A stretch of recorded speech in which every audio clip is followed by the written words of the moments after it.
Bonjour, everybody, and welcome back to another session of the Call of Cthulhu Tabletop RPGs. This time, the session, the title of this adventure is Blackout, and I am joined by the lovely CallieCalico, AimVTuber, and CocHolliday. So, why don't you all introduce your characters? Okay, nose goes to going first, though. One of you guys.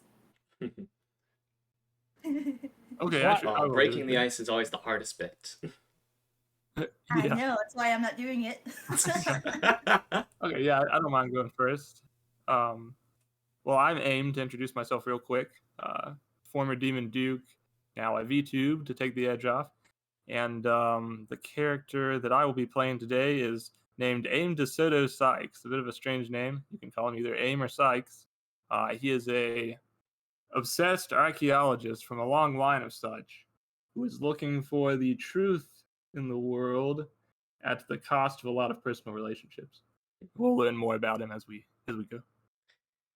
All And right. it's for myself. No, go right ahead. Okay. All right. And it's for myself.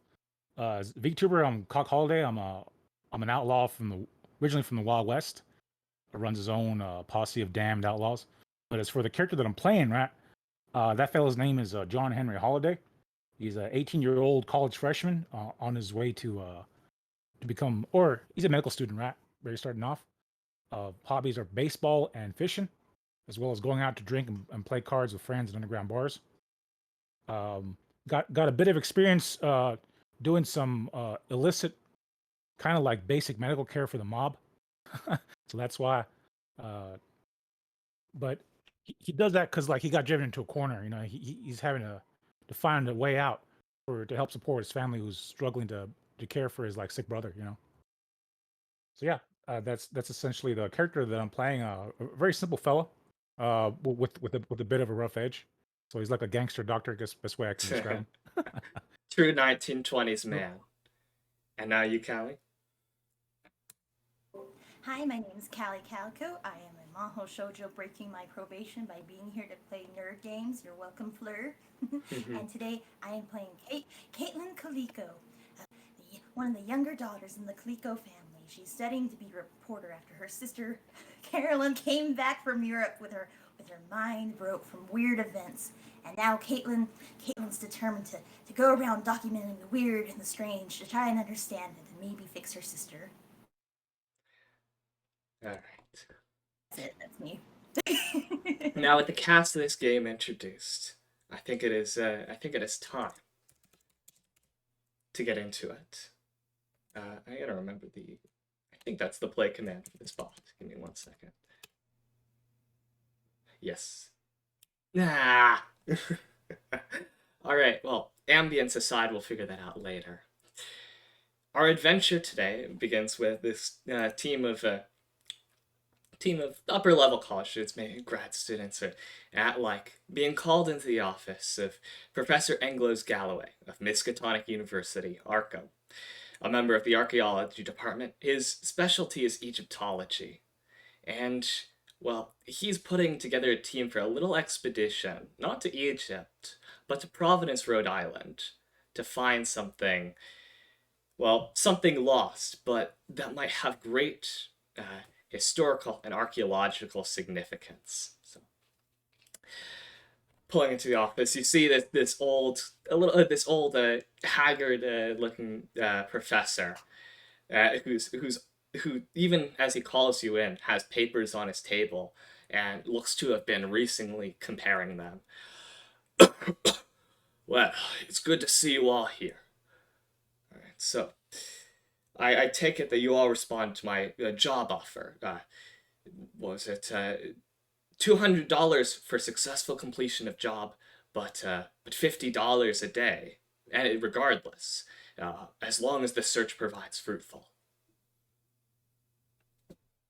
You'd have to be crazy to turn down an offer like that. I know, but Now here's the thing, sir. That sounds awfully generous, right? And what I know about these times and about dealing with the sort of fellows that I do in general, is that they don't usually extend this kind of generosity for uh, out of out of out of their own out of like a good heart, you know. So I take it the work we're going to be doing might have its pitfalls. Uh, well, Thank you in very, truth, very much for it is a little subscribing. bit of a it is a little bit of a bribe, so to speak.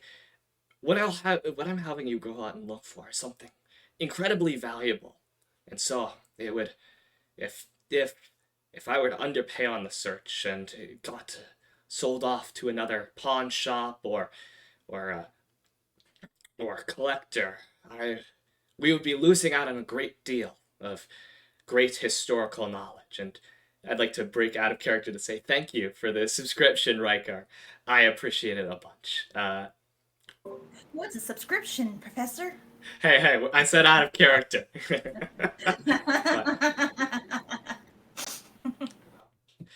What I'm having you go out and look for is the shining trapezohedron gem of ancient 3rd century dynasty pharaoh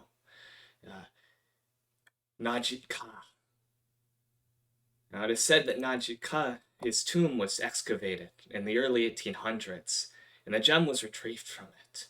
But the professor that brought it back, in fact, to Brown University in Providence, well, he quit his teaching job, and through more seedy activities, the gem, up until now, has been lost, almost expunged from the records. Though through corroborating with other sources, we have confirmed that it is real, and that wherever he may have stashed it somewhere in Providence, and that if it recovered, it might tell many secrets to the long lost lives of this ancient rulership. So you understand.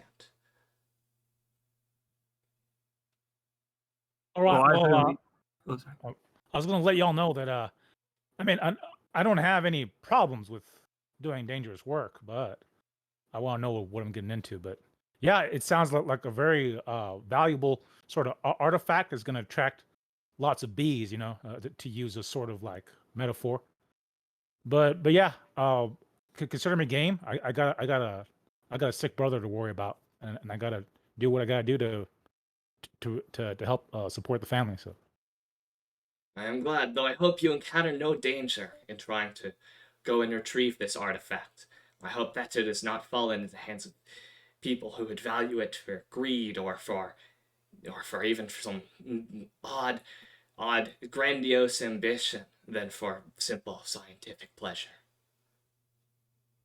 Well, if this gem does exist, then I dare say this is the most important expedition that any of us have ever taken part in. Oh, sure, most surely. I suspect, well, I hope that if goes well, I'll be able to have you on the archaeology department for future studies. And I don't know. I believe that this gem, I found it in manuscripts such as Der Vermis Mysterious. I believe that it may be one of those gems which seem to tie histories together as it passes down through the ages. Well, this seems to go beyond simple academia, so I would say that the rewards are. I appreciate your offer, but my family has been looking for such artifacts for quite some time. We'll certainly hand it over, but I do hope I'll have a chance to study it. Study it we will, actually. And he goes and reaches under the desk and pulls out this odd little contraption. It's looks like a very oversized bulb with some mirrors attached to it and almost attached to a mechanism that almost looks like a focusing system. He says, "This arc light beam splitter. I intend to, well, I would usually use this on it were it brought back to the university, but as soon as you recover it, I'd like you to shine this through it and see the folds. It's a way of checking the purity and the folds and the cleavage of a gem. And if you can record the patterns that it creates, that might reveal some of the internalities. So even if the gem were to be lost, or is even the gem were to be lost with this, we might still get data from it. So if you'd like to privately study it with this, feel free to go ahead and do so. And for whatever reason, your green screen isn't working, CocHolliday. Oh shit! Sorry about that. It's because I noticed there was a green outline on my model on the stream, so I switched it to black. On the stream, it looks perfectly fine, but I'll go back to where it was. On the stream? No. I made a big black square on my OBS. So, what's up with that? All right. See here. But yeah, I'll get that fixed in a little bit. It's okay, Fleur. We don't need to see you. Oh, now I see it. Censorship. Nope. That's not it. And the other bot plays the ambience just fine. That's nice. A lovely pink background. I was gonna say, a lovely yeah. pink background. When the professor here is done talking to us, I'll probably lean it towards the boys and tell them, if he's willing to pay dumb college kids this much, and well, first of all, the fact that he's setting out college kids is a bit of a red flag in my opinion, and he's willing to pay us dumb college kids $200 to get this back. I'm not trying to jinx us or nothing, I'm just saying we might want to be a little bit on our wits with this. At least, if not during the search for the gem, at least maybe when we bring it back, it might be worth negotiating our monetary reward. Though, just a little thought. On the use of college kids in these such things, the 1920s were a time where you could find college students, especially from a prestigious university like this, on expeditions all across the world with varying levels of danger. Certainly going out to Providence is a lot less of a risk than going out to, say, the Amazon with its bullet ants and venomous snakes. Internships? Wow, the past really was amazing. Yeah, people were a lot more disposable back then, so. I'm just saying, if this turns out to be worse than we're imagining, we might want to negotiate our contract after we come back with the gem, Or even without it. I'm saying, if we're sticking our necks out, I still need to make sure we get paid for our time, Only get one life after all. I feel precisely the same way. I'm gonna make sure that I get what's due, for my work. Are either of you, as they say, packing heat? Do any of you carry something to defend yourselves? I'm not quite kin to doing that. My big sis was, but I in that regard. Yeah, I got a big iron myself, a 45 revolver, as well as a large knife. So. Well, we never know what we're gonna come across, so that's handy if you keep it nearby. What say you, Aim? Are you empty-handed on this too? Well, if we encounter any such troubles, I'll be leaving them to John. Personally, I find that it's best to circumvent such situations. So, no, I would say that I'm not packing anything as crude as a .45 revolver. Oh, we're relying on you, John, so don't go running off on your own, all right? What? Now, I don't mean to kind of get a little bit crass here, but I got experience dealing with unsavory types. This is like between all of us, right? But I do a little bit of amateur medical work for the mob as a way of helping my family out. And in fact, one of the I should say bosses of the family that he gave me that handgun as a sort of a thank you gift, and as a sort of also as a hopefully unneeded tool of the trade. As long as you got proper trigger discipline and you ain't someone that's gonna just wave it around, that's all I can ask for, John. Oh no, well with the fellas that I deal with, you can't afford to let your temper get the best of you. Otherwise, it could endanger a lot more than yourself, Well, I can tell the weapon has some sentimental value to you as well, so I'll avoid bad mouthing it anymore in the future. No, that's all right. I've been called many worse things in my life, and you take poking at my at my tools of choice is it's like water off a duck's back. So, I as don't care how you got it, as long as you have it, you know? as you discuss your job, there is something that you do kind of recognize, which is this shining trapahedron. Uh, though you've been told that it was probably brought back to Providence and Brown University, you don't really know much about it. You might want to, when you get to the town or even here, you might want to start with some research into its whereabouts, where to start, and how to ultimately plan out this little excursion of yours. Back in the town. Well, if we're a university, like we wouldn't be able to use the university library for that, or Yeah, you could use the university library. Uh, so, heading over to the university library, the Miskatonic University Library boasts a number of collections of both research tomes and original manuscripts of great historical and scientific value. So, would someone like to make me a library use roll to try to dig up things on this shining trapahedron you're going after?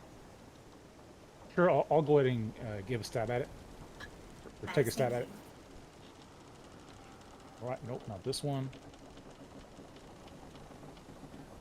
Yeah, I did a roll earlier just to like kind of get the hang of this. Let's see here, rolls, right? Well, there we go. All right, I got a 31, and I'm pretty sure I have a 75 skill in use library. Yeah, All yeah, right. I got a 75 in library use. So with that hard So success, what? uh, bringing up, searching for the pharaoh Nahid Ka, you find that though there are some Third Dynasty books which talk about his reign, and some books which chronicle the excavation of his tomb, there isn't much mention of the Shining Trapahedron in them. Though there is one reference where he is cataloged that might be of much greater value. It was actually something you remember being mentioned by the professor that hired you, Der Vermis Mysterious, better known in by its Anglicanization, the Necronomicon, an original manuscript from Abdullah Hazred, who it's it's of a great dubious authenticity, though as much of the history in it seems too strange to be real. However, it's such a prized manuscript, it might be a little hard to access. You know that the librarian won't just let it out of her sight so easily. Well, let's say. All right, so we got one choice. We could try to do this the kind of like we can use this the under the table method. I could try sneaking in and just borrowing the manuscript. I'm not sure how the rest of y'all feel about that. Did you tell us like everything you read in there, or are you just telling us bits and pieces of it?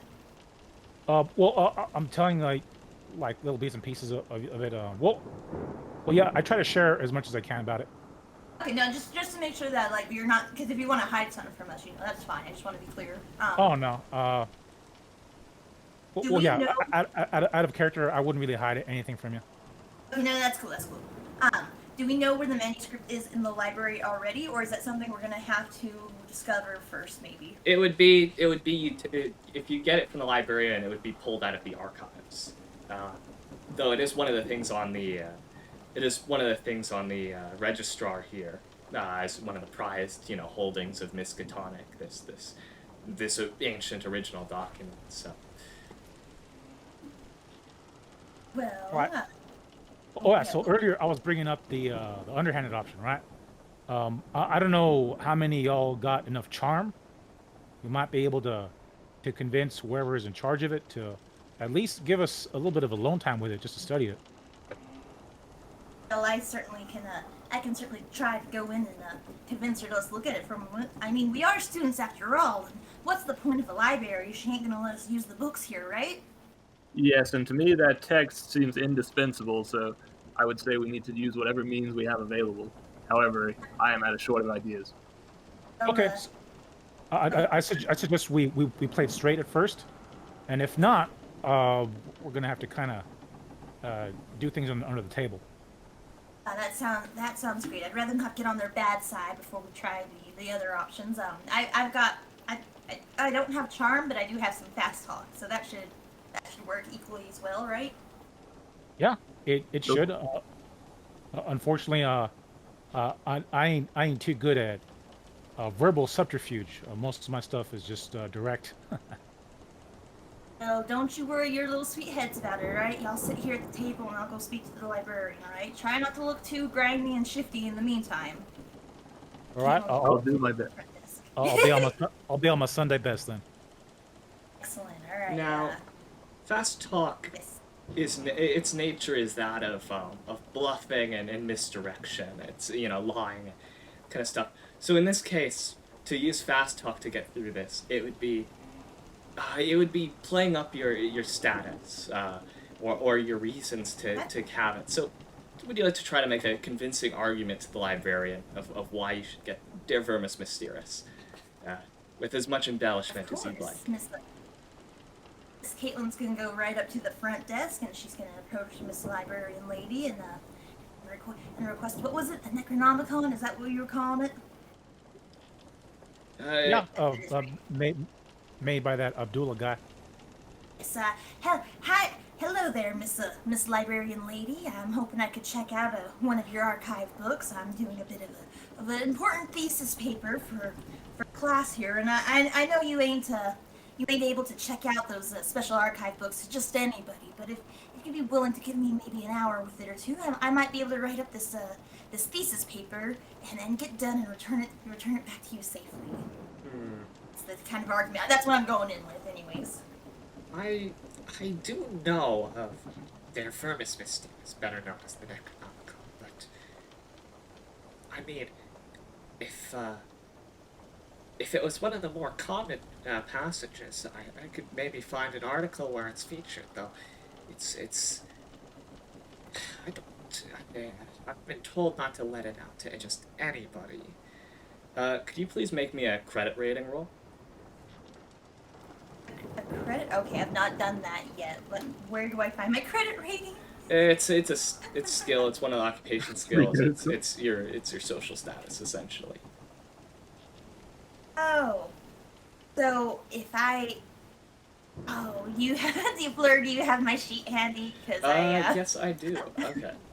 Credit All rating, right. credit rating. I just Okay. filled in my 8 skills and the 4 hobbies. That's the only thing I filled out. So I see you didn't put skills in credit rating, so it started at its natural 10, which makes sense for a student. You're not professionally employed, but Alright, that's fine. I'll go ahead and give it a try, and if I don't roll it, can I try and attempt at fast talking like once and then I'll yes. Because yeah, I got a 58 for my credit roll. All right. So let's see how it asks this. Maybe with a sponsor of some kind, it would be much easier to pull it out than at least if I want job security. Ma'am, you tell me, what's the point of having such knowledge here in the library if you ain't gonna help those that are trying to teach themselves, alright, ma'am? And what's the point of you letting them books gather up dust in the back? Now look at me. Do I look like some sort of hoodlum? Do you think I would come up to you asking to borrow such a book for no reason, alright? I am trying to learn. I am trying to do best to better myself. And here you are putting on these impositions and roadblocks to try and stop me, a fellow don't you think it's hard enough for me, a lady in higher education, to get where I am? And now you're making it harder. Can't you do a young lady a favor and just let me borrow the article just for an hour, I swear. Half an hour, even half an hour, and I just need to give it a look. I just need to know so I can write down my paper about ancient text, alright? What's wrong with that, eh? You can keep an eye on me on that desk over there if you must. Just let me borrow it for half an hour and I'll return it back to you. I swear on my life. You can expel me from school if I so much return it with a crease in any of the pages. Please. I do understand. You seem very passionate about this. Could I ask what the subject of your paper is? Could you just give me a rundown?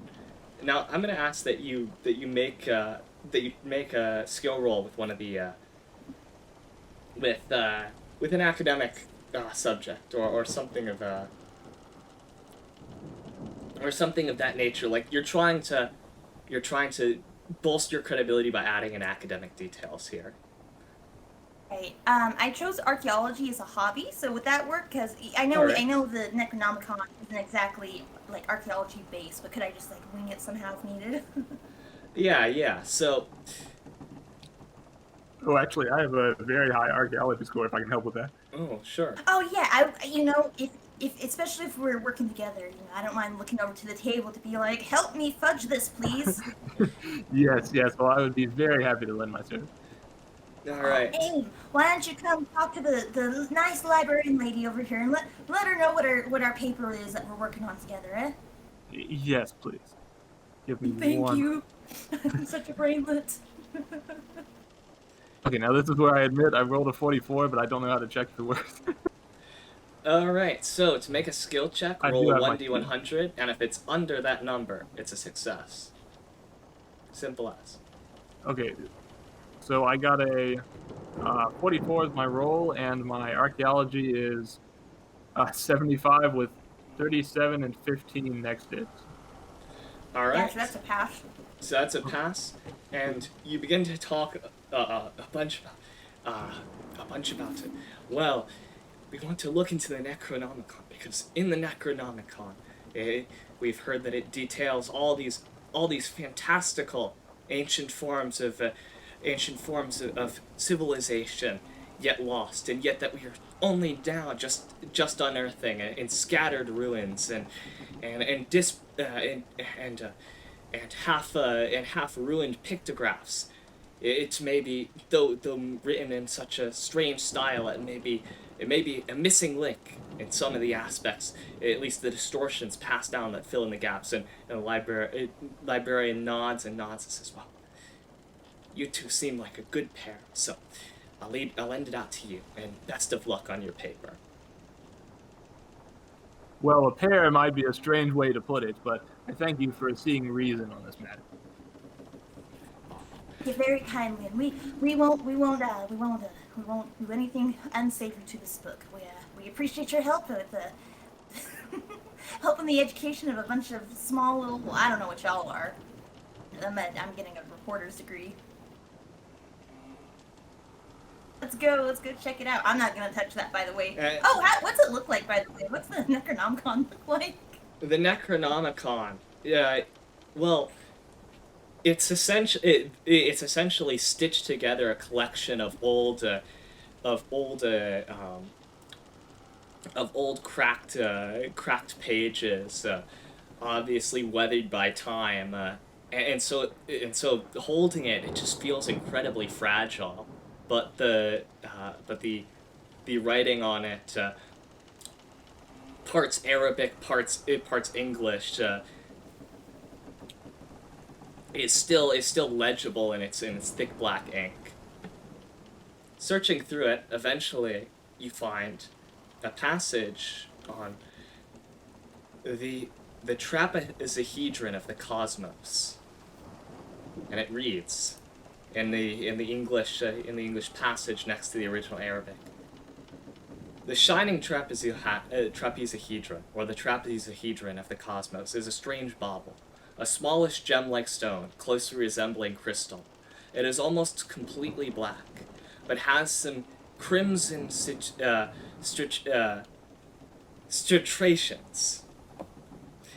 It has the curious illusion of shining with an inner light. The stone is a polyhedron with many irregular flat surfaces. It is roughly 4 inches thick, and is usually found in a peculiar white and yellow metal box with a hinged lid.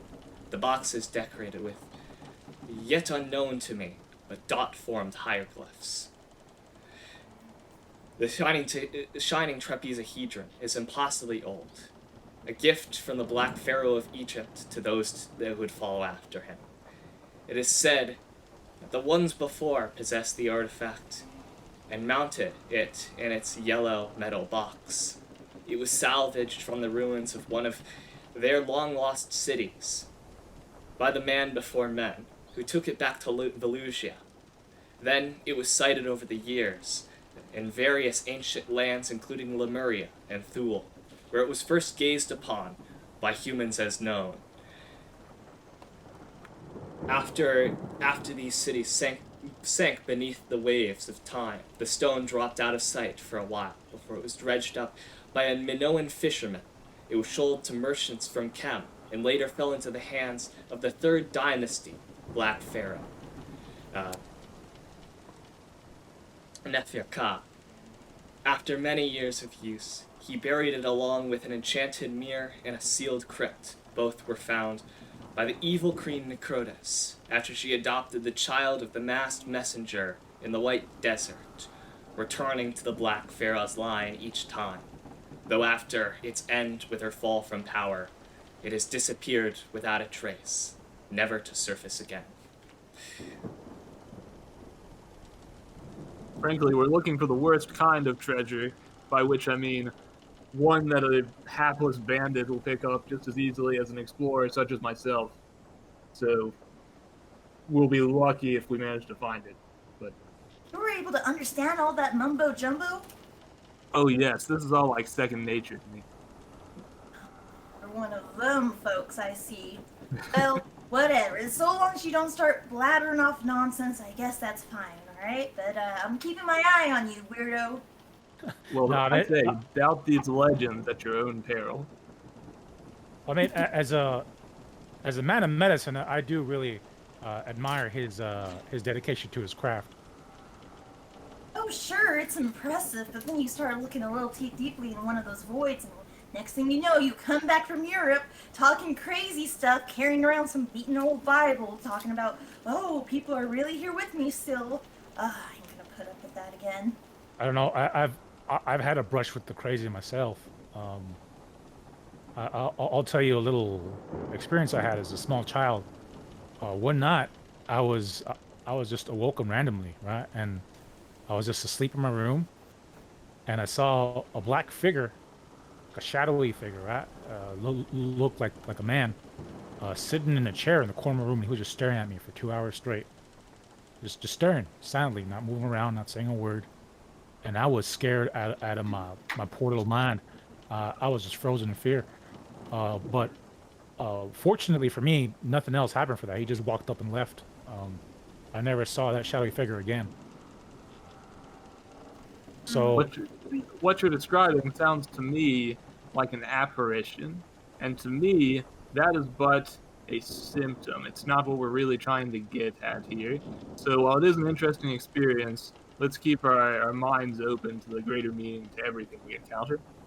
all right, I only brought that up just to let you know that there might be some stuff out there that's inexplicable. I mean, I am a certainly. scientific. Yeah, I'm a skeptic and I'm a scientific man. But if I know that I have my wits about me and I see something impossible, and I rule out every other possibility, then that just leaves the impossible left behind. Oh, worry not, John. I wish I could say such an occurrence was unknown to me, but well, you know what they say. Talking about it is just gonna bring on, it's gonna invite that kind of weirdo evil in, and I ain't gonna have that here. So, okay, so we read through the book and we got some information. Do we know? I forget. Do we know for sure where we're going? Like where we need to go look for this, or not yet? Yes, the professor told you that it was brought over to Brown University in Providence, Rhode Island, by a one.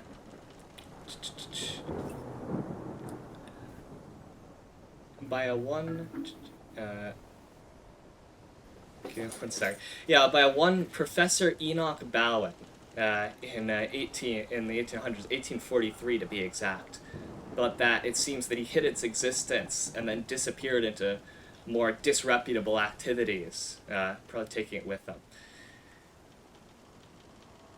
Right. So we don't know like the exact location of it though. We don't know it's like, oh, in this building or No. this showcase, whatever. Hmm. So you said something about it being in not so nice hands, and we've got little old John here, and little old John here happens to know medicine from not so nice people. Isn't that right, John? I have experience, but it's mainly dealing with essential first aid. You know, the sort of things that mobsters usually, the sort of trouble that they run into. Well, now I'm trying to call out your medical skills or nothing. Don't worry about that, sweetie. What I'm more interested in is the folks that you learned with, right? The type of folks that might deal with some underground, underhanded means, right? If we're looking for something that's been maybe passed through unsavory folks. Now, I'm not calling you an unsavory folk, John. I'm just saying you know some folks like that. I don't suppose you'd have any connections we could talk to see if they would know anything about this item we're looking for, would you? Well, there is what's his name? Uh, ah, Federico, right? Yeah, Federico. He's like ranked below the boss of the nephew who I treated before. We could try asking him. Oh, I don't see where the harm would be in doing that, right? Unless you know something we don't, or and if you have a better idea. Well, if there are times to use such connections, they are now. I don't think we'll find any more just time to exercise such a connection. Oh, there's a butterfly in the windowsill. Hold on, let me let it go. Be free. Okay, Heading sorry. out to go and meet Jean's contact, Frederica. You're eventually. How would you go and meet Frederico, John Henry Holiday? Oh, you know what? I just well, I make sure to give him a call first, let him know Yeah, of course. I'm on my way, and I'm bringing a couple of friends of mine along who are students, and that I just simply have a question. I'm sorry, about the professor, right? The one that disappeared. Is that Yes, Enoch is that where we're going? Bowen. Right, Enoch Bound. And so, yeah, I'm just it's just a simple like question though. I'm not really uh looking to gain anything. You know what I mean? When he hears the name Enoch Bowen, you hear like the line is silent for a few seconds before he says, I see. You should come over really quick. I I'm familiar with him, but it's been a long time since I've heard that name. All right. Well, it kind of sounds a little distressing, and I'm sorry to kind of bring that up, but unfortunately, I'm gonna need to in order for me and my fellow colleagues to embark on our expedition.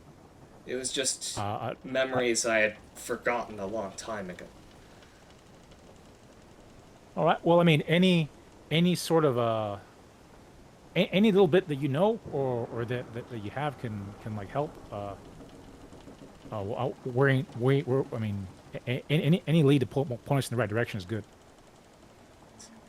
Well, hanging up the phone, you all pile into a car and drive over to the house of Frederico, and he welcomes you in, having poured some cups of coffee in advance for all of you, and he says, it took me a while after I heard that name to get everything sorted, but I think I remember everything I need to. When I Oh well, was that's really good. when I was just a wee... Hold on, let me finish. He glares at you. When I was just a little pip, I had... Well, it was more like it was looming over all of us, but I remember the name Enoch Bowen from an old church that rested on this hill outside of town. It certainly didn't feel like any righteous church. The old priest at our church raved and riled against it for the mockery and blaspheming that it represented. And walking by it, it almost seems like someone was always watching you from the windows, even if there never was anybody there. Chills would go down your spine. You just know these things are an evil place. But anyways, me and the boys, we had a game back in the day of telling people to go and run to the doors of that church. Not all when it was in session, but I just know that Bowen had basically made his home of the place, and so we liked to ding dong ditch him to get back at him for the little slight he kind of caused us all. Even if that was unfair, but we never really expected what would happen when one of the times someone didn't come back. And we thought that they were just getting a stern talking to, but they didn't come back. And we told his parents, and he wasn't at his house. And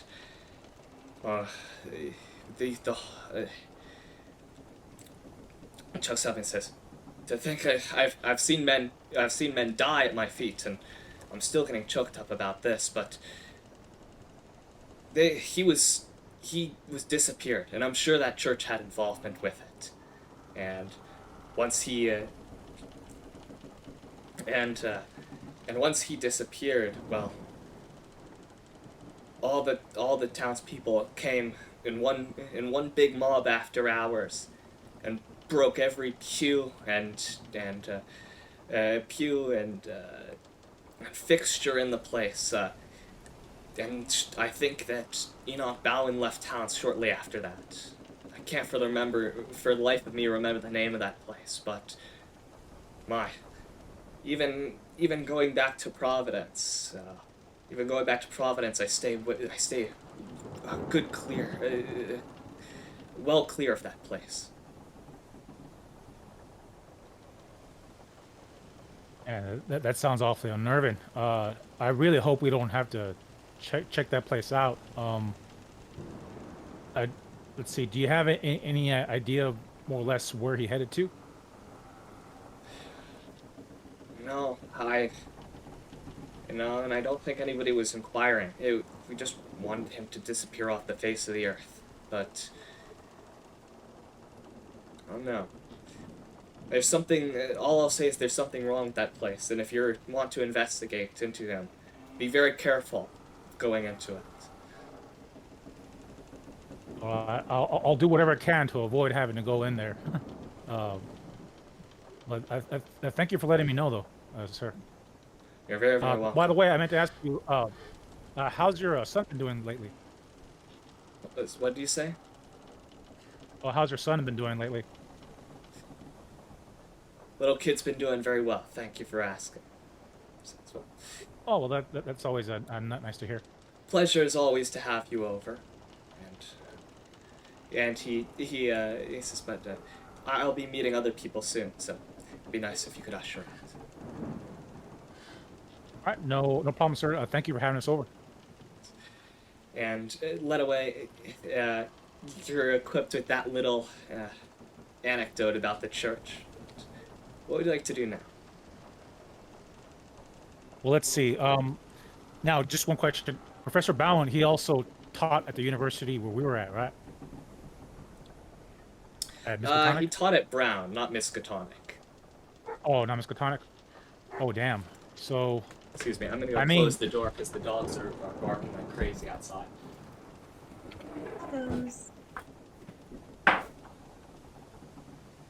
Oh, all right. So, one idea that I got is we could either find somebody within our own university who knows the professor, and if that does not work out, we might have to go to that cursed church. Hey, I had an idea. Would it be possible for me to use some of my history knowledge here to investigate more about Professor Brown? Professor. Yes, Balin. I'm sorry. Sure, you could. You'd probably, if you want, since it seems that he was a Providence resident, that'd probably be best done at the residences in Providence. But you could certainly try to inquire on him. Gotcha. So we were gonna go look where the professor was. I mean, the Brown University first. Well, first is setting out to Providence. That's a little journeys away from. That's a ways journey away, but you'll be able to make it before the end of the day, so no issues there. Setting out in the car, you drive down through the countryside of Rhode Island, filled both with the extremities of small and almost isolated towns to these, well, not the biggest of cities, but certainly ones with great intellectual hubbub happening.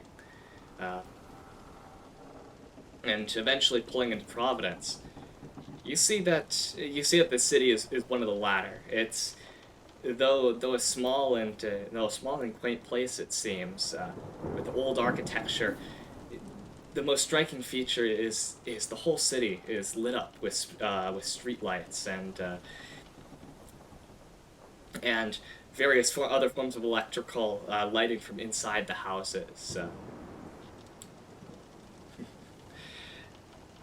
But and it gives it this illuminated quality, almost like you're heading to a place with a festival happening. But it certainly eases you to that even as the day comes to an end.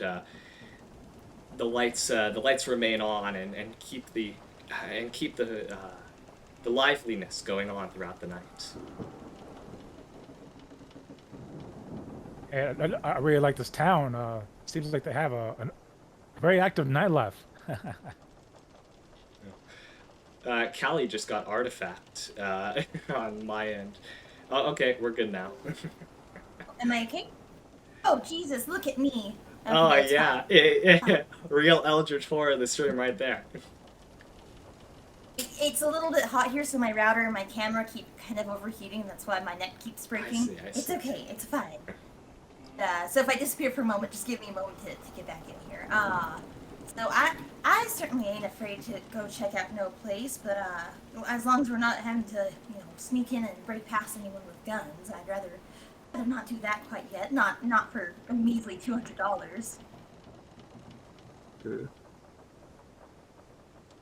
I want my neck stop breaking. Well, having There we pulled go. into Oh, there we go. Providence, just from consulting a little tour guide, you see that there's a number of locations listed of note throughout the city where you might look for a little bit of time off, some more research, or to stay, as it seems that you'll probably have to stay overnight here. So I'll post those in handouts. Oop. Too big a message. I'll split it up. Whoops. All right, I'll have to do this in many more chunks than Discord is allowing. Hold on for 1 second. Will it be possible for us to split up temporarily to, for instance, if one of us wanted to research and the other one wanted to get lodging? Would that be possible? Yes, it would.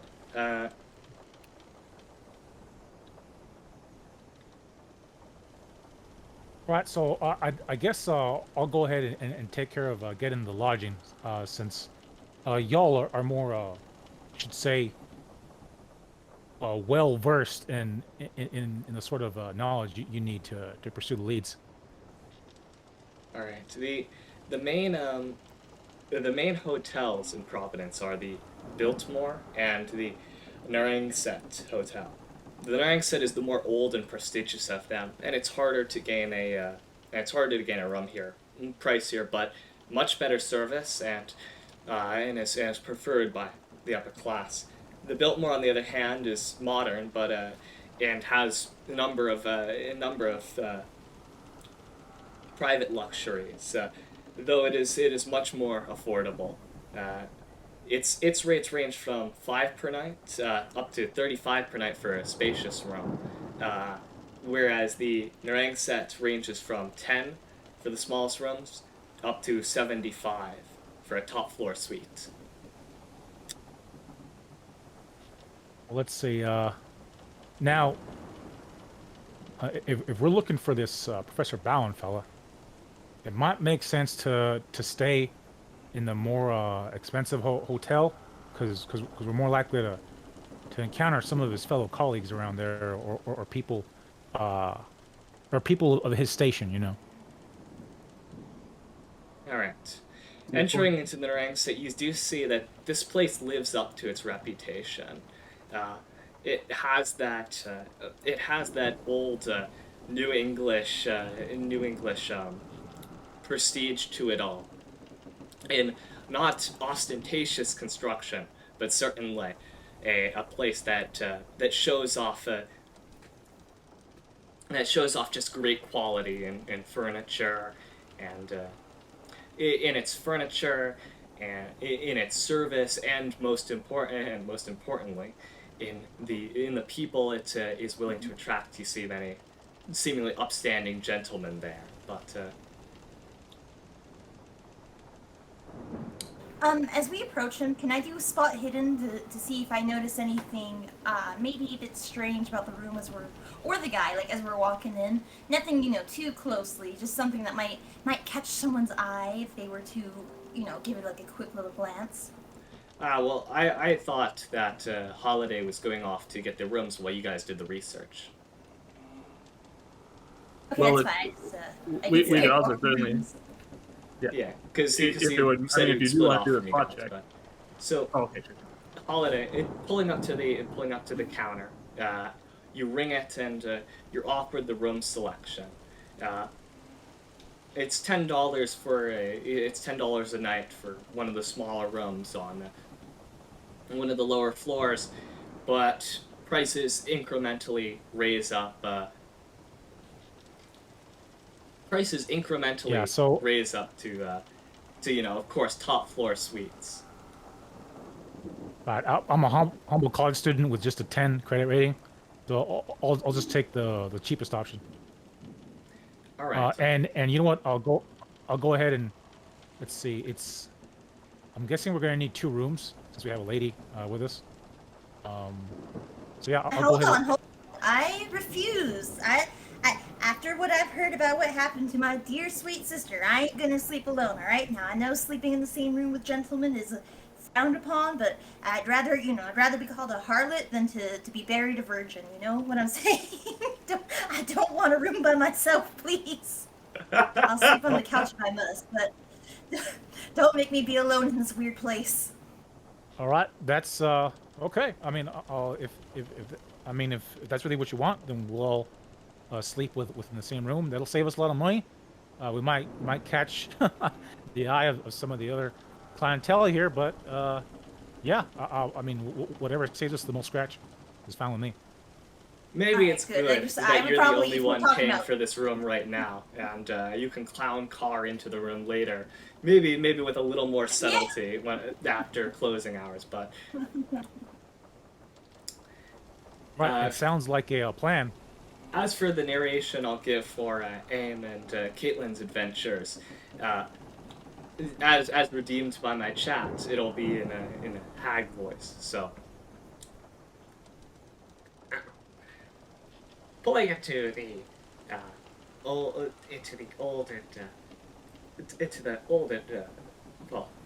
libraries of Providence, there are. These date the city's history, but also much of the much of the history of this country as well. What would you like to search for? Searching for it, I'll take library rolls from the person who is doing the searching. Well, I would certainly like to put my hat in the ring there for the library use. And I think it would be ideal to search for some sort of text that relates to the professor and his. Correct me if I'm wrong, but the professor was involved with a certain church, correct? Aye. Yes. Yeah, sorry. So if he was, I think religious texts would make sense as well. Alright. So, Uh, if you, I get so it you want me right, to do you a are roll? searching for the professor, Ballard, and also any religious institutions of the city that he might be connected to. Exactly. Alright. Make your library use roll.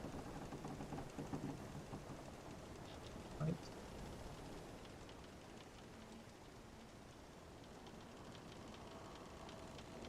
That was rough. Hold on one second. But I think I got it. I'm at 70, so that should. Alright, that's enough of that, because it's been a while since I did that redeem, but inside the library you find, searching through, you eventually come across a list of religious institutions, and included on it is the Church of Starry Wisdom.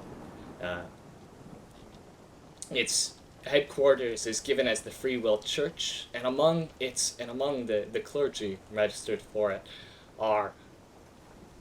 is one familiar name, Ballard. So you now have the address of the church. It does seem to be, just going off the street name, it does seem to be outside of the city. Probably where that story that you heard from Frederico confirms it to be. See, well, that is useful information. Is there anything else, perhaps, about any strange tenets that the church upheld, or anything else that might catch my eye? Not in the public library, though. What was the level of success of your roll? Just normal? Oh, just average. All right. Yeah. You can continue searching here, which might upturn more information. Or you could try to search in another place. Both would be both would be new library use rolls.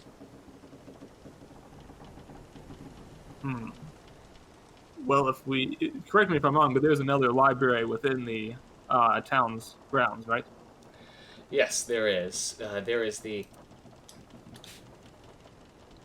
public library, which is what you're currently at, and then also the Athenaeum, which is a independent membership library, and is similarly old to the public library, though of course with its much greater status, it'll probably hold more.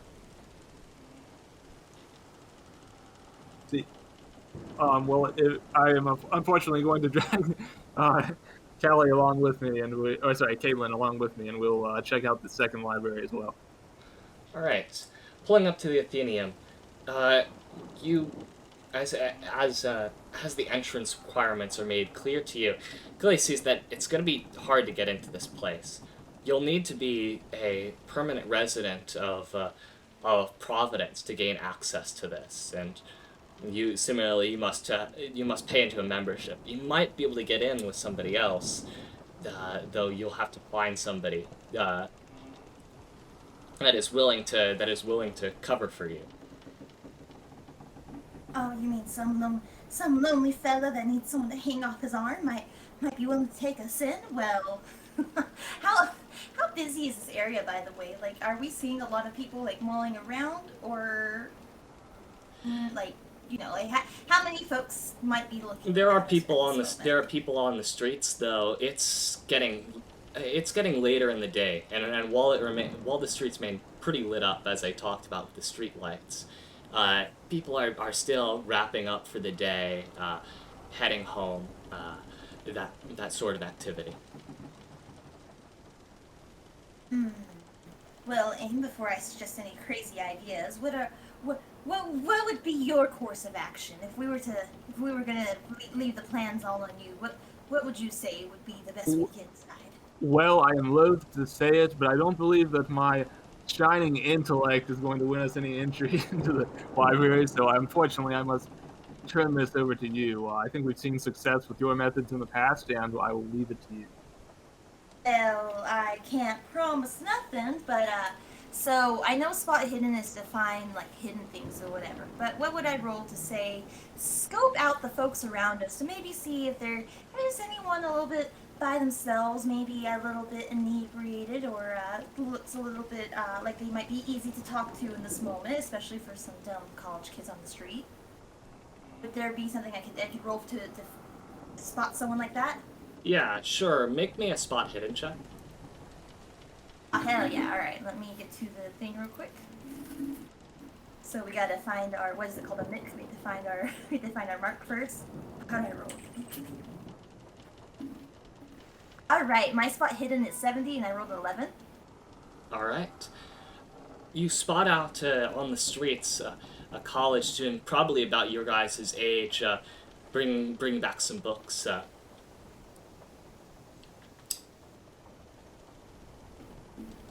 Like a stack of books in his arms Yeah, or yeah. something like that, you mean? Mm-hmm.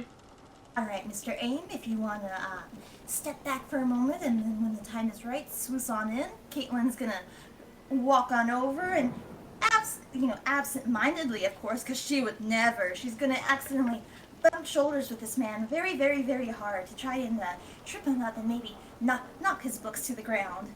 By accident, of course. I would never do such a thing on purpose. By Oopsie! accident. Well, your maneuver succeeds. It seems he wasn't paying too much. Well, he was paying attention to where he was going, but he wasn't making any particular effort to balance himself. And so the books piled in his arms spill out onto the street.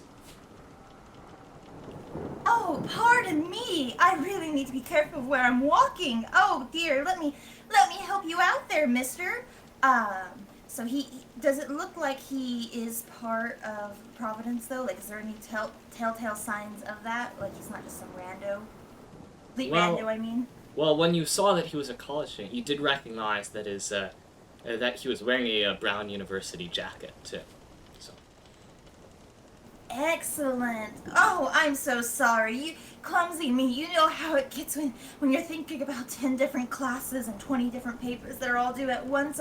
Oh, Aim, will you come give me a help with this gentleman over here, please, please? Certainly I shall. Oh, what's your name? I haven't seen you around campus before.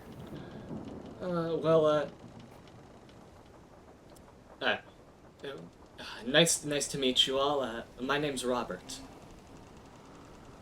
Robert, well, I apologize again. Like I said, I've been mighty thinking about all the papers I've got to do, and well, I don't need to wax and wane about that. You certainly know how it is. I mean, look at this, and what is he carrying? Any like interesting books? Like, do any of these especially if I'm picking them up to like hand over to him? Would I spot anything interesting in his pile?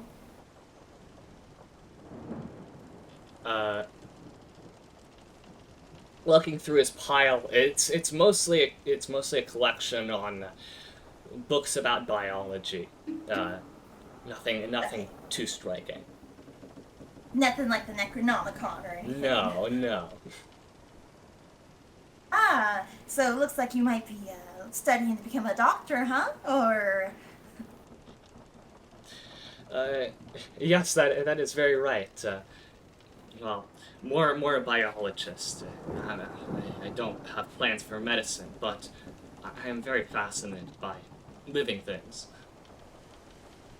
biology, huh? Well, you still gotta have a lot of smarts to do that. I mean, look at all this you're carrying. I mean, how about this, alright? To make up for little old me walking into little old you, we'll help you carry your books inside, alright? I mean, after all, it's...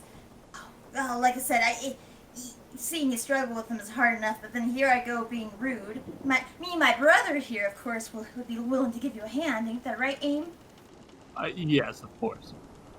Well, Thank you how all. about it? You're too kind. No, not at all. Like I said, it's my fault for not thinking clearly. Here I was thinking I'd go catch a drink or something after class, but running into you made me realize perhaps I should focus on my studies instead, huh? Study first, drink later, right? Well, if you like to spend some time in the library with me, I wouldn't be opposed. that's an excellent idea. How about here, and like I'm gonna, hand some books over to Aim. I'm not gonna be carrying any of them. Well, I'm a lady. I ain't gonna carry nothing. You're the bag boy, Aim. So why don't you tell us about yourself a little bit? And I mean, like, I don't really need to know if he's got anything interesting to say. You can tell us. But I'm just trying to small talk him and let him lead the way because I don't know what the library is here. Well, Robert tells you a bit about biology, and some of the stuff makes sense to you, but like other stuff seems far too specific and tailored. Far too specific and tailored, but he just kind of keeps going on and on about this and that and plants and animals and whatever. It seems now that he's actually getting into his forte. He's being a lot less timid, but you get inside the library easily and table and he allows you to go off and look for what you'd like. Well, thank you, Robert. If you just want to sit down, I might want to come join you. So are we in then? Are we where we Yeah, want you're to in. be into? Hell yeah! Good job, Aim. Good job, you. Now, I will get down to business. Can I go ahead and search for one such religious text again that may shed more light onto the church's activities? All right, make another library use roll. Okay.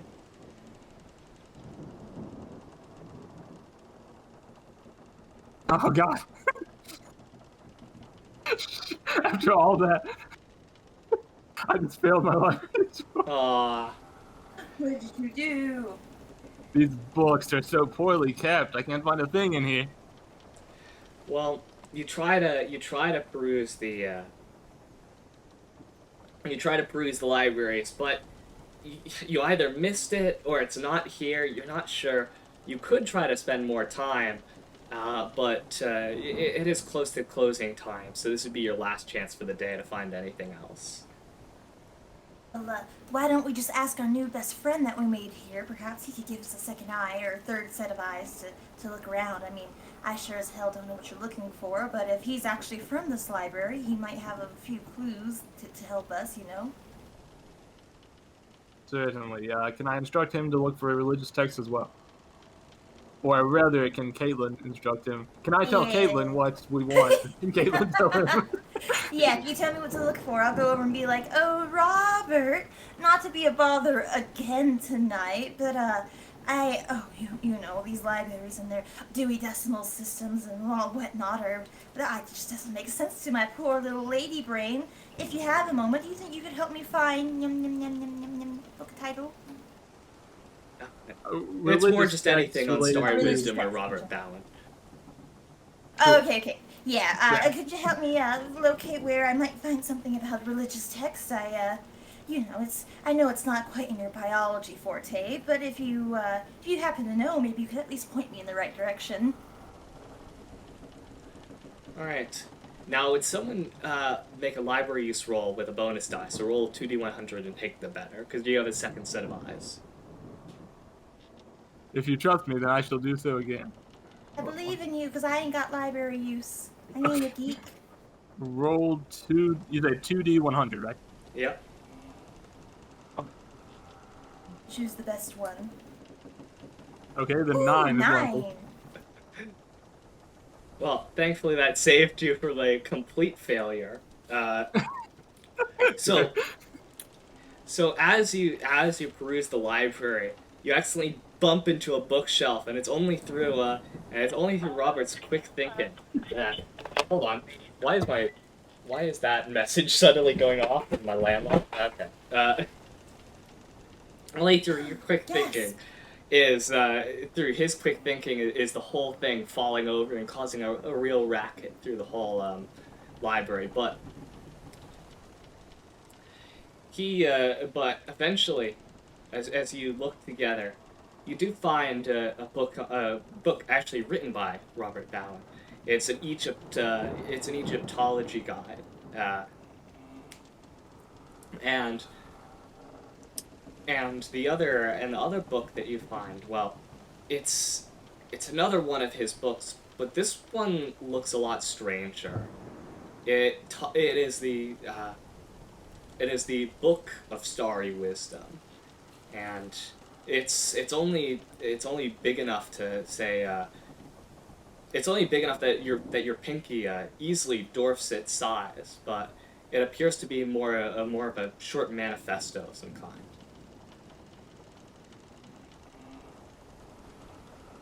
See. All right, so a manifesto sounds like it would shed quite a lot of light onto what the church was doing and what distinguishes it from other religions. Um, Perhaps we could elaborate. Let's, All right. Oh, is So- it about to? But is the library about to close, or do we have Yeah. more time to read this? The library is about to close, so you probably have Robert check them out for you. Oh, okay, I was just gonna steal the books, but that's so much better. Thank you, Robert. You're a doll. You're a gentleman and a scholar. Yes, how silly us. Both of us were getting our library passes. How silly. Ha ha It's a ha. feather. Well, it was a real pleasure spending time with you guys. Would you like Of to? course. Let's meet back up here again tomorrow. All right? Earlier in the day, of course. How about after lunch?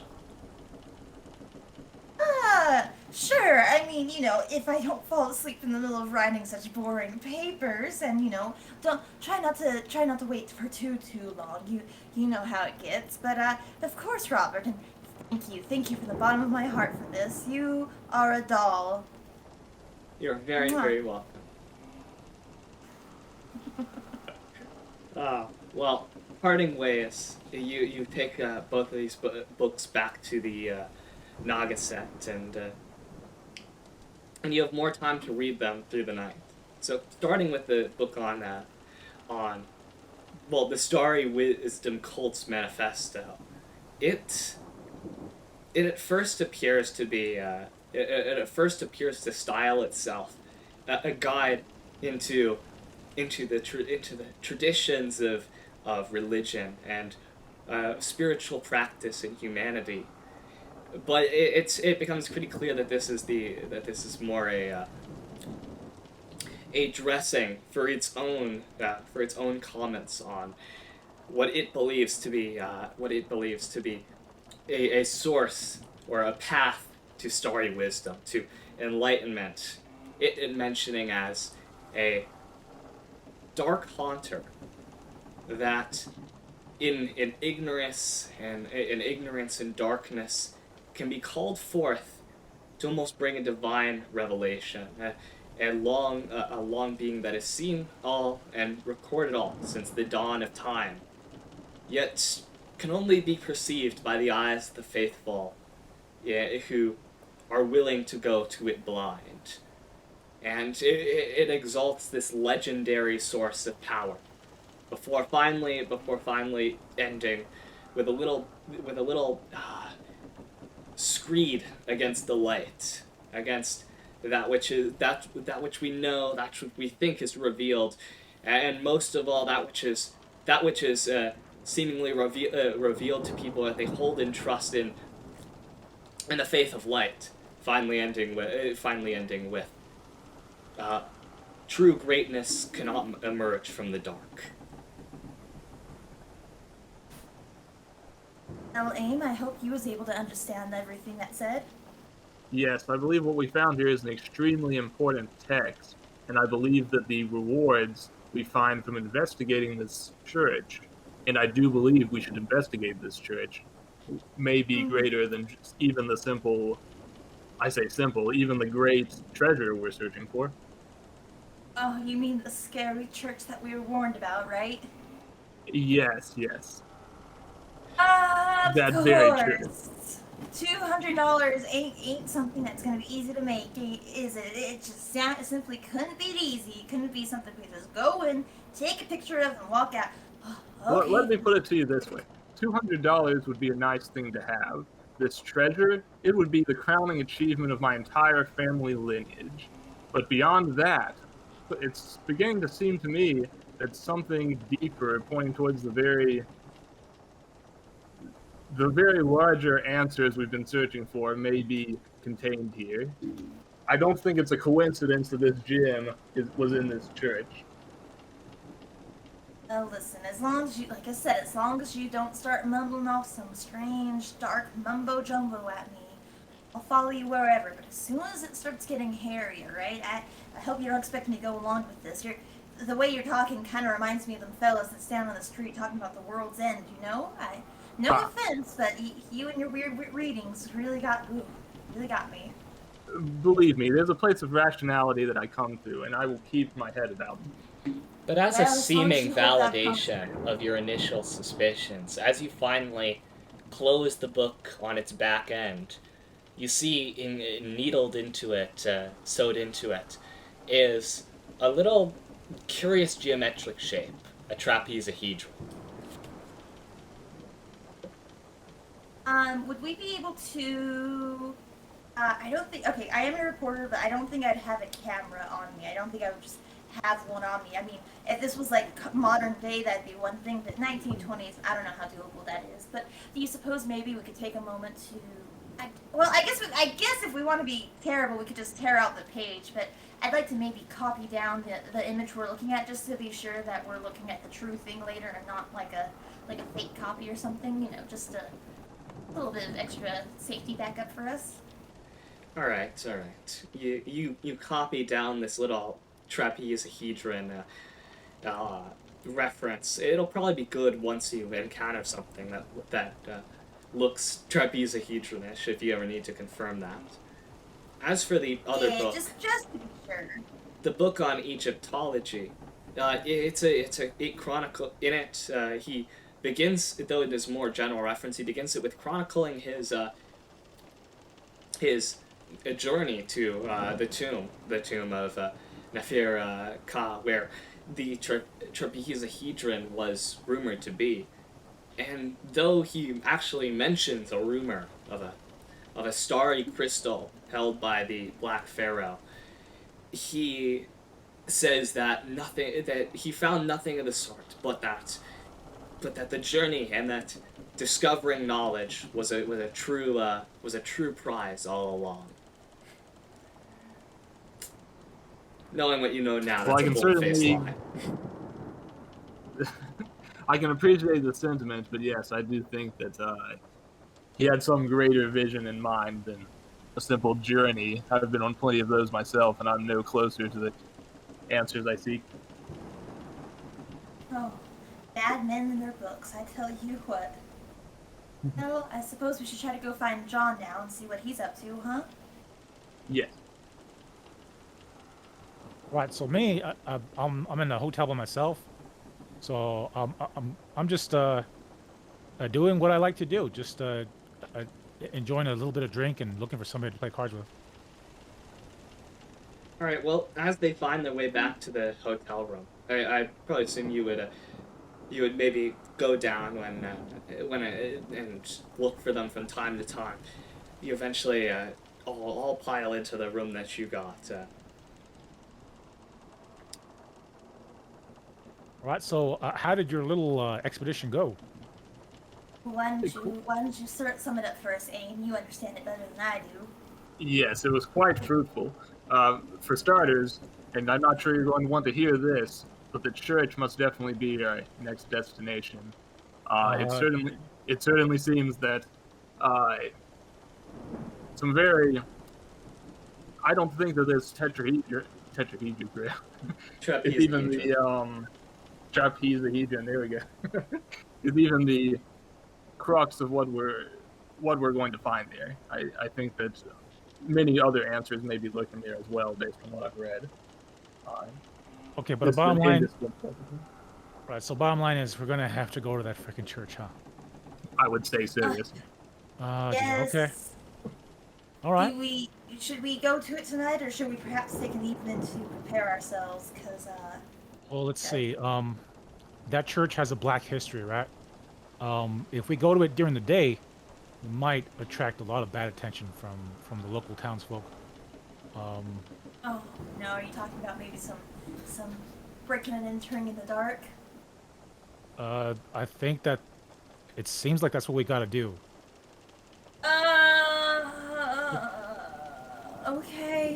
Okay, it's okay. Caitlin, this is for your study. You gotta do this. This is for your class and $200. Oh. Are you fellas ready for something like that, or do we need to take some time to prepare? Well, first of all, I also want to ask Aim if he wants to go during the day or if he wants to do a little bit of cloak and dagger instead. You do make a very salient point about the fact that we do not want the townspeople to see us tramping about this place, especially not with the severity of what I read. So I would also support an option that gives us the cover of darkness. All right, so let's just, I guess, pick up what we need. Flashlight. You are a journalist, right? Calico, do you have access to a camera? Would I flare? Because if I'm a reporter, I'll say I don't so like carrying one because around. 1920s cameras did have the what is it? The ones that look like accordions, essentially. Yeah, it wouldn't be like the full flash bulb crazy mechanism. Yeah. Just be warned that any picture I take, we can't do it quick, alright? If you want something clear and precise, you gotta give me at least a minute to hold the camera in place, alright? So, just be careful with what we're doing. We don't want to get ourselves chased out early. It'll take a while to develop them, too.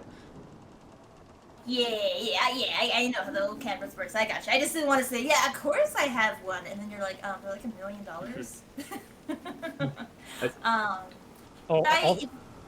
I meant to ask, they have like flashlights with batteries in them, right? In the 1920s. Yes, torches, is what they'd be called. Torches. Okay. But yeah, they're more bulky than a modern flashlight would be, but it's the same idea. So hypothetically, a lady carrying a torch could use one to knock someone up the back of the head as a temporary or improvised weapon, right? Like yes. They're that kind of hidden. All right. So for this, I would recommend Aim to be holding the torch. Caitlin would have her camera at the ready, and me, I'll stay either up close or up front for whatever comes our way. You got enough ammo on you, right? In case we come into some trouble. I mean, I'd certainly rather not, but you never know. You never know what squatters could be inside a place like that. Well, yeah, I have a full box of ammunition, like about 70 rounds. Oh well, sir. Hopefully you won't even need one, but good right. to know. I would much rather avoid having to use it. In fact, the one of the members of the mob, when he gave me this gift, he said that he prays that I'd never have to pull it out of his holster. Well, just so long as you've been practicing your aiming on the off chance, you know. But Oh yeah. Me and his nephew like to go out in the range and shooting just for fun on the weekends. So none of us should get shot by accident. That's good. We both died just because John's rusty. Like, oops. Could you remind me the exact model of the gun? Because I'll drop its stats and handouts. Oh, it's a 45 revolver. It's let me look at the exact stats. It's normally 1d10 plus 2. 1d10 plus 2. 15-yard range. Oh, if we're allowed to kind of semi-prepare before we go, I don't mind not having a weapon, but would it be okay to say I have like a utility knife with me, you know? Like something more for cutting ropes or strings or whatever rather than actual like knife?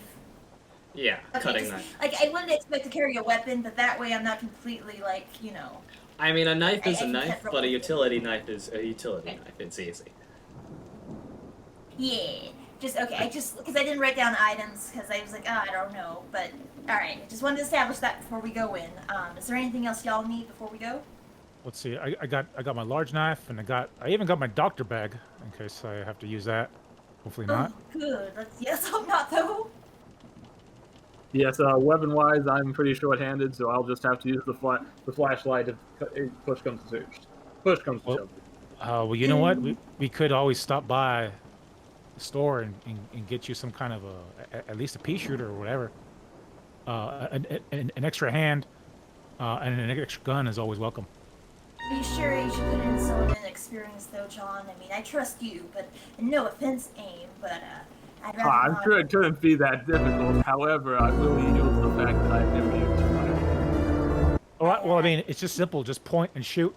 It's just a matter of keeping your nerves in check, right? Don't make sure you're pointing the right direction and don't pull it out when you don't need to. You know what I mean? Do you think you got the nerves? I'd be willing to carry one for security. All right. Yeah. It would be best if we do that. So how about we stop by the store?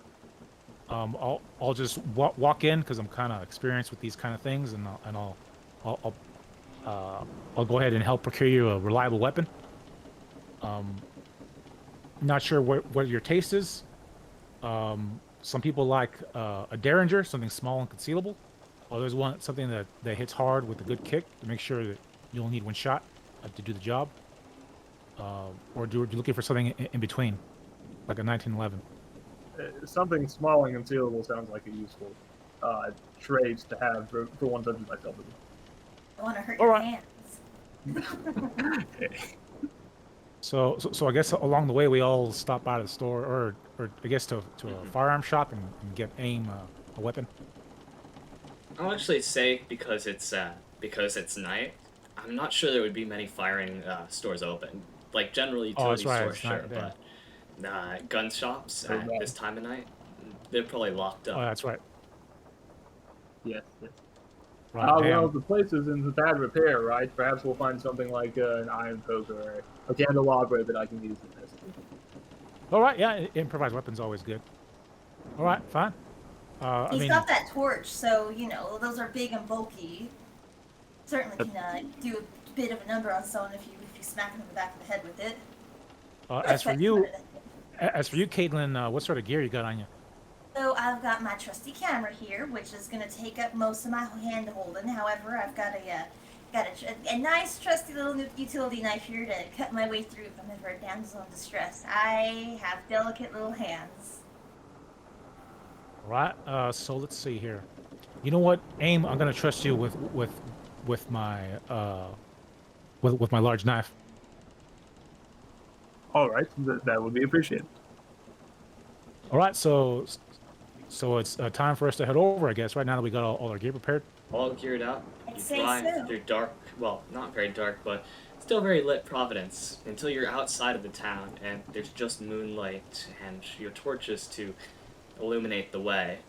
In front of you stands the Free Will Church, well, what's left of it. It's in great disrepair. The windows are dusty or boarded up. The wood is rotting away, but still it towers on this hill. It towers above the rest of Providence, looking over. And eventually, Let's see. I'm sorry. There's nothing. Keep going, please. There's no place to go but inside. All right, let me just adjust the audio so this won't be so. Huh? All right. So I guess first things first. If we're gonna find anything worth finding, right? Stuff that people keep concealed, we're not gonna find it, or we're less likely to find it within the main area of the church. Maybe if we look around the perimeter and see if there's like a shed, or yes, some kind of locked up underground shed. Yeah, adjust the audio so it's That's a good idea. pleasant for you. But I just would rather not split up too far, especially in a place like this where you don't know who. God forbid, but you never know what kind of squatters might be inside waiting for some dumb helpless students to walk by. Oh, you mean like homeless fellas? Yeah. That's all right. They're usually only concerned about their own safety. You never know though what bad apple might be among them. I'd rather not be alone, is what I'm saying. One of you boys can travel off on your own, but don't leave me alone. Well, no, let's all just stick with a group. So, I mean, I recommend that we just at least check the perimeter first, see if we find anything that worth looking into, at least later. really trying to assure your survival, aren't you? But Would we be able to do a spot hidden check for like I think I'd want to look for anything like busted windows or recent like marks of maybe someone dragging something through the dirt or anything suspicious like that. Alrighty, make me a spot hidden check. You got it, boss. Let me get to the page. Well, if I see her doing a spot hidden check, I'm gonna participate as well. You know. I got a 15 and spot hidden at 70. Alright. Damn. I also have rather high spot hidden if you'd like me to do a check as well. Yeah, and No, y'all can feel free to do it too. I'm sorry, I don't mean to That's always do good. it. Standing at the entrance, you walk around the perimeter of the church, and you spot that there is a door on the outside leading to a cellar.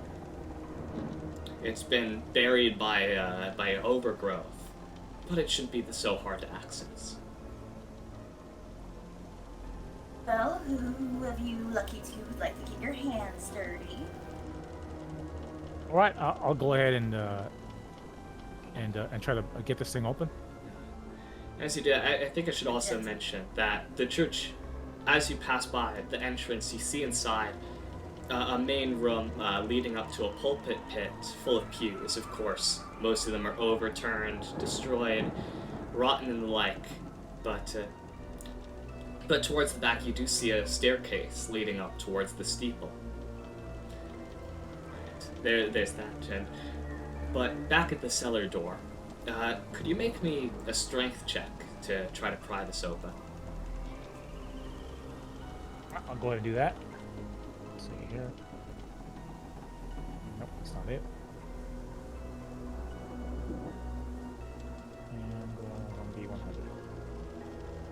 Oh, damn. I rolled an 89, and my strength is, I think, 50 or 60. Yeah, it's 50. Alright, you pull on it, and something obviously is here to lock it from this end. Maybe a pull inserted between the handles of the doors on the other side, but you pull against it, and obviously there's resistance, and you're unable to open it. Damn, I guess I'm not. I guess I'm not up to the task right now. Hey, Aim, you want to give this a yank? Or- I suppose I must. Give me Right. 1 minute. Yeah, let's both do it together. Alright. I'll be You've already made your supervising. attempt, but roll me a strength check, John.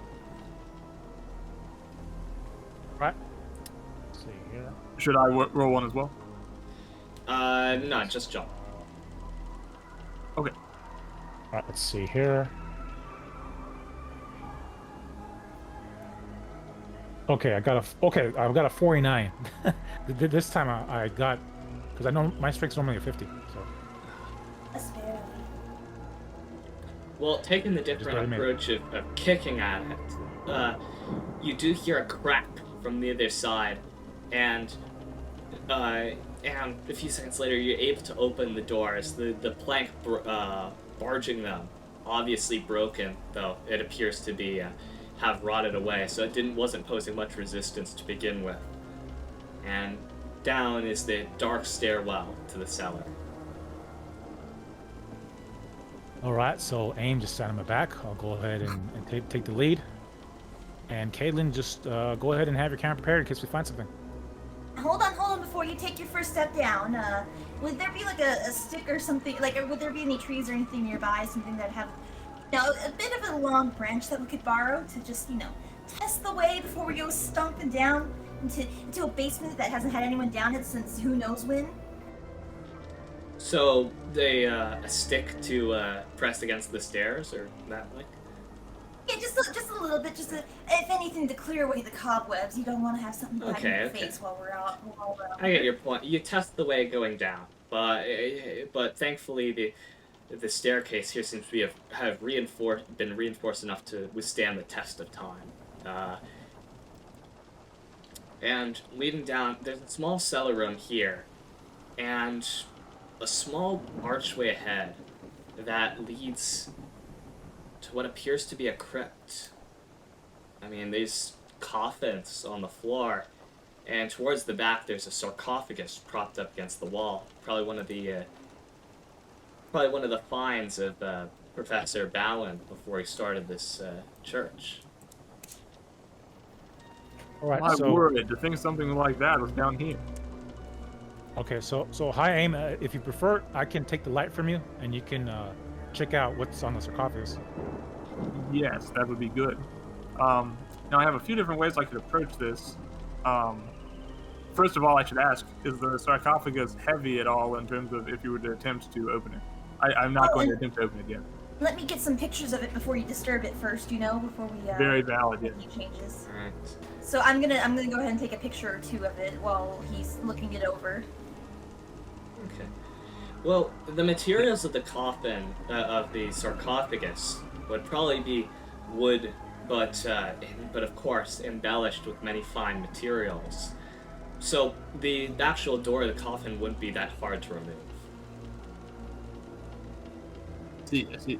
Well, before I do anything to disturb it, of course, I will let Caitlin take her photographs, and then I would like to, I suppose, maybe do would it be a history check to see if I can determine if there might be any kind of significance to the markings on that coffin? Very astute. Make me an archaeology or history roll. Okay, then I will use archaeology. 1 moment.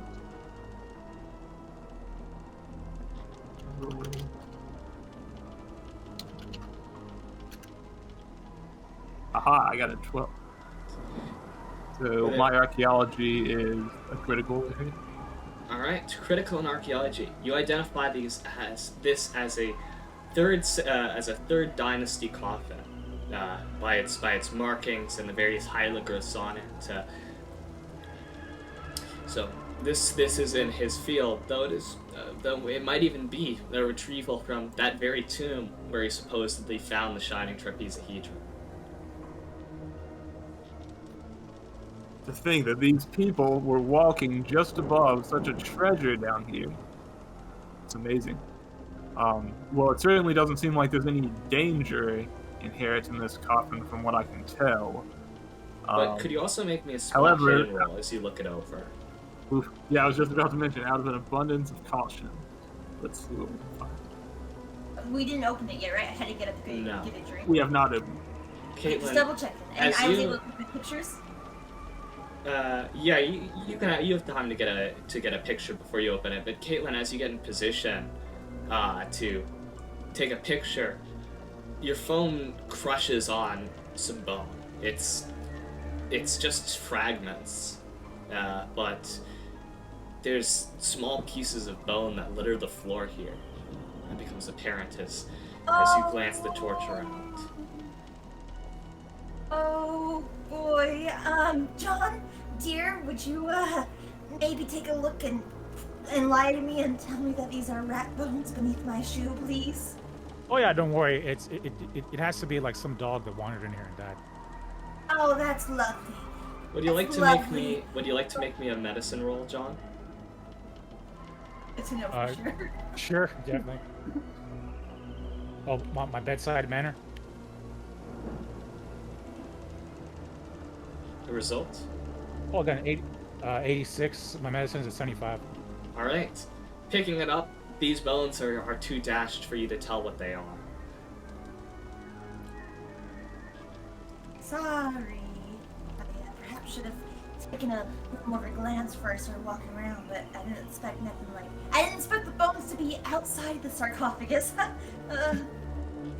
I suppose that is suspicious, isn't it? Well, Fleur, I did roll the spot hidden, and I got a 73, so it was not within my range.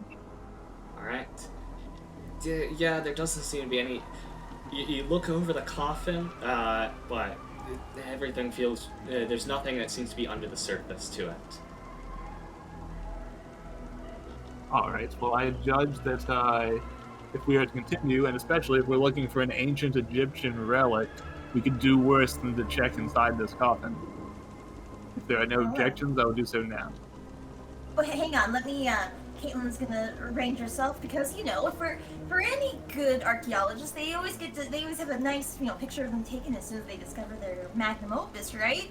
Might as well get your little action shot. Make sure you look toward the camera surprised and with a big smile on your face, all right? So Caitlin's gonna get ready to take a picture of him after he opens it, like as soon as it's open. All right. Opening up. Well, the then I coffin, am going ahead. Opening up the coffin, there is a mummified, an emaciated body. It looks to be an Egyptian mummy. All right. Would you like to pose for that shot now? All right. What are you doing with the mummy? Why, yeah. Smile. What's the smell like? Is it gross? Is it hurting us? Well, mummies actually smell quite pleasant. So I've heard. They're dressed in bandages, dried out, and all this herbs and stuff are applied to them to preserve it. So it's Right. no more smelly than, say, a rabbit's foot. And we were like expecting this, right? So is it shocking for us, or are we? Not particularly. All right. Okay, just it's kind of. Yeah, picture Alright. time. It's a body wrapped up in bandages. I mean, you've seen this in books before. You've heard about it. It's nothing too out of the ordinary. So what pose are you making with the Right. mummy? So I simply place one hand on my hip, I turn, and I smile as I await to preserve my legacy. 3. Right, and John, you want to slide in there afterwards, and we'll get one of the both of you, and she'll take the picture. Oh, So and first also, picture with a little aim is thing, up. 3, 2, 1, click. And as the flash rings out, in the brief moment where the dim light where your eyes adjust between the dim light of the torch and the bright light of the flash, you don't think the mummy's in the same position anymore. In fact, you think you see an arm reaching for aim. Aim, would you like to make me a dodge My God. or fighting back roll? How are you defending? Dodge. Hold on one second. I will roll. Bro, Ah! John, where are I'm you outside standing my in all room. this, by the way? I'm standing like kind of close to aim with the flashlight. Right, illuminating it. As for Right, the so mummy, like the Okay, mummy's so I attempt fist. to dodge the roll. So, your choice of dodge or fighting back. I tried to dodge, but it was outside my Yeah. range. So you try to jump out of the way, but the mummy's hand grabs onto you. You miss the slash of what looks to be, now in the light, obvious claws hidden under the bandages, but it still grabbed a hold of you. My so, God. All right. Could I get everybody's dexterities in chat? Oh, jeez. Oh, Yeah, sweet. mine's a 60. 60 Mine is mine. is 70. All right. So.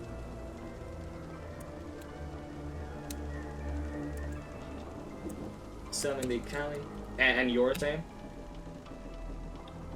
60 for me. Sweet Mary, Mother, and Joseph. All right. It is your turn, Callie. Because Caitlin is a big baby deep down inside. So, John, get your gun. And she's gonna do her little scream. I thought about doing my scream queen scream, but I will not. I will be nice to you guys. And actually, yeah, now She's that gonna it's your start turn, could you make me a sanity check for seeing this? Hell yeah, I can. I mean, heck yeah, I can. Let me double check what int is our save, right, for that? No. Yeah, it's a check made against your sanity. Under your sanity success, over your sanity fail. Okay, so alright. So let's see, I rolled a 1. Okay, let's see. I rolled a 14. Nice. All right. You take 1 point of sanity damage from seeing this unnatural event, but you don't suffer the majority of it. This is just a prank, right? There's got to be some other college kid wrapped up in the thing. Help No him, worries. John. Oh, yeah. So me, I just yell out like you picked the wrong person to cross, you son of a bitch, and then I try to reach for like my I guess I pull out my handgun, right? Yeah, could you make me the sanity check too? Sure.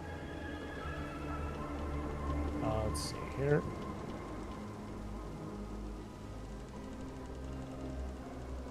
And mine's 43. My sanity or my power is 60. So, Alright, you pass. You take that 1 point of sanity damage, and your gun wavers in your hands, but you steady it. You have control. Right, cool. So yeah, I'm gonna freaking shoot it. I'm gonna empty 3 rounds into it because that's the maximum that I can do. Alright, in fire each of those with a penalty die. All right. So let's see here. Hold on. Let me make sure I copy paste it. So first shot, that was a 44. My skill in firearms is 75. Alright, hit. Next. And But right. roll Okay. actually roll another D100 because it's at penalty die. So, and do 2D100, 2D100 for the next 2. Okay, so Okay, that still first hits. penalty Now die, we've I roll. confirmed that. Now roll 2D100 for the Okay. next shot. All right, here's the first one. Alright. Okay, so Yeah. cool. So both of them hit. Alright, all 3 bullets hit. Roll me damage for all of them. 3D10 plus 6. 3d10 plus 6. All right.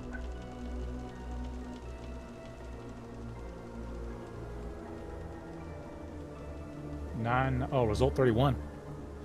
Alright. Firing, opening up into the mummy. You see the you see each of the bullets impact the mummy like things impacting paper. They just go through it. It seems to not even react. But then the mummy's body goes stiff, and you see it slowly unravel and crumble away into nothing but dust. I just breathe a sigh of relief. Damn, I'm just glad this thing's gone. And Aim, could you make me a sanity check? Surely can.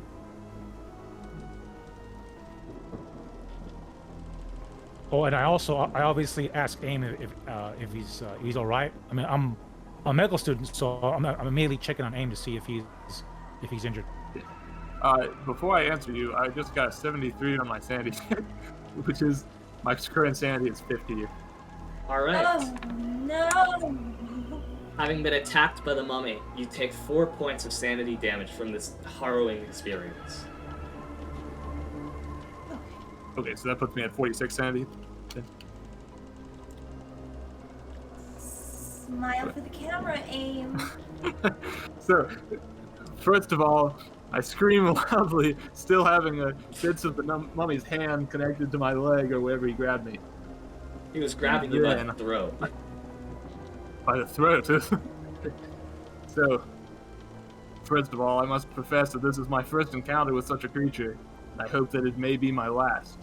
And then I must give my profound thanks to Mr. John here. This is actually the second time I've nearly perished today, and I'm not ungrateful for your protection. Yeah, I mean, as a medical student and as a prospective doctor, I'm glad I was able to apply some preventative medicine.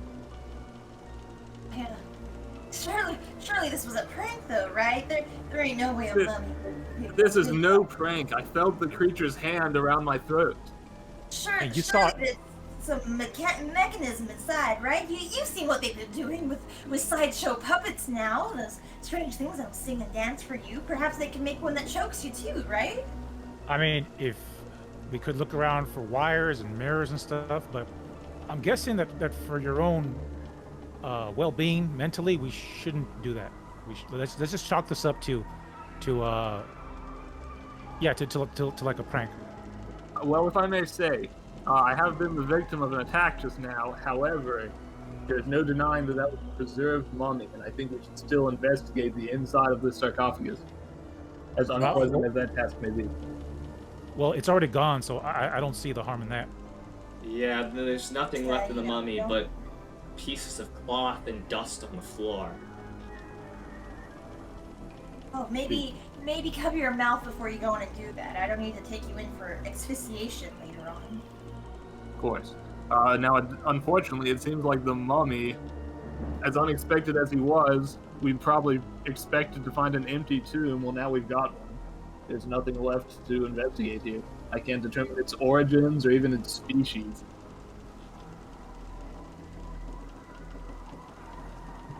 All right. So if there ain't nothing left to find, I suggest we all get the hell out of here. We haven't taken a look around the whole place yet. I mean that was spooky, but we've already gone through the worst of it. Surely, let's just before we go on and leave, maybe we should just make sure there ain't nothing else set up for us. I mean, if anything, we're going to be prepared for it this time. Okay. Let me just reload my gun. Oh, that's smart, huh? Aim, how's your throat feeling though? Physically, I appear to be fine, yes. I You know must what, say it Aim? was a shock, but no. After what happened, maybe you should walk around with your hand on your knife, just in case. Quite true. You're so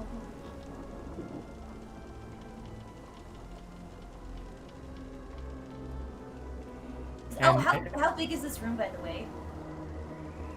It's a little bit higher than your heads, and it's spacious enough to fit the 6 coffins plus this sarcophagus in the back. But it's just a small excavation under the church. Right.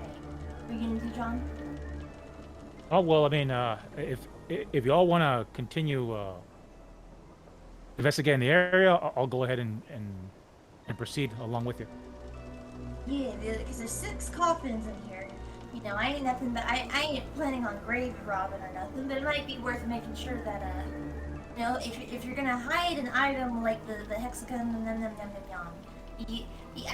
hide it in the coffin, right? Surely no good person to go poking around one of these. So let's start busting them open, but you know, respectfully. All right, yeah, let's not just respect the dead. In fact, one thing I wanted to do before we took the picture with that fella was ask his forgiveness. Maybe if I do that, we won't get swiped again. I'd say that's optimistic, but you may have a point. I could have offended some sort of. I'm not certain if you all believe in supernatural forces or even forces beyond the grave, but I would say we appear to have disturbed something.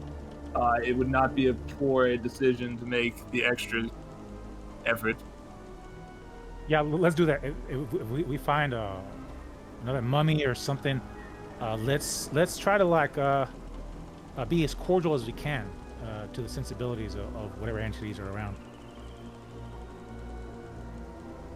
Of course, and like I said, I don't mind cracking them open and checking them out, but unless they got what we're looking for, we really ought not take nothing. Not unless, you know, it turns out we found like a crime scene down here, but surely not. Surely you wouldn't leave your victims in a coffin, right?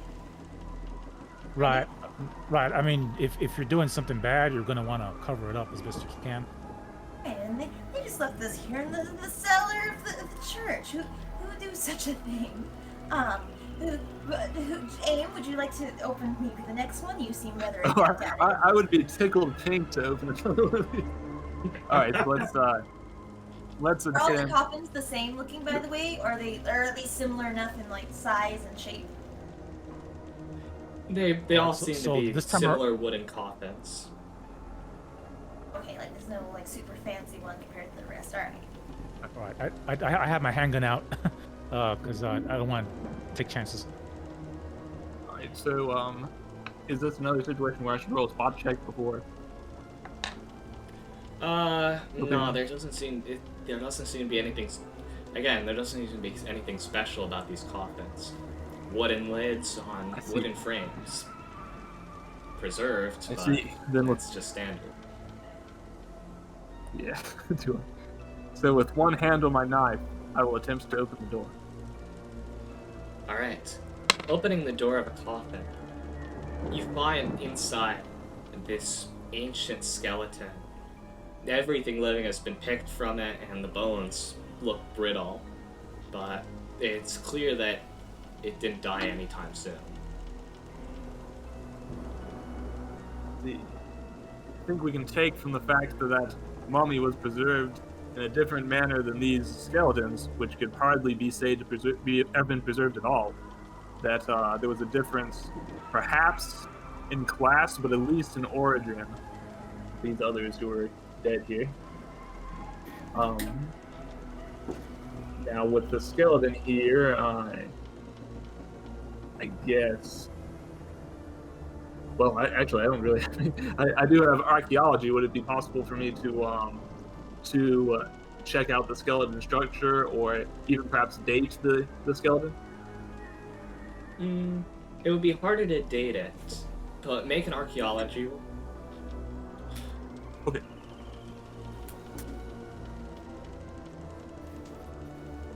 I got a 33, and for me that is below the, what do you call it, the top number, the 37.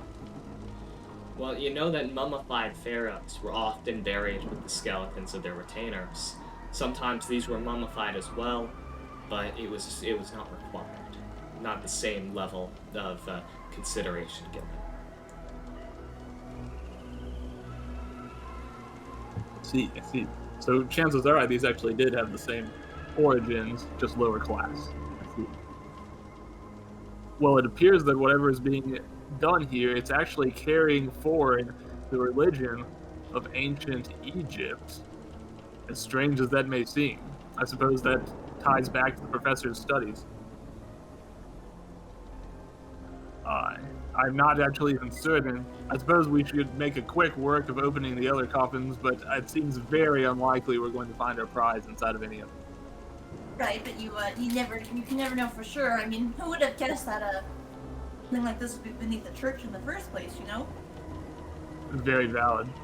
In fact, if this was one of my ordinary expeditions, I would be loath to touch anything here. In fact, what we're doing flies in the face of everything I've done. However, what we're doing now is more important than any expedition I've undertook in the past. Don't worry, I'll forgive you.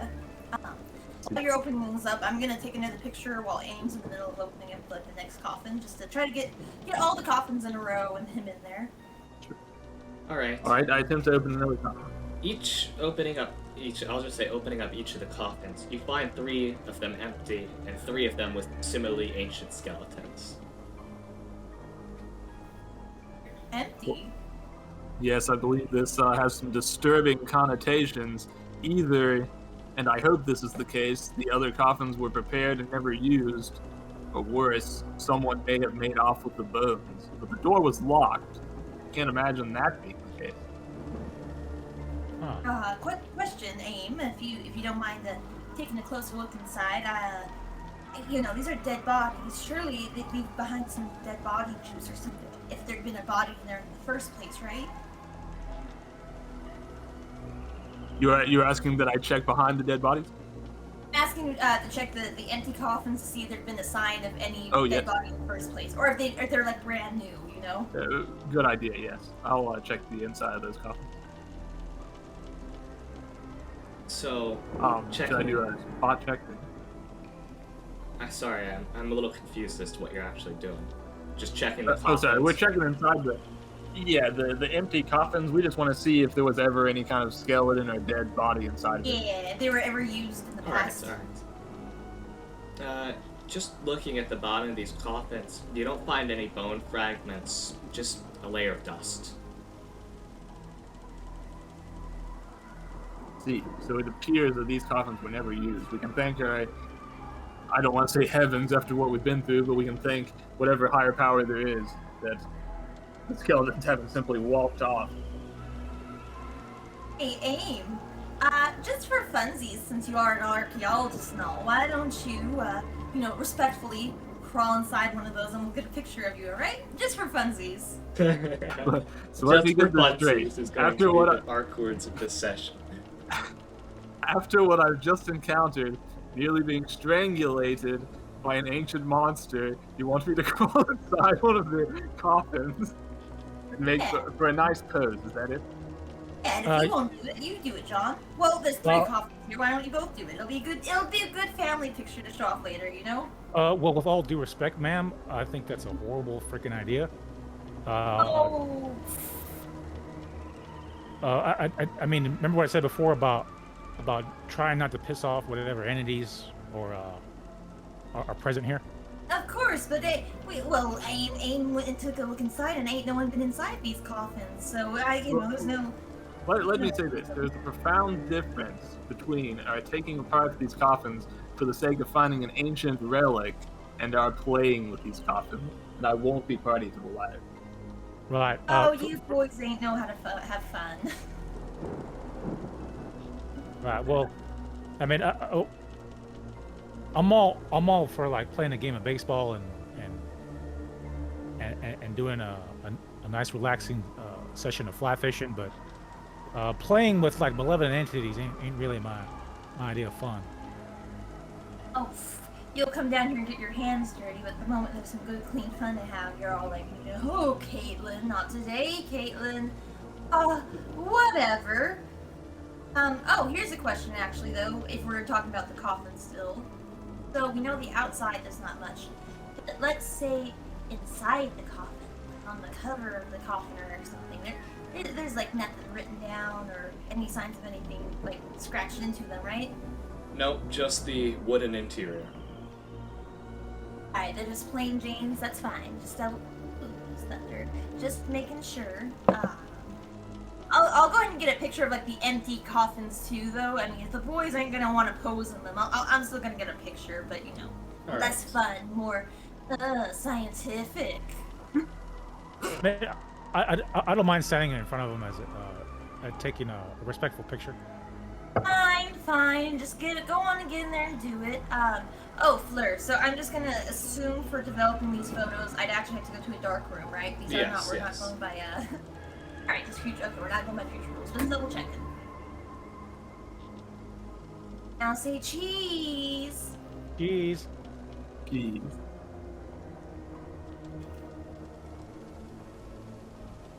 Alright, get out of there. Gladly.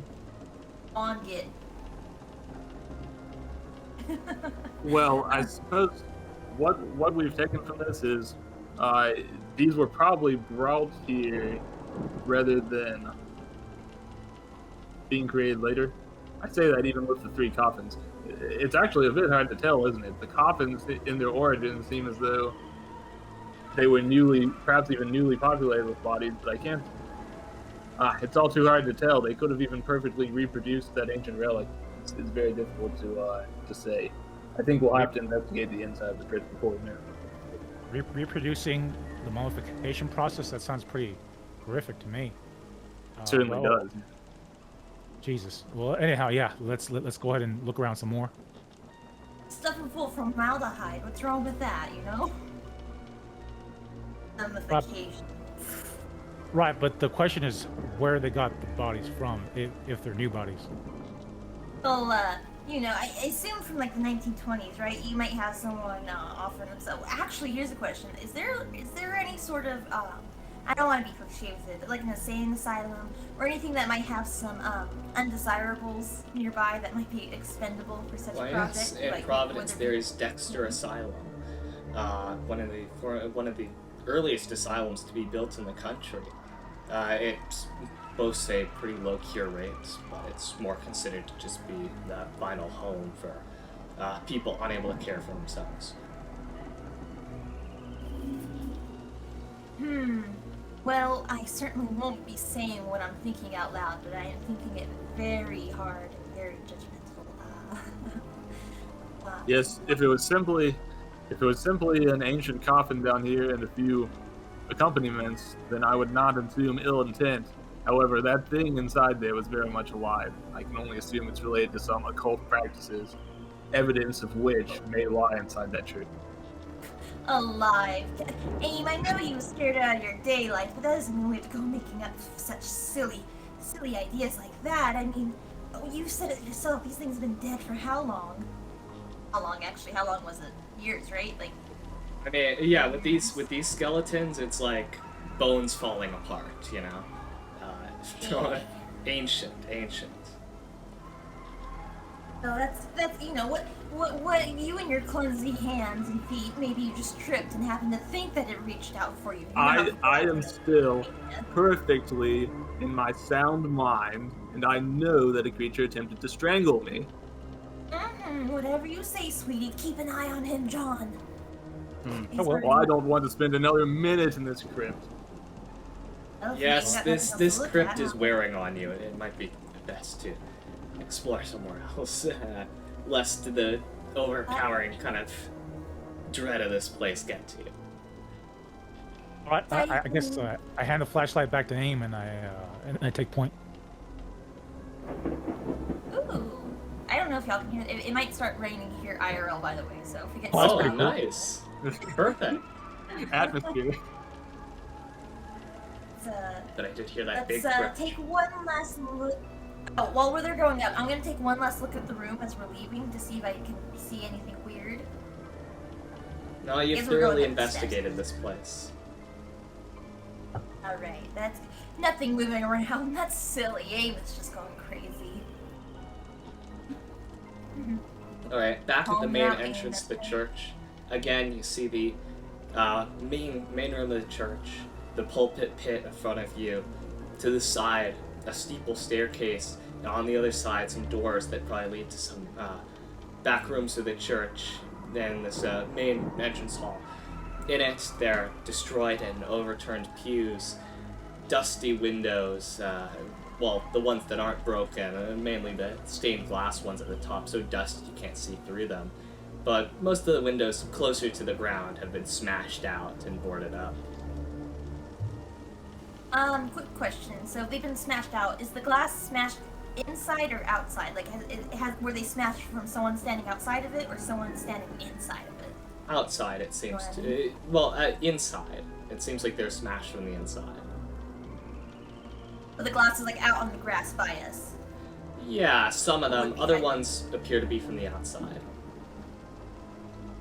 Okay. It's just, I don't know to do that information, but it is kind of good to know if someone inside was breaking windows or someone outside was trying to get in, you know? Yes, I would say it must tie back into that riot that we heard of. I doubt that the windows were preserved after such an event. Right, of course. Just gotta make sure our facts line up too in that regard, you know? True. Oh, and this was how many? How big was this church again? Is it like huge, or is it like the average size of a place like this? It's probably average size for a church in this place. The main thing, where it might dwarf other churches, is its height, the height of its steeple, which is absolutely monumental. Right? Ooh. Well, so then unless you want to try barging in through the front door, maybe we should look for a loose board or a window that hasn't been smashed open yet. Well, from my experience, going into the front door is a bit too obvious. Let's try to check the back. Lead the way. All right, so yeah, I just me and the rest of the party just like walk up to the back door, and I test the handle or anything to see if it's locked or not. There is a locked back door to this place, and it's probably just locked from the inside with some kind of simple, with some just kind of simple door lock. But I will say, at the front, when looking into the church through the windows, you didn't see any movement inside. It appeared pretty desolate. All right, good. So like, I guess we could try to. Let's see. Do I see like a window with no glass, or is broken glass? Or... The main room, the place of worship, that's where there's all the ground windows that have been smashed out, the overturned pews, and stuff, doors to rooms further in the back, the steeple staircase, the pulpit pit, at the front, all that. All right, so let's just try the front door, and if that doesn't work, then I guess we gotta crawl into the windows carefully. All right. Walking into, opening the front door, it opens easily, and you walk into the desolate church. Let's surprise. Uh, Right, so yeah, we just keep walking to the church. I guess, can I do like a spot hidden check just to see if I notice anything interesting or relevant? Sure. Make me a spot hidden check. Oh damn, I'm blind as a bat. I rolled a 97. Alright, you don't see anything in Alright, here. well, so far I don't see anything interesting. What about y'all? May I also? I don't know. Should we all do spot hidden checks or no? Is that too much? I say 2 per party usually. All right. You want me to do it, Aim, or should I? You do it, or should I do it? Who should do it? Aim? I would be happy to. I do have a rather high roll. All right, go ahead and roll. Okay. Give me 1 second. On the wrong tab. Roll. Got a 36, which for me is regular. Alright. You see, on the far end of the room, walking over towards the pulpit pit, you come to the large stone altar, which seems to be the focal point of all the attention in this church if you were to be sitting in it. And on the back side of that large stone altar, well, sticking up a little bit above it, you saw its glint in the moonlight. You see that there's a large symbol, a bronze ankh, kind of bolted into the back of the stone altar. Though a part of it sticks out above it. Ankh being Well, I can't imagine that this. Ankhs, for reference, consist of a cross, but also a loop at the top, Egyptian symbol. So what we have here is more Egyptian religious imagery. I will say that it would be very surprising if this church was very much popular in its time. There are 2 mysteries here. One, how did such a great building and such resources come to be in a town where I can hardly imagine the religion would have been practiced by many? It's all very mysterious. But that altar definitely seems important. Yeah, this seems very odd in a God-fearing town. Yeah. Well, maybe we can hope that they were just merely having it here to preserve it, right? I mean, just because they're good God-fearing folks doesn't mean they would absolutely have to hate history, right? That is true. No, But I think that would be scholars opposite. definitely were backed by that. I'm a little bit spooked. Well, I don't think we should proceed without taking a good close look at that altar. Well, Aim, okay, I'll go in. I want to go in and take a picture of it, but I want someone nearby me to, even if you're just holding the lamp, or the torch, I'll go check it out to take a picture and do a quick look, but I want someone near-ish by. Certainly. I'll approach. And I was thinking, we can take the pictures first, but I would like to do a, I guess either archaeology or history check against the altar just to see if I can determine maybe what its significance was to the culture. I can do a spot hidden check too at the same time, right? All right, I'll Yes. go ahead and grab the flashlight from Aim, and then I'll get my handgun ready too. Cool. So like I said, I'm holding the camera and do the spot hidden, and then if you want to do an archaeology, I don't know if you want to do that at the same time or after. I rolled over my spot check. Oh, never mind. You don't see anything out of place or of note. Oh, lovely thing. Make Click, that click, archaeology click, check click. now, Aim. 54, which is my normal range, I believe. Alright. You know that the Ankh is a symbol of life and more, specifically within the religion, the idea of eternal life, or of how the end of one life it becomes the start of another, on to infinity. The Ankh is a symbol of that, and mixed with this, well, church altar, it seems to be an attempt to make a synthesis or combination of the two religions. Well, of course, it faces inwards towards the priests, so not towards the people. So that even has implications of maybe it being this church. It's so confusing, this church. It's something, of course, that makes no sense for a place like Providence. Well, I'm not sure how versed you all are in Egyptian mythology, but I will say that this Ankh definitely ties to the concept of eternal life. I think we're beginning to see some ambitions of this church at play that may explain why they had such a powerful or well sought after relic. Well, I certainly cannot say anything against that, so it's weird, but I'll believe you because I have no other way to explain it now. Please do. Well, so we've inspected the altar. Was there anywhere else to go from here other than the upstairs? There are some doors to some back rooms, but the steeple staircase is right there. My vote would seem to make sense to search the first room the first floor before we go to the top. All right, I'll go ahead and lead the way. Here's a flashlight back, aim. Understood. All right. Pushing open the door, you see a small room with a desk, a chair, a bookshelf, all in the northwest corner.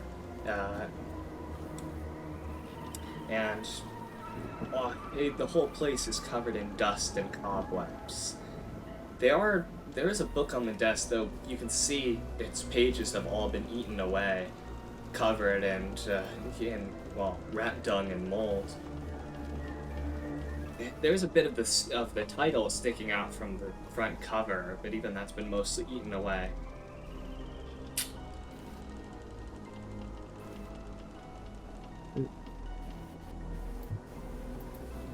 So from what I understand, sorry, I zoned out just a little bit there, but we do have the bookshelves and also the desk where... Was there anything else I missed in that description? No, it's just a small little study space.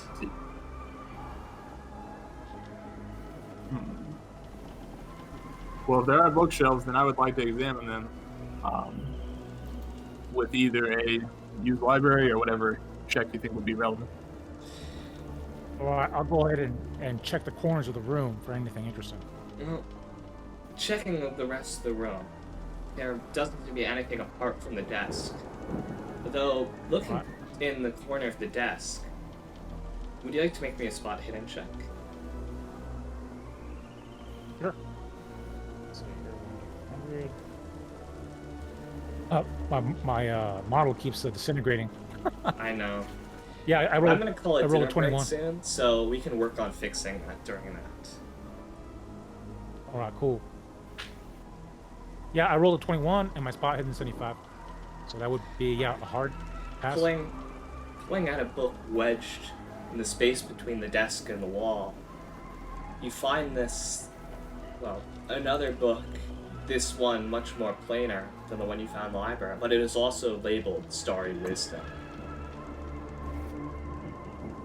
Starry Wisdom. Oh, this sounds familiar. Hey, Aim, check out the book that I found. I certainly will. It's much larger than the manifesto. It's almost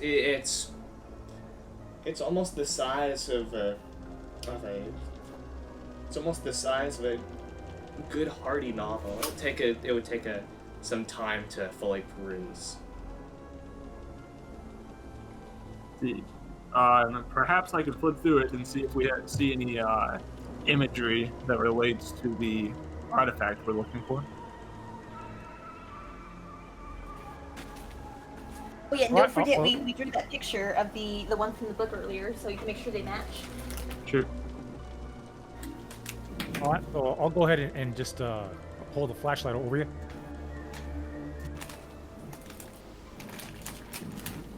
Would you like me to make a check for that, Fleur? Sure. Okay. And will this be my library usage check or a different check?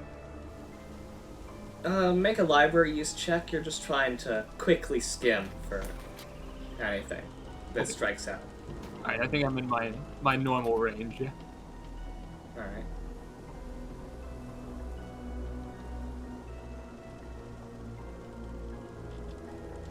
Okay, in your normal range, flipping towards the back of the book, you notice here that the language breaks down into, well, it seems like an English approximation of something impossible to pronounce. Letters smashed together in just ways that baffle you.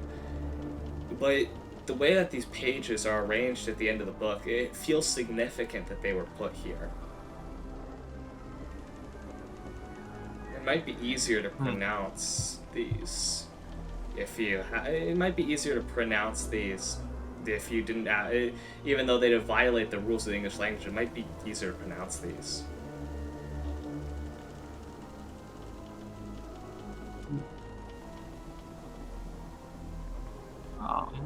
So, would it be something that I could roll a language check for? If you'd like to try to read it out loud. Because I only have English, so...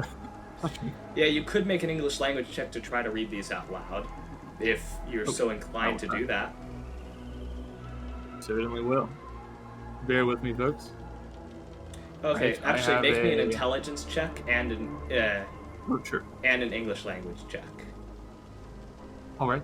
Well, the English language check is within my hard range, and I will do the intelligence check now.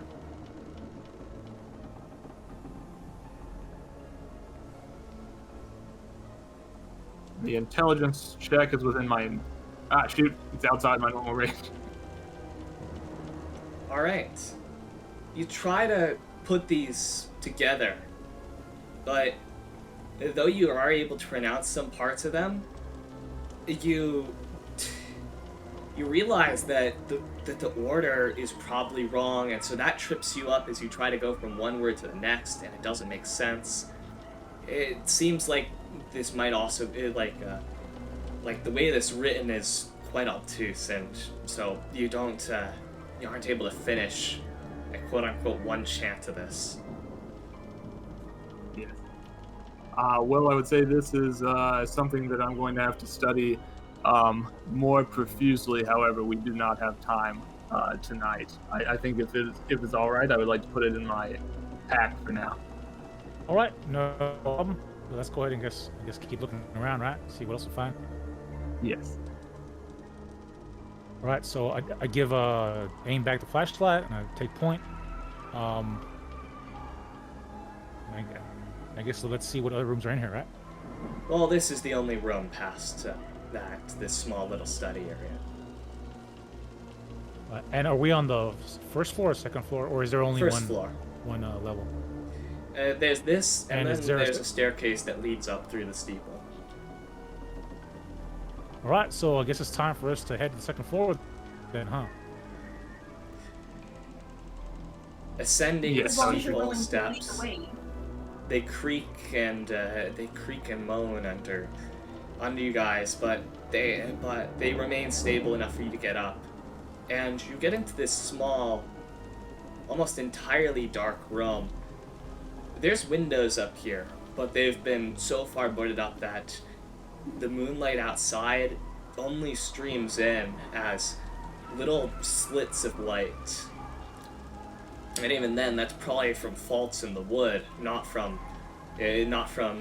faults in the wood where it's rotted away enough for it to allow that to go through. It probably was completely dark back in its heyday, but around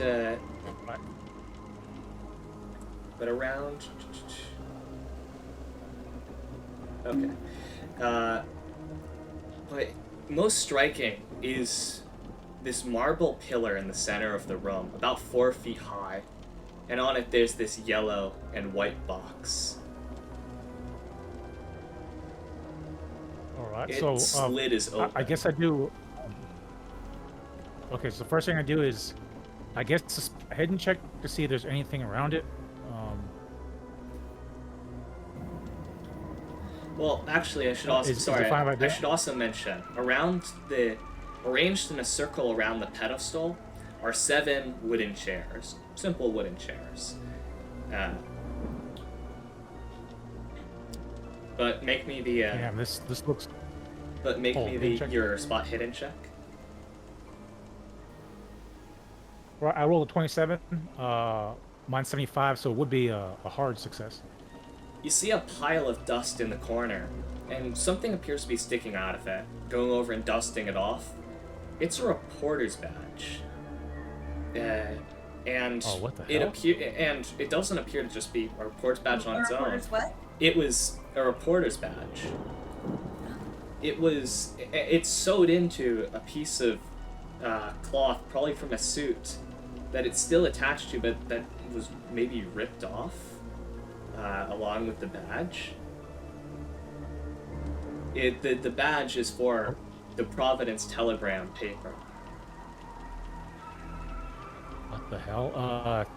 All right, Kate, you're not gonna like this, but it looks like one of your sort of like fellow colleagues might have got into a scrap here, judging by how his badge got torn off. Would the badge have anything identifying on it, like a name or a location, like where they might have been working from? Yeah, it says the Providence Telegram. Also on the badge is marks of melting and charring. There's parts where the metal is deformed or corroded, as if by acid. Oh. The hell? Damn, I really don't like this room. Yes, hey, and also, I was your hoping spot that hidden also reveals there no. appears to be an attic trapdoor leading upwards. You could, if you stood maybe on someone's shoulders, you could go up and reach it. But in the center of the room, too, you catch a glimpse going around, and you see inside the box a little glimmer of something purple and shining.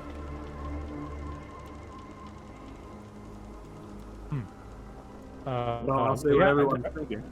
I think that it's very likely that I want to say that our prize is inside that box. However, if it was that simple, someone would have made off with it. To see that charred badge there, it gives me a profoundly bad feeling about what we may find. Right, so here's an idea. How about let's kind of stand as far away from that damn box as we can, and we throw some kind of like shoe or whatever at it and see what happens. Were you willing to give up one of your boots? Well, I mean, it doesn't have to be a shoe. It could be anything we can find. So I'm going to start looking around the room to see something that I can throw at the box to like knock it off. Well, you could use this badge. Okay. So, all right. So let's step as far the hell away from this box as we can.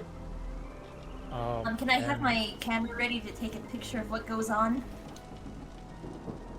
And so first thing I do is once everyone's nice and far away, I kind of poke my head in through the door itself, and I just fling the badge at the box. All right. Fling the badge at the box. You hit it, and it falls from the pedestal. And within, for a moment, you catch a glimpse of this majestic outcropping of a pink gem, pink and purple gem, with flakes of dust or impurities in it that almost seem to make it seem like stars are shining from within. But then the box hits the floor, and the lid snaps shut. And for a moment, there's just this creaking that echoes throughout the whole church. It shakes and shakes. And then but then it goes silent again, except for the wind blowing outside, the rain and how do I unpause, man?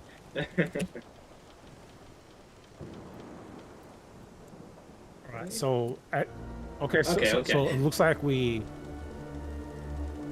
looks like there ain't no traps or disintegrating lights or whatever. I'm gonna go pick up this thing, but I'm gonna wrap it in like some sort of cloth. I don't want to put my bare hands on it. So I head over to the gym. It's inside this box. Oh, okay. So yeah, I head over to the box. I open it up, and I use like some kind of cloth from my doctor bag to like hold the gem. Trying to wrest the gem from the box, it appears to be the gem is pretty firmly inserted in the box, but you can wriggle it free. And holding it up, could you make me a power check? All right, we'll do. Let's see here. I got a 48. My power is 60. All right. So, looking into the gem, you see this. It dazzles and sparkles, and troughs of light seem to flow through it, almost like, well, like the Milky Way, kind of. But the mesmerizing glow from within, or illusion of a glow, probably. It doesn't seem to be emitting light, just refracting the light from the torch. You are able to pull your eyes away from it. Yeah, this is really crazy. I stared at this damn gem, and it was like I was captivated, you know, like some kind of I guess for lack of unable to be crude, like I was some titty bar or something. Anyhow, I'll go up. Here's the gem. Aim. Whatever you do, don't stare deeply into it. I don't know. I don't recommend doing that. I'm losing it too. Oh no. But anyhow, I can see you. So like, I can see your neck broken and lying down on my end. Oh, you're back now. But Sorry, sometimes my camera overheats a little bit. I know. I'm just scared that the boys are already speaking mumbo jumbo. We haven't even spoken yet. Well, you'll be happy to know that I know very little lore about this gem. I am excited to study it, but it's a fascinating mystery, but not one I can look too closely at in the physical sense. well, here's an idea. How about we have Caitlin take a picture of it, and then you can examine the picture instead of the gem itself. I will submit to this plan. However, I will set the gem down and not hold it as the flash hits it. Or I have a bad. So let's just put it in like a spot where it's easy for Caitlin to put it into view. And all right. And then we just, I guess, take a picture. Fine, I suppose. If anything happens to my camera, though, you're buying me a new one. Oh, Jesus. Oh, all right. We'll all pull our funds together. All right, Yes, the camera will be the least of our work. All right, so we take a picture and imagine everything's fine, or... Taking a picture of it, the flash goes off, and the room is momentarily encased in this bright pink refraction as it seems to magnify the light. But nothing else really happens of it. It just amplifies that light greatly. All right, so I just... And me looking... I was just gonna say, me looking through my camera at it, is that a problem, or do I feel okay? Looking at your camera at it, Well, it actually seems quite ordinary. As much as it has this sublime beauty to it, where it's pink and purple seems to be just wonderful colors. It's all of the impurities and faults in it, and its irregular size and shape. Though it certainly would be a nice thing to dress, it almost seems like a subpar gem by the standard of gems in many ways, and none of the odd visual effects I described to Holiday seem to happen through the camera. Oh, these silly boys getting scared of a dumb rock. Whatever. Alright, I've got the photograph. Someone else come pick up this dang dirty thing. All right. I guess I wrap it up in a cloth and then I hand it over to Aim. Yes, and I will keep it in my pack. Oh, and also one thing I noticed is that there's like a door opening for an attic. We should probably check it out. We do have what we came for, but I do agree. At this point, I would not leave any stone unturned. Right. Who knows what other fancy Egyptian mumbo jumbo is lying up there? Exactly. You understand. Okay. So let's see. Which one of us is lighter? Because to reach it. Oh, I know. How about Caitlin stands on one of our shoulders, and she can pull the door down. Of course, leave the lady do all the heavy work, but I am probably the smallest. I think 40 is what I put my size in, so... Yeah. I'll do it, I guess. Yeah, my size is probably 50. Yeah, 50. And my size is 50 as well. Alright. Right, Seeing as I'm burdened with the pack, I would request that you be the one. All right, go ahead and just go ahead and hop on my shoulders, Caitlin. Standing on I'll John's... do it. I'm complaining, but I'll do it. Standing on John's shoulders, you're able to reach the trapdoor, and while pushing it up, the light of your torch filters into the space above, illuminating it. But also, it seems like a shadow in the corner of your eye blinks out as the light finally reaches it. Something darker than dark, if that makes sense. But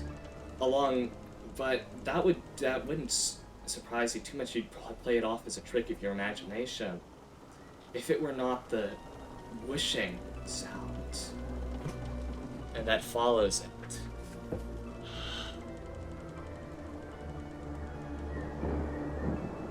The hell was that? Then there's Caitlin, a silent, and then there's just silence from the room above.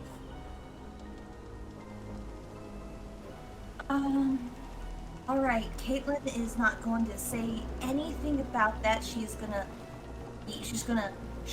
grab whoever's holding her up, though. She's gonna grab their hand and shake them to pull her back down right now before I jump. Do it, please. All right, so I set Caitlin down and I asked her, well, you look kind of shook. Did you see something kill her? She's gonna squat down and then motion for them to whisper so that she can whisper to them. She's got shaky hands and she's gonna try to look like she's not afraid. But first, could you make me a Constitution roll? A Constitution? Yep. Okay, I can do that. I'm getting to it. Oh, jeez. I rolled under. I've got 38 and minus 50. A stench like death What's up? has filled your nostrils from that room, and it almost sickens you. But you manage to hold down your bile and steady yourself. I ain't scared of nothing or anything, but there might be a raccoon, a family of raccoons living on up in the attic, and it smells like a couple of them died, but not all of them, and I'd be very careful. You don't want one of them jumping out to grab your throat or anything. And she's gonna be looking up worryingly at the hole in the ceiling. Right, so it sounds like it stinks like high hell up there. Luckily, I got my doctor bag with me. I I got some little cotton swabs we can kind of stick up our nose. Well, it certainly doesn't seem like they went through the trouble of mummifying and perfuming whoever's dead up there, or whatever's dead. It's just a family of raccoons, Aim. Don't be silly. All right, so yeah, for our own, I should say, physical health, I recommend we put just a little bit of cotton in our nose, not too much because we need to breathe, to block out any sort of stench. Well, it's not very ladylike, but I guess I could do it. I certainly will. All right, so I hand everyone like some pieces of cotton, and we all get prepared. Okay, so I'll go ahead and take point. Aim, just go ahead and have a flashlight ready. I'm gonna have my handgun ready. And before I head up, well, I should say I take like maybe 1 or 2 steps with the attic, and I'm looking around trying to spot anything that's hidden, or yeah, just anything out of the ordinary. So can I roll like a spot hidden check? Pulling yourself up into the attic, you see looking around, it's empty. This empty room above you is just, it's maybe only 4 feet high inside, and just appears to be a roof space. But there is this odd yellow staining, and of course the horrible smell. But the odd yellow staining covers the floorboards and the rafters. Oh, this is odd. It reeks like high hell, but I don't see anything behind that should be causing the smell. I do see a whole bunch of staining and stuff on the ground. Hey, Aim, you want to check this out? I will. This is not my area of expertise, but I certainly will. Just water rot. Don't be silly. It's just water rot and dead raccoons. All right, so I take the flashlight from Aim, and then I kind of guide him up the steps. Okay. So may I do a spot check for the room, or would it be better to investigate that gold staining? If you wanted to investigate, it'd probably be the putrid yellow staining, which seems to coat parts of this room. Yes. I'll investigate that, and trying to think of what check makes sense there. What can I?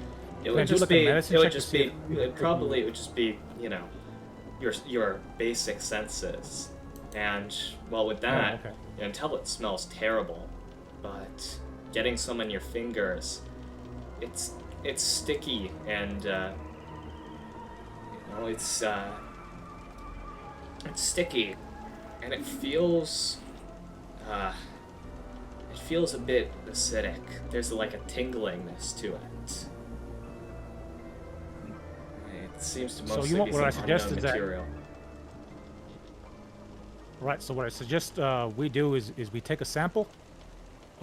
Luckily I got something in my medical bag that can kind of store it, more or less, and then we can bring it to the university and see if anybody can figure out what the hell this sticky thing is. That's a fine idea. All right. Go ahead and do it. Whatever you like. Play around with the muck. I don't care. Yeah, I mean, you know, as boys, we like to play around with gross things. I know. Outside. Right, so I just. Outside the storm, which was a light rain, as you progressed the building. It wasn't raining before you got here, but now the wind is picking up and the rain seems to be bearing down more heavily. And if this keeps up, it might be dangerous to go outside of Providence with how things seem to be blowing. So you should probably start heading back for the night. All right, yeah, the rain looks like it's kicking into high gear. How about we kick it into high gear as well and bolt out of here? Of course. So let's get going. We don't need to hang out with the critters hanging out in this place and nothing more, right? Yes, what? And I do not relish the idea of spending a night here myself. All right, let's all go ahead and mosey. All right, and with that, I'd like to call a small 20-minute dinner break or so. We'll reconvene at, well, in 20 minutes at 8:10 for me. So yeah, just so get something for yourselves to eat, stretch out for a bit, and we'll be back soon. Stay tuned, everybody. Sure thing. All right, cool. I'll keep that.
I return.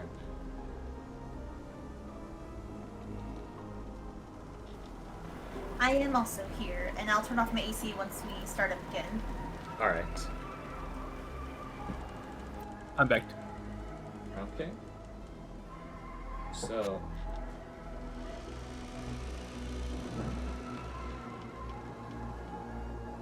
Yeah.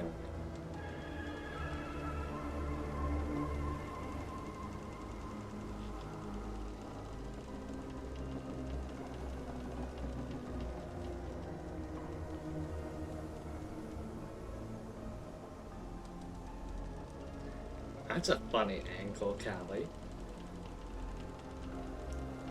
All right. I returned. Let's see. No. Look at my stream and CallieCalico. See, it's funny. I feel like I'm a little bit regretful because I'm the only one who never gets called out on their model acting weird, and that's because I'm the only team.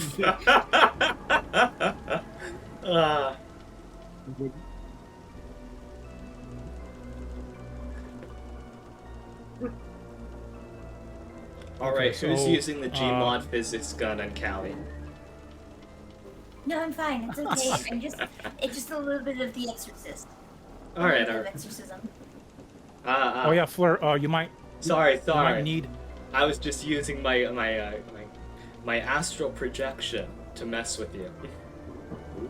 Oh, please don't. I'm so fragile. You are that little insect. Oh no, not French. Hey, so Fleur. Mm-hmm. Let me go ahead and give you my new OBS Ninja link. Alright. Let's see here. There, message. Oh wait, it's the same. TYZE. Huh. That's a little weird. Cause like I'm on OBS Ninja. Yeah. Oh, I guess it has some really good redundant. Oh. Let's see that. It's asking you for a camera. Oh, a camera. Huh? Let's see. Camera. Yeah, let's refresh that. That's... Yeah, share your camera. Blah blah blah. Oh, cause I selected share your camera, and I selected VTube Studio. Yeah, on The, my virtual stream, cam. on my stream you can see the. Well, it looks like the first page before you go and do stuff. Okay. Shit. Cause I know there's a little bit of a delay between the stream and what I actually do. Cause right now. Well, I'll I tell do you have OBS if OBS. it works. All right. Oh, okay.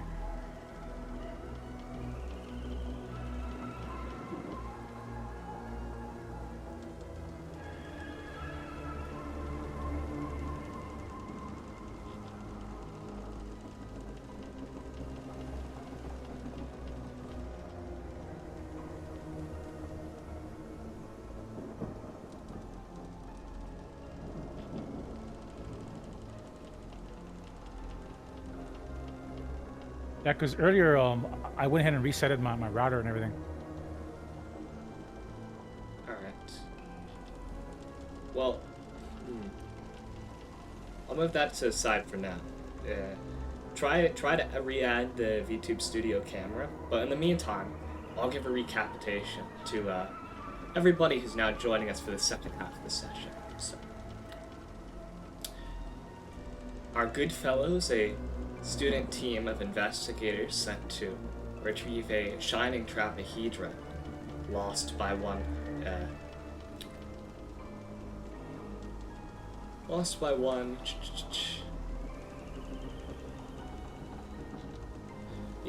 Enoch Bowen in Providence after being excavated from Neferkha's tomb in Egypt, who with it founded a cult called Starry Wisdom at the Old Free Will Church, which, as explored by the investigators, seemed to have become a confusing mix of mainstream Protestantism and ancient Egyptian practice, some parts hidden from the public, but other parts, well, within full view. And after running into a mummy that seemingly came alive in front of them, they eventually found the crystal, the shining trapahedron, in a box at the top of the steeple. And, also along with the badge of someone from the Providence Telegram. However, as soon as the lid on the box was closed, there was a rumbling that shook through the church. All seemed to become still, but then it was gone as soon as it had appeared. And opening the door to the room above them, as though there was a shadow and a whooshing sound, for a mere moment, they found that room empty as well.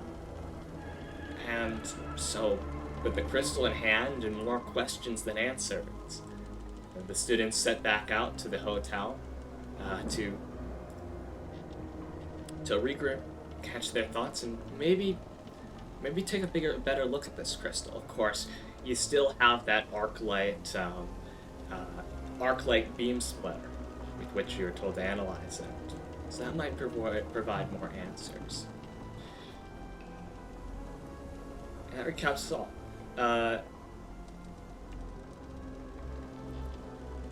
Callie is in a cheese coma induced by incredible heat, causing her camera to overheat from time to time. So. It's okay, I'm perfectly fine, but yes, also that. All right. What? Are you having better luck, Holiday? I think I am. I went ahead and just hung up the OBS call, and I started a new one. Do you have a new link? I already, yes, I messaged you the new link. Oh, okay. Thank you. Still doing that? Give me one. No. I gotta put it in. Oh, is it? Alright. Okay. And now, there we go. You're a little fuzzed, but here. Let's see if the filtering on the color key, I can maybe change that a bit to fix to make it look a bit better.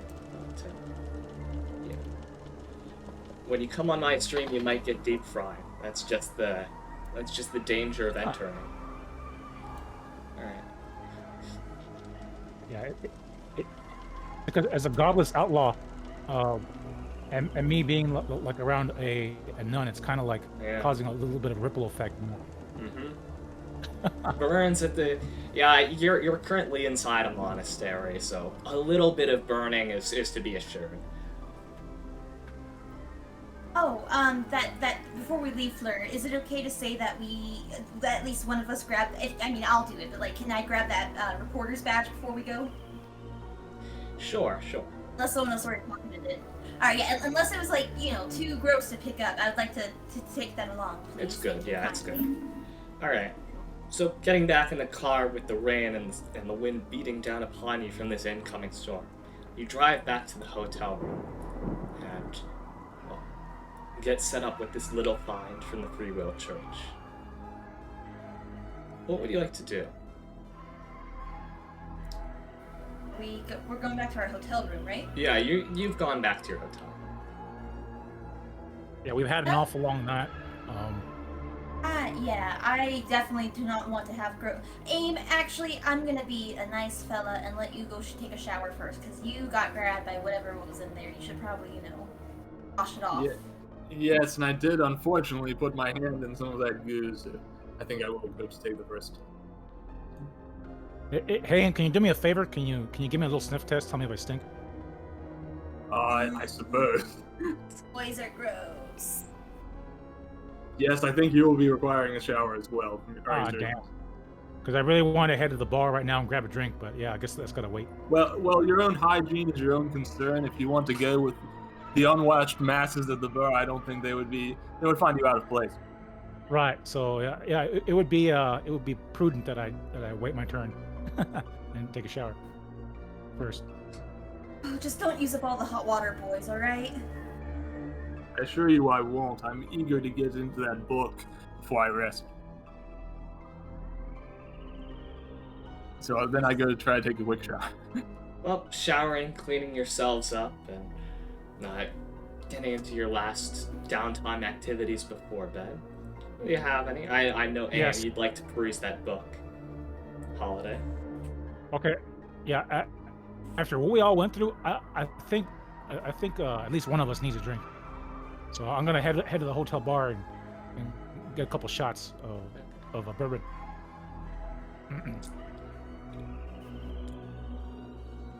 Taking a few So shots anyhow, of bourbon, Caitlin- you feel eased from everything that's happened tonight. All right. Damn. I'm glad I got something to calm my nerves. All right. So yeah. From there, I just head on back up to the room. And you, Caitlin? I refuse to be alone. Okay, it's gonna be awkward if I stay in this room while this gentleman's taking a shower. I'll also go get a drink. I wouldn't mind getting one after that night. All right. So it looks like me and Kaylin are drinking together. So we should let AIM know where we're gonna be, though, of course. So All right. we'll let him know.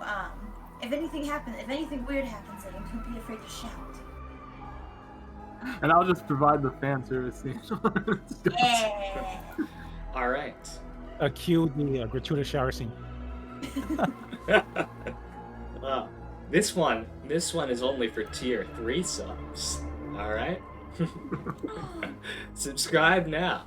5, 24. 4, 3, 2, 1. Oh well. All right. Moving on. Moving into this book, The Starry Wisdom. This tome, unlike the manifesto from before, which was occult gibberish, this is a history of the sect.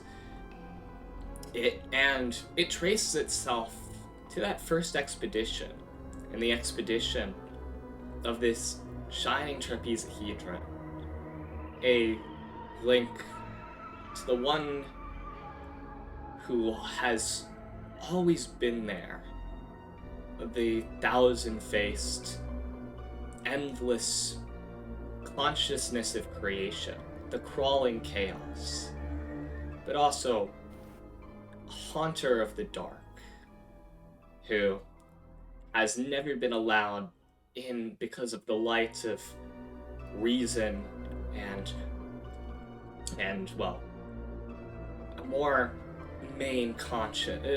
conscious consciousness. It's only within the dark, the ignorant, the intuitive, that he can begin to reach out. And in them, great power awaits. And only those who are willing to submit themselves to blindness. And this book is long, so that's as much as you can study from this. It wants to go more into its practices, further history, and then even further perusing, you see those strange pages full of chants, and alongside them, almost pages that seem to detail a different system of writing. This book is a serious tome, not of wisdom, but of madness. And you get as far into that in your study tonight, AIM. But you're all feeling pretty tired, so...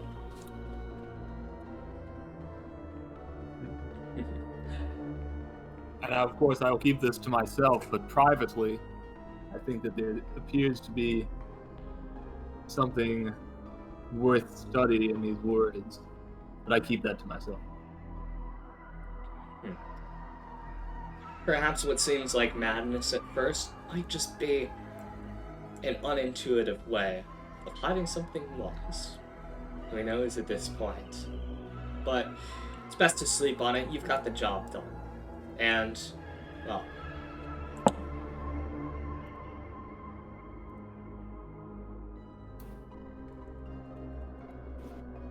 waking up the next morning, refreshed, you note that the storm is still beating heavily outside, it would probably be hard to drive back to Miskatonic, so you'd probably be stuck here. But you still have work to do here. Of course, you were given that arc light beam splitter as a means to analyze the crystal. So nothing really. There's no. You can still be on the payroll, get your $50 for the day, and maybe send some things over to the professor. Here's a question. So, since there's a college campus here, would there be a dark room for developing photos? Would that be a reasonable thing for me to be able to find? Yeah, heading over to Brown, you could find a dark room. Or how Alright, about fellas. here's a long shot. Maybe could there be one here in the hotel? Not in a hotel, probably. Okay. Yeah, I think it'd be more of a college thing. It wouldn't take very long at all, boys. If you'd like to come with me, we can at least make sure that we got some good photographic evidence before we start peeking around at what we grabbed from that place. It'll take like 2 hours max to get these photos developed. All right? Well, that's a good idea. Also, I do have that sample, that slimy stuff that I took. Maybe if I bring it to some professor, they might be willing to examine it if they got if them or an intern of theirs has a time. Oh shoot! What time is it, Robert? Oh, we could use Robert again. Excellent. Let's aim. You remember that nerd we bumped into? Yes. Yes, I did. If we go quick, then we'll be able to have him get us everywhere. We won't have to fake our way through again. Hurry before it's noontime. Right, let's head on out. Right. Arriving back at the library just in time for after lunch, Robert is there, sitting a little bit near the front. Some ladies? He has a girlfriend? No, I didn't say he was with ladies. I said he was just sitting near the front of the Oh, okay, library. I heard lady. I'm sorry. I'm not. It's okay. I forgive him now. Oh, Robert! I've brought my brothers. He perks up, hearing you again, and says, "Oh, you actually came. I thought with the rain out, it'd be a pretty terrible day, but I'm glad you're here." No, you just had to forgive me. We've had a bit of an evening. I'm sorry for being late, but I've got a big favor to ask of you. Sure. Ask right ahead. Well, she's gonna hold up the camera, and the camera, and then the camera, the reel in her other hand. She's gonna go Now, I hate to admit this, but I'm a little bit green. I'm a bit of a newbie. I transferred here within the last couple of weeks, and so for my project, I gotta get these photos developed. But I don't know where any dark room is on campus. Could you point the way for me, please? Oh, sure. Yes, eyelashes. Good. We'll have to head over and to also- we'll have to head over to Brown, but I'd love to show you around. And well, you're Of course. piling back into the car now with Robert. You asked if you can drive the car, so we can take you back to Brown. And Well, doing so, he drives you to the darkroom of campus. But the route he takes to get there, though it's mostly shielded from the rain, and yes, of course, that makes it hard to get around to the darkroom. It does appear to be a bit of a scenic route. Oh, look at that! Isn't this awesome? All that stuff. But you're eventually led to the darkroom, and the darkroom, of course, has to be sealed dark while someone's working in it. So that's where he bids you adieu and says, "Oh, maybe after you're done developing those photos, we could get a bite to eat at the student pavilion." Only if you get approval from my big brothers over here, and she's gonna elbow John to step forward. I only need a few minutes in here, fellas, so hold on. And so I'm gonna step into the dark room and start developing my reel so that we can get them printed out. I mean, yeah, it's fine with me, Robert, but except I have another little thing I need to do.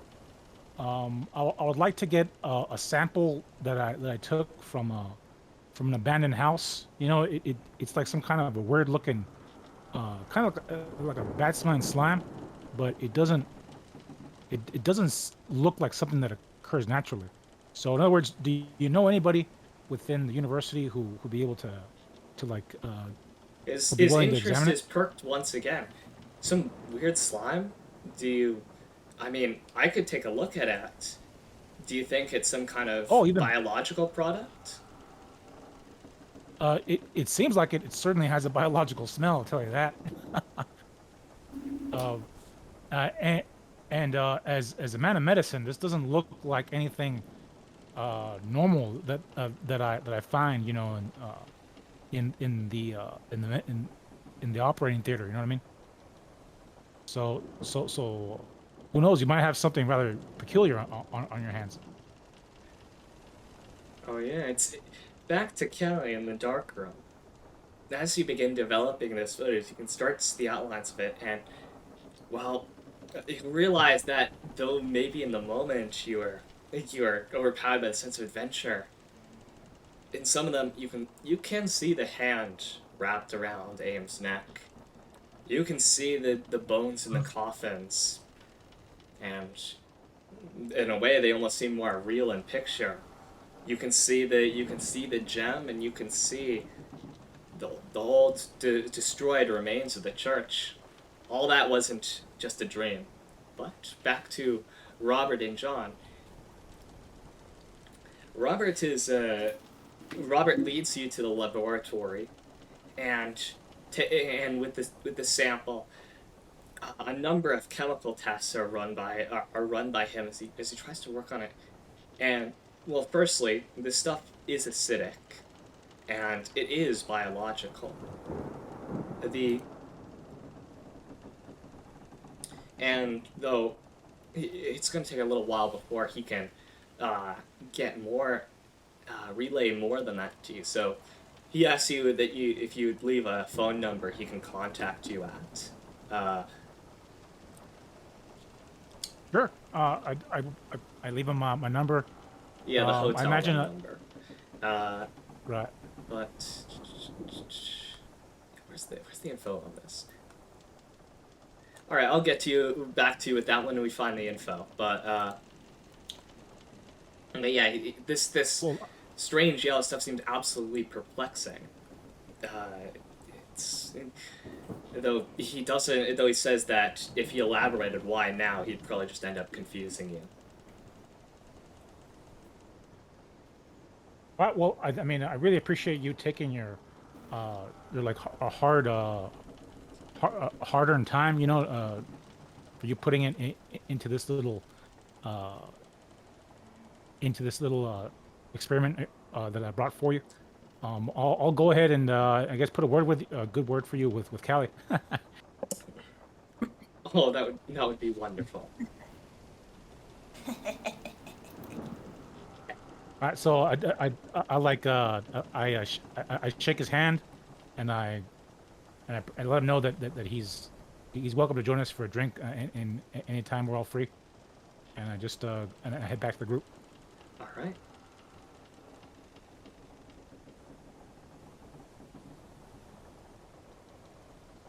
Oh yeah, Caitlin, I'll let you know that or also Aim, I went ahead and brought that weird yellow goo right over to Robert, and he did verify that well it is acidic and it is biological, but that it's apparently not a typical substance that you find out you know commonly. So and he was quite generous of him to like help us. Uh, if I do say so myself, Caitlin, he seems like an all right gentleman. Yes, I trust him. He's been very helpful to us. Thank you, Robert. Oh well, I don't know if I'm out there yet. I might still be working with the photos. By the by, I was wondering while we're at the university if I might look into who is currently the faculty to see if there's any chance that any of them would have ties to the professor who fled. Well, it's been a All number right, of years that since seems like Valen worked here.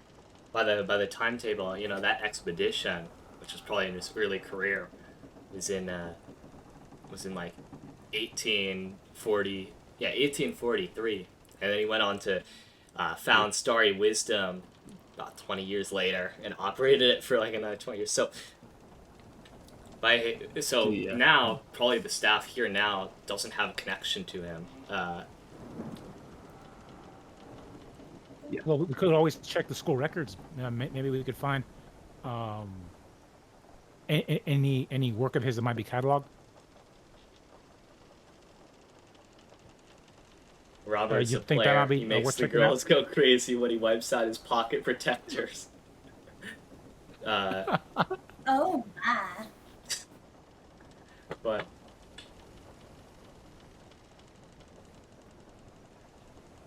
So yeah, but checking the school all right, records, confirms that he left left shortly before founding Starry Wisdom. Starry Wisdom, huh? Damn. So looks like I don't know. I think we gotta look more into this organization, Starry Wisdom, or whatever it is. Yes. What I've been thinking is, if there was a whole church here, now there was a riot in which the church was taken down, and the leader of that church, or the founder, did flee. However, there's still, for there to be a church at all, there must have been followers, and some of them must have gone into hiding. It makes me wonder if there could be any lead here in the school about someone who either still follows their practices or knows more about them. But without any name to go on, it's hard to figure out where to start. Hold on. I mean, like some of the things that we found in the church were all Egypt-related stuff, right? So, so if we ask the right people in this university who are big, huge Egypt geeks, True. we're bound to smoke out some of them. Yes. Is there perhaps the head of a current archaeology department or anything of that nature that I could speak to? Sure, there is a current archaeology department head. I think it actually might even be in the little Providence stuff I sent.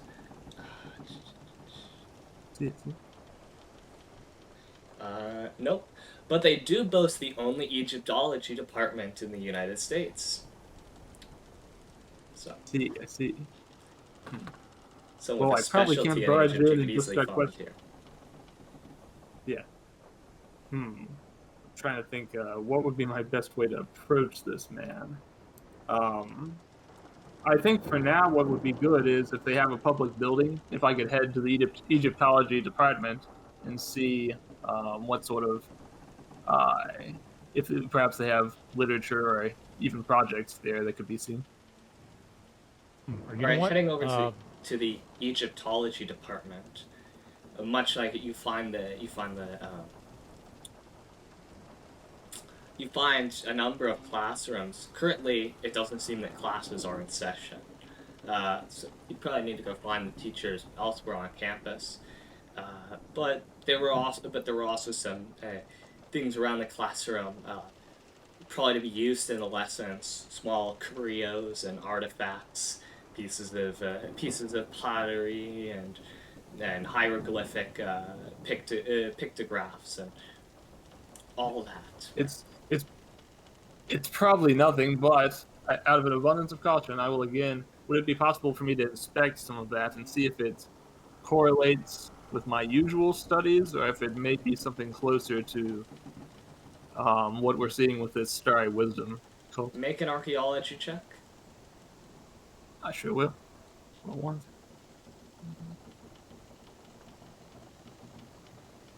Keep tabbing out. Roll one. Okay, I got a 6, so that should be a critical, yeah. All right. Perusing the Egyptology department and its artifacts, you think with all this critical, you don't see any specific recreated imagery. This appears to mostly be primary sources, good historical notes. Well, primary historical sources in the form of artifacts and real things, and certainly nothing that seems to be a recreation or revival of them. So you're guessing that Starry Wisdom probably left with Balin. See. That may give me the answer I need. Then at least that's one less worry we have in terms of the cult not being present in the student body. All right, great. I'm sorry, I missed a little bit of that. What did you find about Star Wisdom again? That It does not seem that there's any tie between the current works that the students are putting together and Starry Wisdom, at least. They don't appear to be making anything related to that manifesto that we found earlier. Okay. You know what? I had another idea too. Sure. Now we could check the school's library, right, to see maybe like the newspaper sections, right? I don't know if microfiche is around during this era, but yeah, any news related articles that mention Starry Wisdom or Professor Bauer or whatever. And before we go on too far with that, can I show them the photos real quick just to confirm that we're on the same page here with what's going on? Sure. Yeah. Wait, was there anything else special that stood out from the photos aside from the fact that the mummy's hand was a little too realistic, too scary real? The photo of the crystal. You see the photo. In the photo, the room is coated in pink light, and the crystal itself almost burns whitely with the amount of light that's being refracted by it from the flash. And that's for the mummy, of course. The mummy looks like it's grabbing him. You might even be able to pass, though. If someone were a skeptic, they'd pass it off that the mummy was posed that way. So it just shows an arm limply hanging on Aim's neck, but it still shows that it did reach out for him. That's nice, spooky. I still think that I'm still hoping it's some elaborate prank set up by some kids a long time ago. But let's move forward. I just figured y'all should know. All right. Yes, So, well. also another thing to keep in mind is that I think y'all kind of underarmed. You know, I think Caitlin, all you got is just a utility knife, and Aim. For the meantime, you're borrowing my large combat knife. Maybe we should stop by some kind of a gun shop or survival store and pick up some gear in case we run into trouble again later on. Well, your bullets did quite a number on that mummy, so I would agree. I'll take a knife, but I don't know nothing about shooting no gun, so, don't expect miracles out of me is what I'm saying. All right. Also, just an out-of-game question. If you have no skill in firearms, can you still fire it? Yes. You just start at the okay. base value. I think base value for handguns is... I think base value for 25? handguns is 15, and for rifles, it's 20. Oh, okay. Yeah, kind of close. Handguns is 20, and then rifles and shotguns is 25. Huh. But yeah, okay, cool. Base, got it. Base. So yeah, let's all head over to the gun store and get y'all strapped. Assuming we can afford it anyways. Sure. Oh, by the way, like a 45 is like $30 in our current time. So if you have some cash on you, you can pick it up. Yeah, so you could, with a day's pay, you could easily pick up a 45 revolver. And you're each getting 50 a day, so that works out well. With the money for yesterday, you could even get a few bullets for it. So. Right. So as we pull into the store, I would walk up to the shopkeeper, right, and I'd ask him, "Hey, me and my colleagues are kind of embarking on a bit of a journey. We might run into some trouble, and they don't have too much experience with firearms, and I'm hoping that you can help them pick up a handgun that suits their level of experience."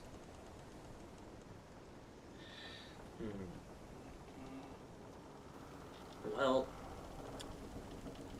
for someone new to guns, of course, the standard is a revolver, so I would probably recommend the 45. All right, yeah, revolvers don't jam, Yeah, so revolvers you can don't always rely on jam. that. You'll know every bullet loaded into them, and all you need to do is pull back the hammer. All right. Let's see. Uh, oh, I also, how can I put it? Is it possible for me to buy these like a speed loader? You know those kind of like cylinders Yeah, that you you could put buy it. into You the could buy a speed loader. yeah. I recommend y'all pick that up too, so you can reload on the fly. In fact, I'm gonna get one myself. So yeah, I pick up a speed like at least I pick up 2 speed loaders. All right.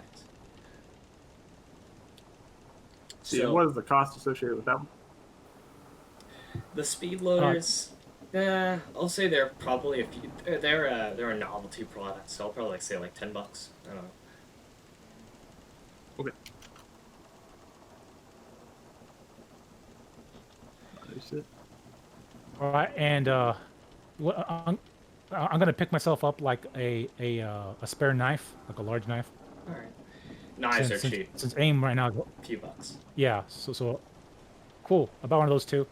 All right, aim. You can go ahead and keep my knife if you want. I ain't too attached to it. Well, thank you for the gift. I'll when we finish our adventure here, I'll be sure to return it to you. All right, no problem, mate. All right. Armed and ready. What would you like to do? Let's see. Oh yeah, we need to look into that Starry Night thing. Uh, Well, the Starry Wisdom cult was operating on free will. You've explored the church. There's the book, but that'll may take upwards of weeks to fully read and understand. let's see. Oh, I remember now. Remember how I think one of y'all mentioned that some of those bodies look kind of freshly stocked, and that maybe they might have been getting them from a place like the asylum. Yeah, It was a there's been a theory. It was a theory. Yeah. Well, it's worth checking out. Um, let's see. Hmm. Where else could we look though? So, all right. If let's say you're a crazy professor, right, who's part of some deranged cult. You would either use. Well, if I may propose a quick theory, the Ankh we saw was turned towards the priests, I believe, and away from the uh, participants of the church. Right. And this was a very clandestine church. Nobody seems to follow its religion now that the professor has fled. I would venture, and perhaps this is my wild imagination, but I would venture that perhaps the attendants of the church, if anyone, were the ones in the most danger. Hmm. So, how do we look into who the former followers were? Uh, oh, you know what? Yes. Maybe, maybe if we look around the professor's house, we can find some records of who his colleagues were. Sadly, the residence where he was at would probably have been re-rented and given to somebody else by now, so you wouldn't be surprised if there was nothing left of it. But make me an idea roll, because you All did right. bring up something that you might want to find. Is idea intelligence? Yes. Oh, I'm sorry, I missed this. Roll 1d100. Hold on. Roll. There we go. I rolled a 78.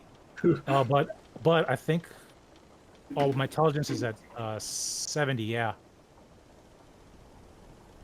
So I'm a little bit off. So you think on it, and you think like there might have been something in the conversation you could follow up on, but it doesn't come to you. Damn. So any of y'all got any bright ideas? May I also roll an intelligence check? Sure, you were talking about it, so you can make an Oh, idea roll. Okay. Give me 1 second. I'll do that real quick. He's smart for the both of us. 1d 100. You got a 6, so that's critical for me. Well, you think back to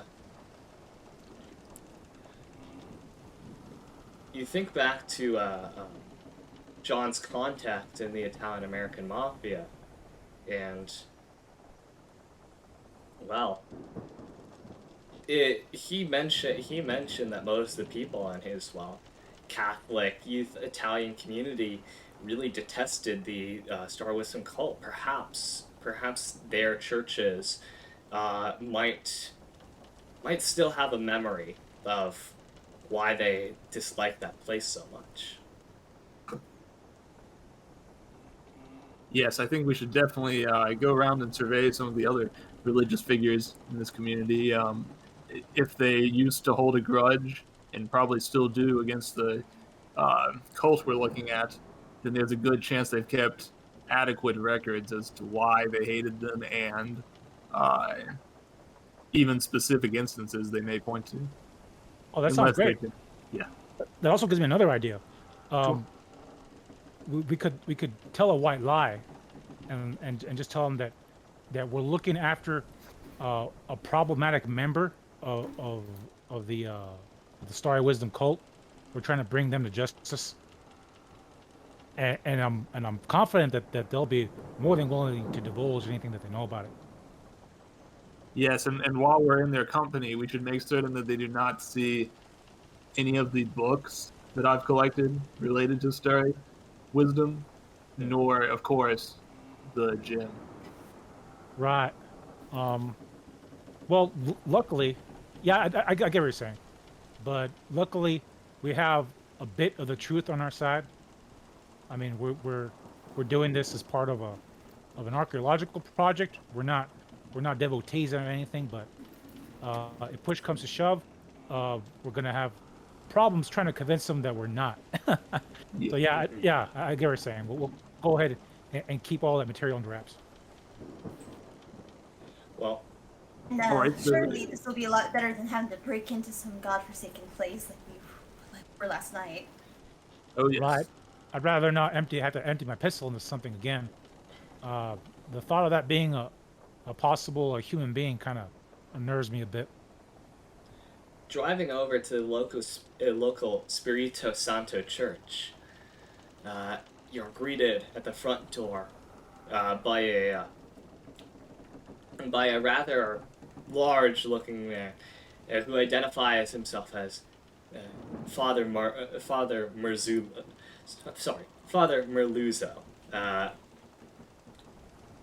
and asks you, what brings you to the church?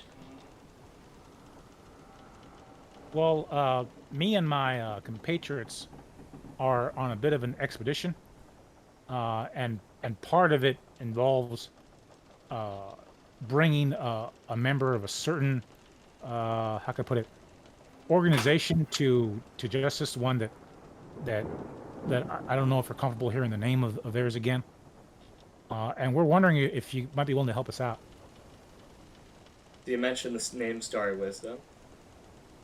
Yeah, I mentioned it's a Starry organization.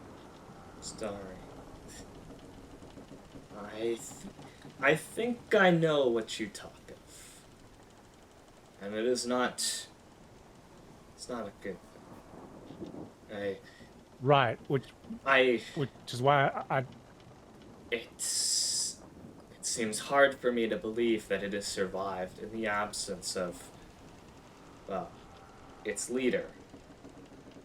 I know the people who fought it, I would say they were ignorant, maybe disillusioned with a bit of the Puritanism that is popular here, which seems to lay down many mandates and answer very little. But that place had too many red flags. yeah, and unfortunately, the legacy that men like them leave behind doesn't die out very soon. So we're just trying to bring it to light and bring it to justice. You know, he says, well, all I can say is, I remember my father told me about how he led the people of this town to dash all their pews, break all their windows, burn all their books. And good riddance, too.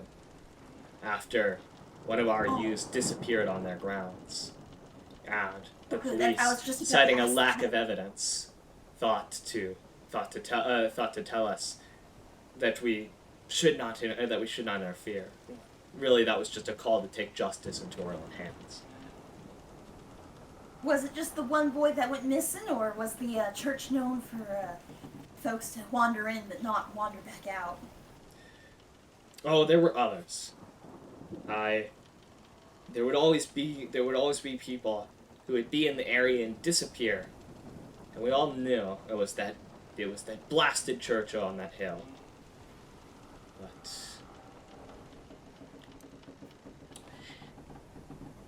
But nothing could be done. I'd like to ask something. They seemed untouchable for whatever reason.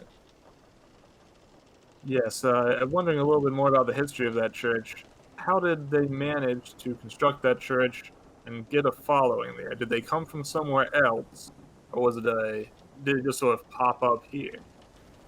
Bowen.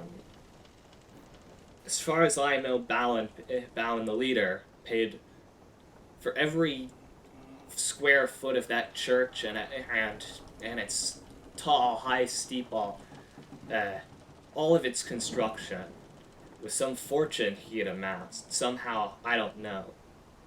Though, if I am to believe the rumors now that he had acquired some blasphemous ancient practice in Egypt, which he sought to mischievously peddle onto the ignorant, to mislead them and trick them into following a different faith. And having brought that back from some expedition on Egypt, I can only assume that he started that church first with an act of a sin of grave robbing, and loitering those gains, eventually using them to pay for the founding of the church. See, grave robbing, nasty business then.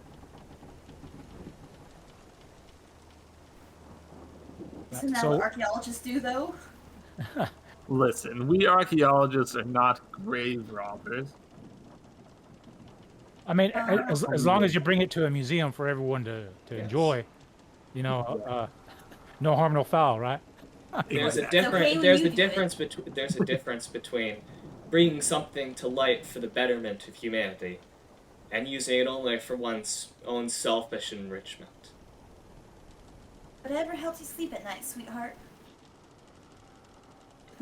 So anyhow, I ask, I guess the person we're talking to, if they know of anybody who they suspect is still kind of tied with that disreputable church. He thinks on it, says, I can think of no one, but sometimes on dark nights, actually, there haven't been that many dark nights ever since the city was widely electrified and modernized. But on the dark nights before, there would be this creaking, and like the whole church was being blown by some invisible force, or like something inside it was trying to get out. Damn. That sounds really unnerving. I really hope that whatever's in there never ever sees the light of day.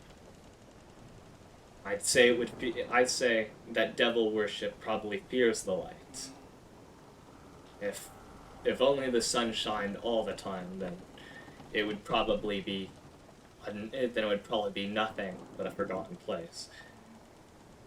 But alas, it still haunts that blasted hill. I admire your optimism. If you just shed light on it, enough good men will step forward to extinguish whatever sort of filthy miasma comes from it. Indeed. All right. Well, May any y'all got God any be with you, que- and may you walk in the light. well, thank you, and may peace and prosperity follow you wherever you go, sir. Blessings be upon you as well.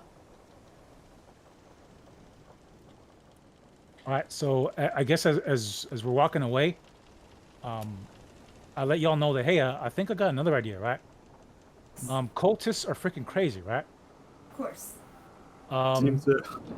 Right. So if we have a shot at finding any crazy people that still believe in that stuff, maybe we could try the funny farm. If there ain't any, if there ain't any of them within their walls, we might be able to look in their records for somebody who at least went there. You know what I mean? They have a point. Right. So so how about we go check out the asylum? This might seem like an awfully crazy trip for us all. Well, if you're prepared to deal with the type of place an asylum is, stead yourself, stead your heart. All right. I got experience with like bad, but not too much with crazy. So it's going to be a learning experience for all of us. Well, You're getting I've been closer grappled to by a mummy, so I'm hardly afraid of an asylum at this point. At this point. Just, make sure to keep the safety on your gun. You never know who might grab it from you. All right. Yeah. Security might not let us. They might pat us You're down. not going to be allowed guns in the asylum, most likely. Okay. Right. Now the guy. In fact, I know in like mental wards, it's very strict. You can't even have a pen on you because Yeah. someone might just use it. So yeah, we're gonna have to go in kind of naked, but that's a risk we'll have to take.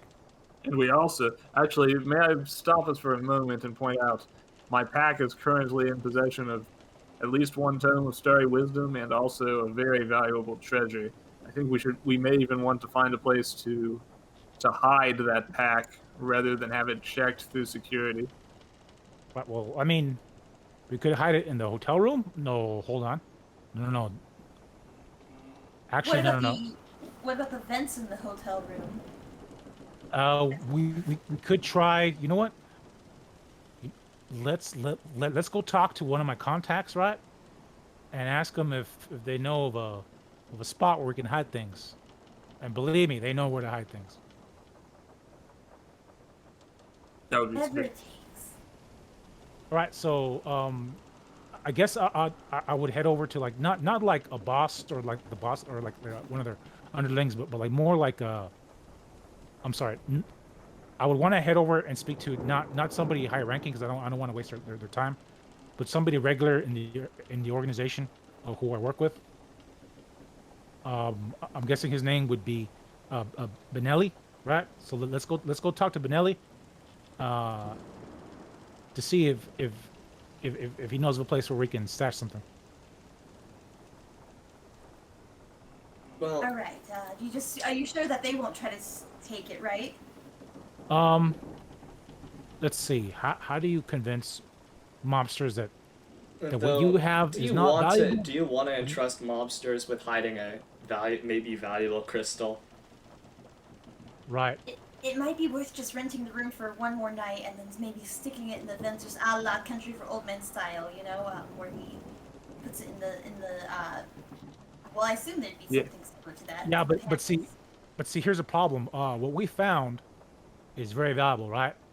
And anybody who could possibly be on our trail, is gonna check every nook and cranny. So, I mean, we could always go, to like one of those private storage locations and just rent a space out under an alias. I think, or we could just dig a hole somewhere and bury it. Yes, Just to gotta make be sure you honest, find it. hiding Fargo- it.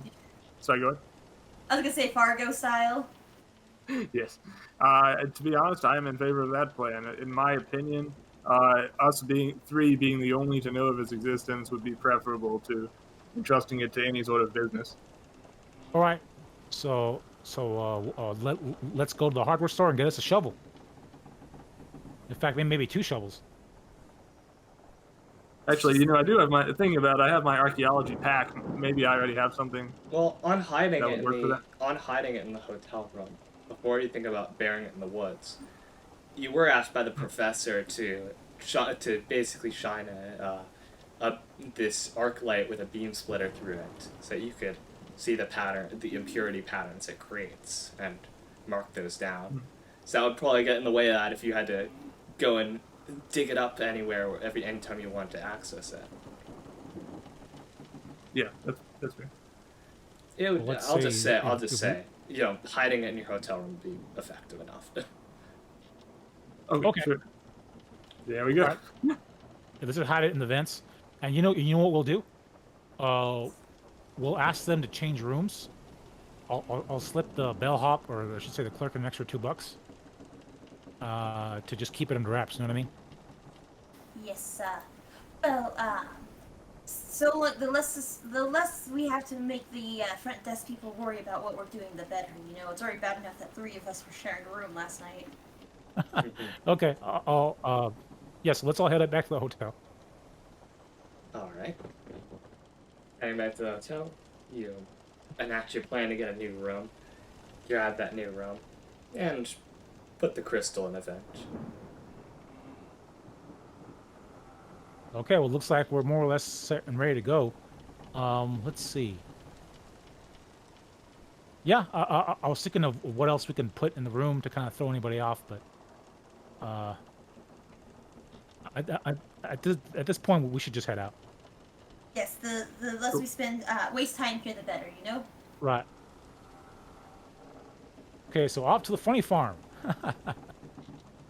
I'm already splitting my sides here.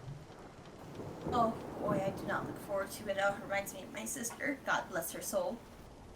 And Oh, I'm driving sorry to hear out that. to I didn't Dexter mean. Asylum, if you were approaching this from the outside, you might mistake it for some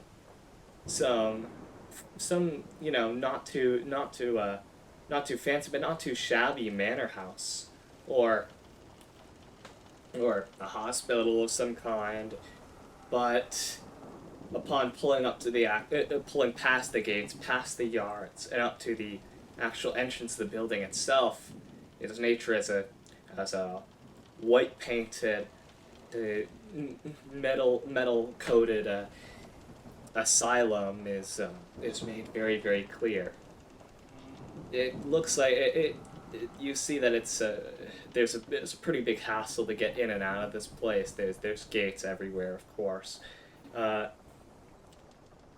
and though you're offered to be shown around, interacting with anybody in particular seems to be pretty off limits unless you can prove that you're friends or family or something of that nature, where you should be able to talk to them.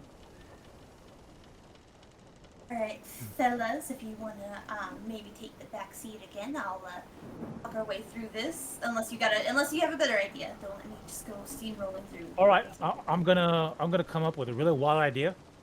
You could impersonate a police officer. I cannot! That is against the law. I ain't got no badge. I do, however, have a press badge. That counts, right? Yes, Actually, does. you know what? We're doing an expose about the oh, bless their little souls in here. They were trying to shine the light on the poor folks that get locked up in here. Maybe folks would donate if they know the tragedies going on inside, right? You know what? You could just tell them that you're writing a journalist or like an expose on cults, and the sort of negative effects they have on people and oh, you know what? Check this out, right? We can appeal to their puritanical sensibilities, right? Tell them that you're trying to demonstrate that cults are the devil and they drive people to madness. Just hope that whoever's in the staff is not really perpetuating that, though, or wanting to cover that up. That's the only thing that worries me. Right. So you could just test the waters. You could tell them that you're, well, just first tell them that you're here as part of a story about what occurred to this professor fellow back then. If you had any followers, and then gauge the reaction. Right, if they seem disgusted, then go with the with the whole fire and brimstone angle, you know. Or if they seem like quiet or reticent, then go with the I'm trying to show that they're human, that they're still people. Right, and to get you in, you're gonna have to pretend to be my crew. So one of you take the camera, the other of you take the. Well, you've got that medical bag there. You can just be the. If anything happens, I mean, reporters are always getting hurt on the job, you know. Right? Yeah. I mean, I am a medical student, so yeah. Right. I don't have anything to worry about. Now we gotta keep this professional, all right, y'all. Don't freak out even if you see something crazy in there, because these folks can do some things. If they're worried about us freaking out, they might not let us in. But all right, we've got this. Keep calm. All right. I mean, with who I work with and what AIM has been dealing with lately, we should be able to keep our wits about us. For sure. Alright, so let's go. Alrighty. Well, reaching an orderly and explaining the situation, asking about this, she seems a little concerned. She asks, "Oh, but there are people who are involved with cults here that we're trying to. We think if they're reminded of those things, it'll not help them in their healing. You understand? They need to forget about it and move on. We don't want to reinforce that." Of course, but if you give us just a moment of your time, we can go in and we'll merely. I dropped my phone. We'll merely just take photos. We won't speak a word to them. We just want to take photos so that we might show that for the uneducated masses out there what horrid things goes on inside of here, so they can understand your plight. And maybe if they do, they'll be more willing to send donations your way. Maybe perhaps help you out with the cost of tending to the terminally ill. Well, I understand that. I'm glad you have such concern for the asylum. We do our best here. Really, it's hard working with mental illness, and she begins leading you. She begins leading you down the hall, and asks, and lets you look into the cells, and if you'd like, she tells you she can tell you a bit about them, and allow you in for some pictures. So, like I said, I don't wish to upset them or anything, but do you know if any of the folks in here have any extra strange behavior? Like perhaps they draw or write something on the walls, or mumble to themselves some strange words, anything like that? We have a few of those, and she leads you down this one where there's some fresh writing that has been scrawled on the wall. How this cultist managed to acquire a marker. A marker is beyond them, but she assures you that it's been retrieved earlier that morning, and they're just going to clean off the scrawlings as soon as possible. No, don't you, there's plenty of things y'all have to worry about. Don't you worry your little head about that right now. But so, Aim, sweetie, why don't you come over here with the camera and let's take a look at what this writing is real quick. This might be good journalism. Yes, of course. What I have an idea myself. I'm always eager to play cards, right? And maybe if I go to the little rec room where some of the patients like to hang out, and if I play enough game of cards, I might be able to find somebody. I might be able to hear some rumblings of what we're looking into, Heading over to a game room, it's mostly meant to be quiet and serene activities, drawing. Though there are some sets of cards and stuff out. The games don't appear to be very high stakes, though.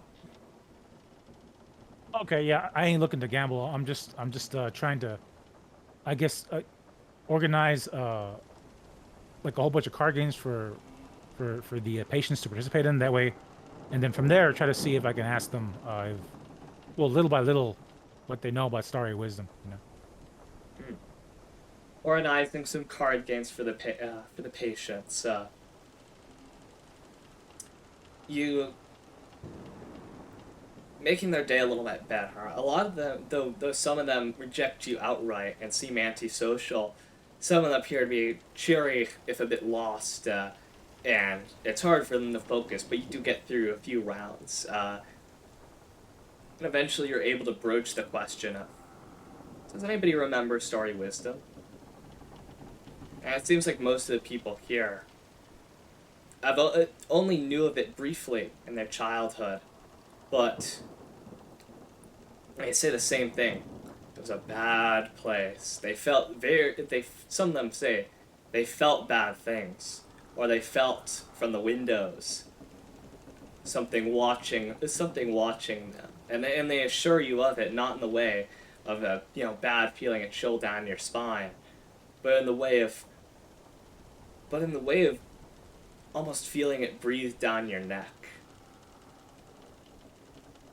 Oh, that sounds really, really unnerving. I had a really scary experience myself when I was a kid. Something close like that, maybe even more. But the thing is that me and my colleagues, we want to make sure that people don't have to go through those things anymore. We want to drag that stuff out into the light, so good and better men can finally put it to rest. So if any of y'all know of anybody who's still like kind of associated with that kind of stuff, then just whatever lead you can give us, we'll pursue it because we're journalists and everything. One of them says, and my pa, he's gone, but he was a member of Starry Wisdom. And he said that after the ceremonies, late at night, they would take some of the members up to the steeple, and it was only for the best, those who helped the most in church, aided the clergy. But you couldn't even approach that side, the steeple, if you were an ordinary member. But those secret members, they'd go up into the steeple, where, well, I only knew of what he called it in the steeple. The dark thing. The dark thing, damn. Would you know of any like people who would have been like a high-ranking member? I don't remember those days much. All right. Well, thank you for your time. You know what? Let's go ahead and do another more round of games, right? All right. And back to Callie and Aim. You look at this one where there's writing scrawled on the wall. There's all this. It's in the glass. It's in the glass. It's in the glass. It's in the glass. Over and over again, scrawled across the window, the barred window of this room, and then onto the walls. There did seem to be a bit of writing on the glass, but it's mostly scribbles as if to try to obscure the glass. Essentially, mad rambling. Probably an episode that they went into. Well, do you want to be a dear Aim and just for photographic evidence, if anything? I mean, I can still use this in a future thesis paper. Yes, I will. I'll photograph this, and if I may also pose a theory, I do seem to recall the idea that the tetrahedron was paired with a certain mirror. I wonder if that could be related. I suppose we won't know until we do more investigation. I suppose you're right, but this is already getting a little bit too much for me. Yes. All right, so I photographed the writings there as well. Yeah, you take a photograph of the writing. With all you've done today, it's now getting pretty late. You might as well stop by back at the hotel room. And Oh yeah. I'm sorry. One little thing. The crazy person who I talked to, as thanks, I let him have a little swig of my flask. He seems Oh, overjoyed. crazies.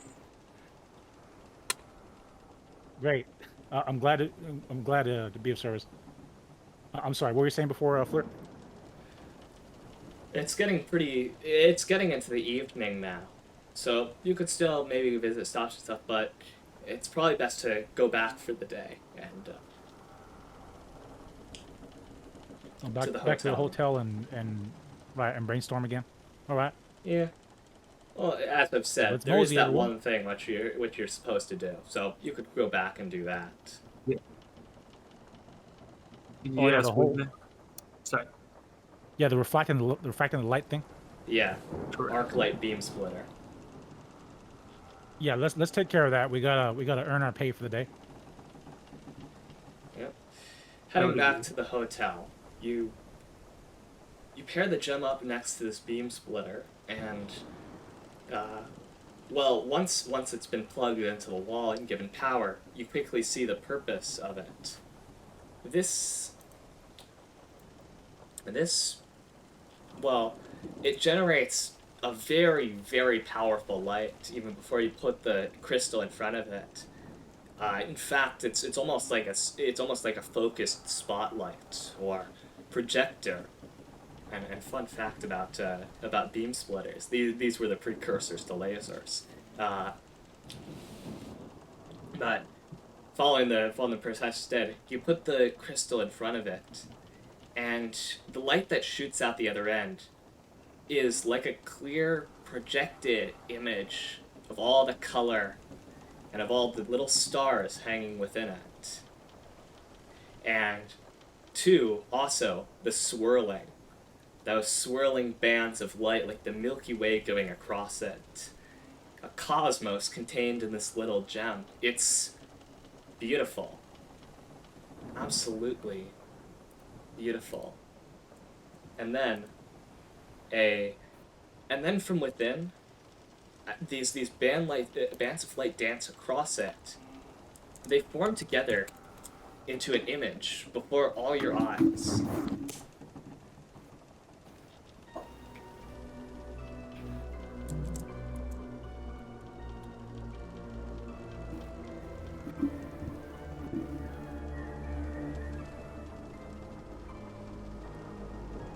The image coalesces into this picture of these pink dunes with these ancient ruins, pillars like ionics, like something out of antiquity, sticking up from them, buried under the sands. And then overhead, a massive bat-like creature with a tail as long, a tail that seems to encircle the sky, flies past. And the image fades out. Could you make me all a sanity check? Oh boy, here we go. That's lovely. In hindsight, I probably should have looked at that glass warning a different way. Oh, 9. Right, 51. My power is 60, so it would be a regular pass. Alright. All but Aim Oh, no, succeed Aim! and take no sanity damage. You are baffled by this image. It's well, actually, could you two that passed make me idea rolls? You got it, Chief. Let me double check with my... That's int, right? Oh boy. Oh! 92 and my int is 80. Well, I got 28, so yeah, I'm good. Idea, intelligence, 70. Yeah, so I got like at least a hard pass. You remember the magic mirror from the myth of the Pharaoh, and this being in the Church of Starry Wisdom. You wonder, as this scene plays and then disappears, if maybe these were ways of viewing into these scenes of reality being projected from somewhere through this crystal. But Aim, you take 2 points of sanity damage. as you're unable to comprehend this. What does this mean? This can't be true. It's like anathema to everything you've believed in so far. What archaeological find could this be? Is this even human? Is this even on this planet? Yes. But I believe. it returns back to the image of stars and stuff. And though bands of light dot across, and you think you see fragments of other images in them, it doesn't seem like they'll coalesce for a while. But what are your all thoughts on this? I mean, you've just seen something truly extraordinary. Wow, the Egyptians sure knew how to make some crazy stuff. Jesus Christ, this goes against everything that I've studied as a rational man in medicine. Yes, I would say that, on the contrary, this unfortunately speaks to several things that I had always privately suspected but never voiced aloud, and I'm loath to do so even now. Just a trick of the mind, boys. Come on, there's no reason to get all worked up over this.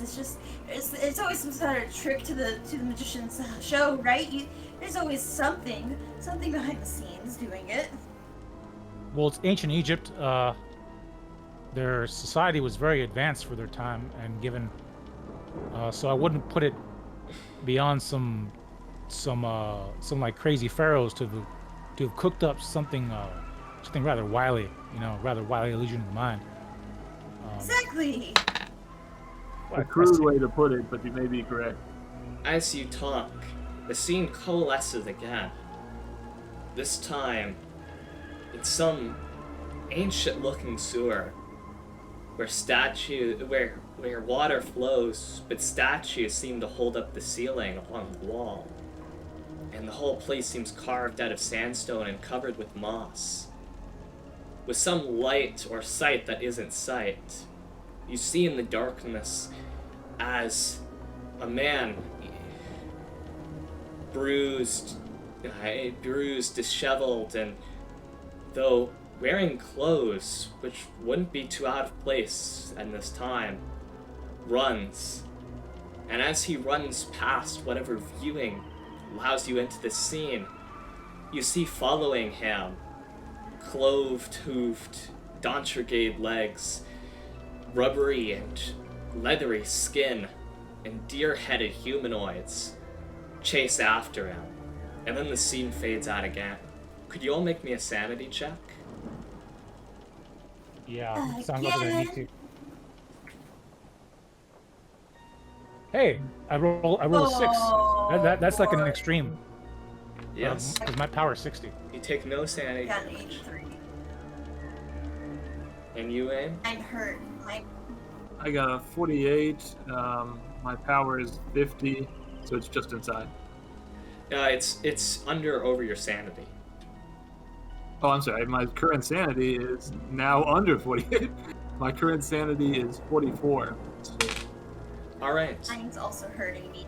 You both take 1 point of sanity damage. Okay. Oh, And it's been confirmed. bad.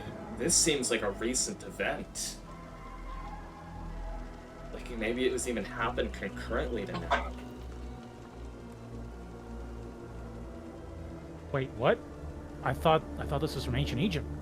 Well, this is like we're watching like a live picture show, more or less. Well, Yes, yeah, nothing this about man this. looked like a man from your era. There's no way ancient Egypt could build something like that.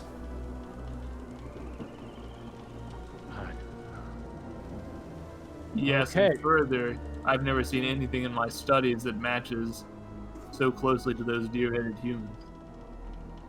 Okay, so all right, so let me get my wits back up for a little bit. Let me just get my head back together. Okay. So the professor who sent us on this expedition, right? He must be hiding something about what we're looking into, right? we're finding like some really crazy shit, right? So for him to be paying us so much, and being awfully generous, to just lowly college students like us who are usually expected to work for free as interns, means that that there's something that he's not telling us. So maybe we should go back to the professor himself and try to like get him to talk straight with us. Do you think he's going to at this point? I mean, he's just going to demand that we give him the crystal thing, and what? And then what? He'll just say it's none of our business. That it doesn't matter to get on with our lives, right? All right. So I get what you're saying. So here's what we're gonna do. We're gonna tell him what we found. We're gonna be straight with him, right?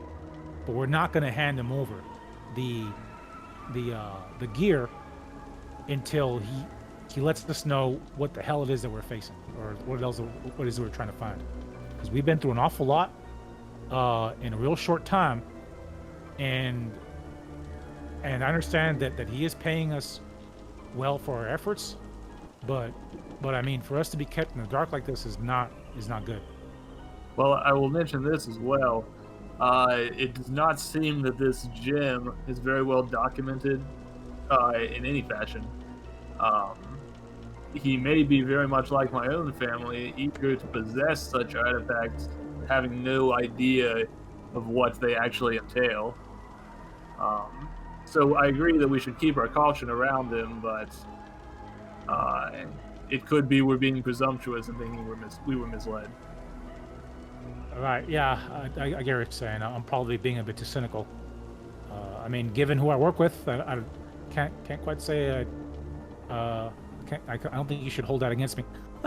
Yeah, fair. So, yeah, that's one option. We could either try to confront the professor, see what more we can squeeze out of him, just so we can do our job better. It's not like we're trying to pull one over. Or we could just keep following the leads and see where they take us. Oh, we're here anyways, right? Might as well perhaps do as much as we can before heading back. I mean, if he knows something that we don't, and it's far bigger than we imagine, and he thinks we're trying to hide something from him, imagine how he might act out. Imagine what we might go up against then. Oh yeah, I mean, like, so the thing is my plan is just we're gonna tell him everything that we saw and that we've experienced, but we're not gonna give him physically anything. You know what I mean? Right. I just after all this, it's a little hard to trust folks who are intertwined with this kind of thing. I mean, after all, have you ever thought about maybe he might have been part of the cult before? Right. Shit. That's a good idea. I can't believe I didn't think of that sooner. So maybe we should see if he has any ties to Starry Meadows or whatever. We keep forgetting. absolutely should not carry it in with us when we go in. That's for sure. I can't stop thinking about those 3 empty coffins sitting there too. I know they were empty, but for some reason that scares me more than the dead bodies themselves. I'm just gonna be honest. All right. So I I mentioned about being. As the inside of the crystal is projected onto the wall, suddenly the beam to the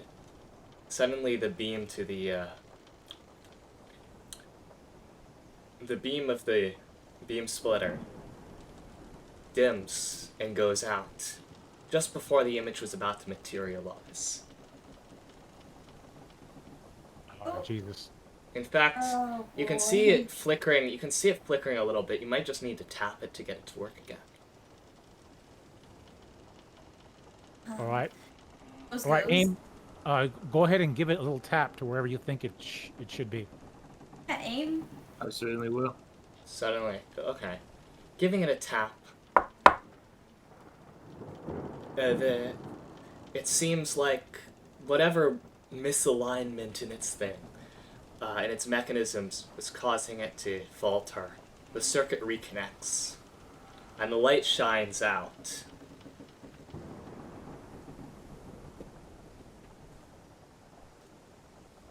And there's this suddenly projected onto the wall is not the image, not the crystal formation. From the dim light that now shines out of the beam splitter refracted through the crystal, is just a large, red, three-lobed eye in perfect detail, as if you're projecting the picture onto the wall.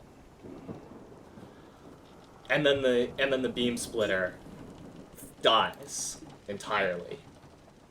But you were left with this overwhelming presence, or pressure, more like something bearing down upon you.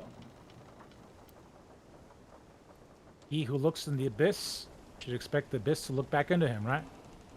Oh, Indeed. oh no, this is definitely not worth $200.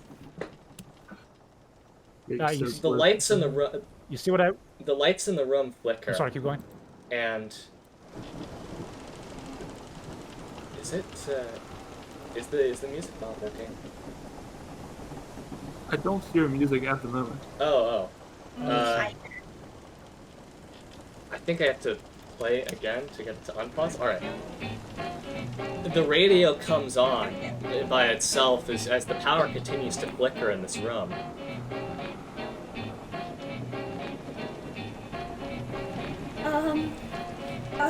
Boys, do you suppose that there's a fuse that needs flipping outside of the breaker box, maybe? Yeah, I'm gonna. Can you go guys send make some sanity radio, right? checks for me? All right. Sure, I can. Okay. I'm gonna drop my gun out. Okay. Will I So, finally Oh have boy! hold on. One question about sound checks. Is it check against main sanity or? Alright. Sanity checks are against your current sanity. Oh, I see. And way over again. Well, my sanity is at 59, and I barely passed by a couple points. Alright. You take 1 point of sanity damage. Oh, I do? Okay. So that puts me at 58. I I gave- gotta, Alright. You got a critical success, 1 point of sanity damage. Callie? I got a critical failure, I think, right? Alright. E6 and Well, that's just a normal failure. okay. You take 4 points of sanity damage. Alright, I'm at 44 out of 50 now. Though the electricity has stopped flickering, and at that point you get the phone in your room begins to ring.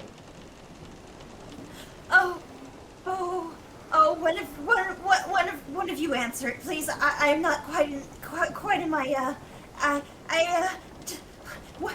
John, go Alright. answer it. You look Yeah. together. So like, I JoJo walk, like, all confidently to the phone and just pick it up. So So, hey, who is this? on the other How can I help you? end, you hear a familiar voice. It's Robert's. Oh, hi, Robert. How you doing? He says, "Oh, okay, good. It's you. This is something I want to discuss with you privately. The sample you gave me. It's biological and acidic. I was confused by it at first, but I think I figured out what it is.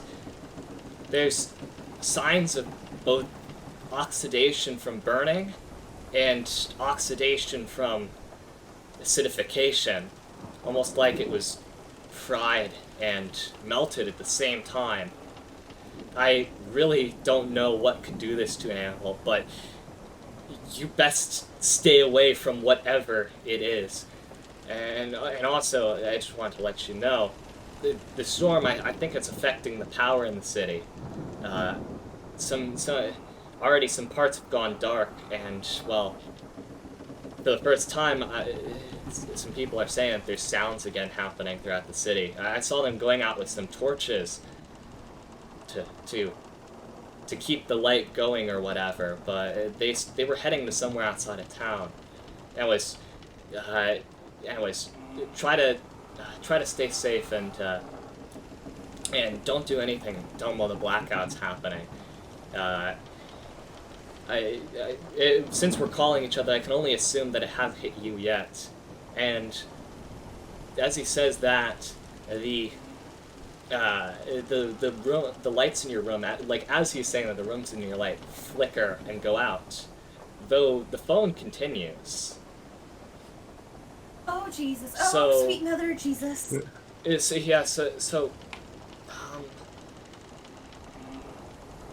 So, what, if you don't mind me asking, where exactly did you find that stuff? Okay. All right. So you helped us this much, right? So I'll be straight with you. We went into that Starry Wisdom church, and we went up in the attic. We smelt like a nasty, putrid, kind of like almost dead smell, and I noticed that yellow stuff on the ground, and I decided to take a sample to see what the hell it is. So that's where we got it from. There's definitely, it sounded like Robert at first, but no, there's something definitely wrong with this voice. And this laughter, it's all wrong. Naughty, Robert, are you alright? Naughty. The phone goes out too. John, what just happened? Could you make me a sanity check? All right. So I'm Oh. guessing that's me, since I'm the only one on the phone. Okay, 34. My sanity's at 58. So it's oh yeah, it was a regular pass. Alright, regular pass. You take 1 point of sanity damage, and you hear from the other end of the phone, in almost a crackle, go and look out the window. Jesus fucking Christ. Oh god. Okay. My dumbass actually goes and looks out the window. John, what are you doing? Going to the window, you see in the distance, towards the edge of the town over the blackout, no light pollution to filter it out, a massing of torches around that one blasted hill with Free Will Church on it. At least, that's where you think the place is. As you stick your head out the window to get a good look, well, the other two, they see this beam of just darkness, just almost like you cut that part out of your vision, strike you right in the head. And as for you, you blink and open your eyes, John, and you see the world all wrong. The stars in the sky are black motes in a sea of white, which perfectly illuminates every little thing in the sky, which you know you should not be able to see. Maybe down to planets and asteroids. And the city below is in perfect clarity in the darkness, yet the vigil of lights is a complete black spot, as is the room around you. But the church and the steeple where it does not illuminate, that's the worst part. Because in that, you see two giant wings, maybe as tall as the steeple itself, extend from either side. As something lunges and flies into the sky, and, well, as it rises into the sky above, beyond where even you can see, you think it'll be back for you. Somehow you know, because it was looking at you through one of the steeple windows with its 3 lobed eye. Could you make me 2 sanity checks? Oh, I gotta do 2. Yeah, that was pretty intense. No, I failed the first one. I rolled 76. My sanity's at 50. All right. 50 something. 50, Wow, 57. you take 1 point of sanity damage. You adjust the vision quickly, but that thing you saw, make another sanity check. Alright, so 1 point so far, and then, let's see, I'm at 56. And no, I failed again. I rolled an 81, and I'm at 56. You take 14 points of sanity damage. Are you shitting me? I'm at 42 now. Alright. Oh boy. Having taken that much sanity damage, you... I shit my pants. No. You've gone beyond just a temporary bout of madness. You've lost so much that this is going to have a permanent ramification. You've developed a new phobia. That of the dark. But right now, in your vision, dark is light and light is dark. So this room that you're now in, illuminated by the electric lights in the room, is now just a pit of insurmountable darkness. And it terrifies you. Did the electricity come back on for Oh us? God! Actually, no. Everything's too dark. Actually, no. So the room is not lit right now. But you have a feeling that if it was, it would be like a pit of insurmountable darkness. Right. So everyone, do not turn any lights on. If you turn the lights on, it's gonna get darker. John, that doesn't make sense. Please, can we at least get a torch on? I hate this. I hate not being able to see. Can we... Aim, please just turn on a torch, honey, please. No, I'm doing it, and here's why. You were hit in the head with some sort of beam just now. I suppose you didn't see it, but I think it's affected your eyes. John, just sit down, sweetie. Just sit down. Aim, please, I don't like being in the dark. Will you please turn it on already? I turn on the torch. Can someone put a blindfold on me? Oh no, hold on. That would do the... Yeah. John, just sit down and close your eyes for a little bit, sweetie. Where's that gun of yours, huh? I have it... Oh, it's by my side. Let's just make sure it stays there for now, okay? What? Who was on the phone? You didn't say anything. You just... You stopped talking and then you ran to the window and now this? Who are you talking to? Alright, Fleur, let me ask you, am I able to, like, respond to these questions logically, more or less? You're actually, with the amount of sanity damage you're taking, you're pretty much gibbering at this. It's a miracle you made it through conversation somewhere, but now it's just setting in completely. Talking's gonna be a bit hard for a while. Though you can make the rest of you can make out some things. There's something at the church. It spoke to me. It flew off. It's coming here. It's coming here. Am I able to tell him that I spoke to Robert? Can I say that? Or... It comes out as... I thought it was Robert, but it wasn't Robert. I told him. I told him we went there. No, John, no. Wait, if it wasn't Robert, then who was it? Who did you talk to on the phone? It was Robert, but it wasn't. John, that It doesn't wasn't. make any sense. Please. Aim, can we... Oh, jeez, Can we push the bed in front of the door, maybe? I'd feel a bit better if someone could just waltz on in here while we're dealing with this. Can we just... Yes, I can't move it myself. Thank you. I will attempt to block the door then. You begin to push the bed towards the door, but on the roof of this hotel, the building shakes, and from above you, you hear a sound like clawing. You know this has many floors, but the clawing, you're not sure if it's just getting louder or closer.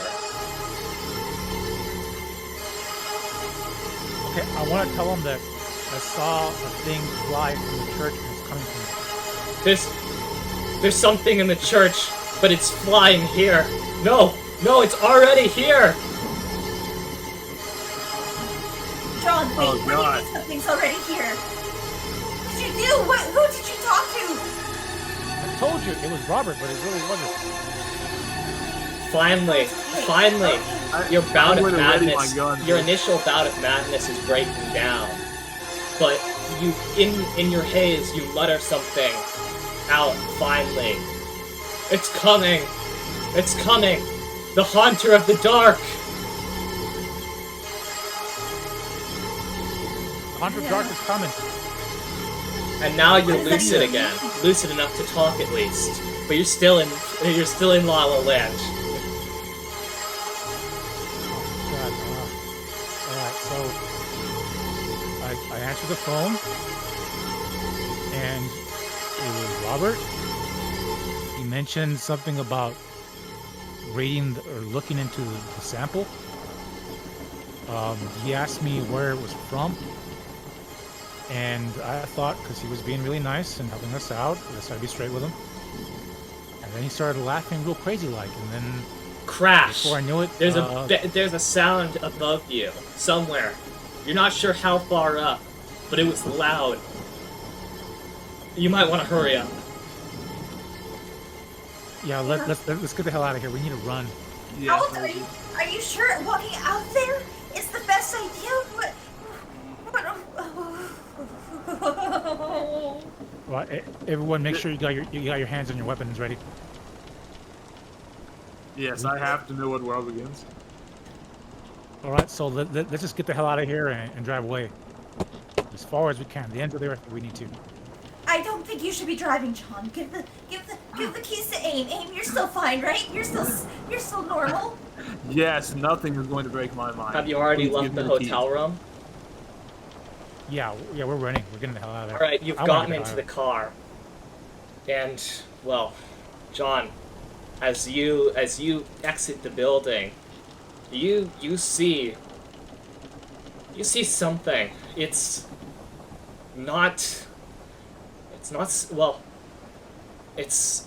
almost like a manta ray. It has some incredibly long tail, but its flaps are like wings, 50 feet across, as high as that steeple. 50 feet across on each side, and yet its body is like a lizard, and its face is just dominated by that three-lobed eye, which you know, even in this world of black and white, is dominantly red, so deeply red. And Oh, God. if you look at it, but you've already seen it. It's already broken you. Can't do anything more to you. But you know you have to get out of here. It's crawling down the building. There's a big fucking scary monster coming for us. We need to get the hell out of here. Yeah, I jumped in the car and Yeah. attempts to get it to start. It's a vile, dark, unholy thing. Me though, my dad was a preacher, right? He was an army chaplain. My first instinct would be to go to like a Christian church. Let's go to a Christian church. Let's go to like the nearest God-fearing, good old apple pie church that we can find. We can't see what he sees though, right? Like we don't see the monster. You don't right? see it because it's still in the darkness. But Aim, maybe we should. yeah, the church you know of in this town is the Saint. What is it? The Spirito Santo Church, Santo? the one where you visited with Father Merluzzo. I don't think we should stay in this town even. I think we should just gut it out of here. What? If something's here and chasing you down, why stay in one spot where it can grab you, right? Like we should just head back home. We should just forget about this whole thing. It's How unholy. how is the vile- gas?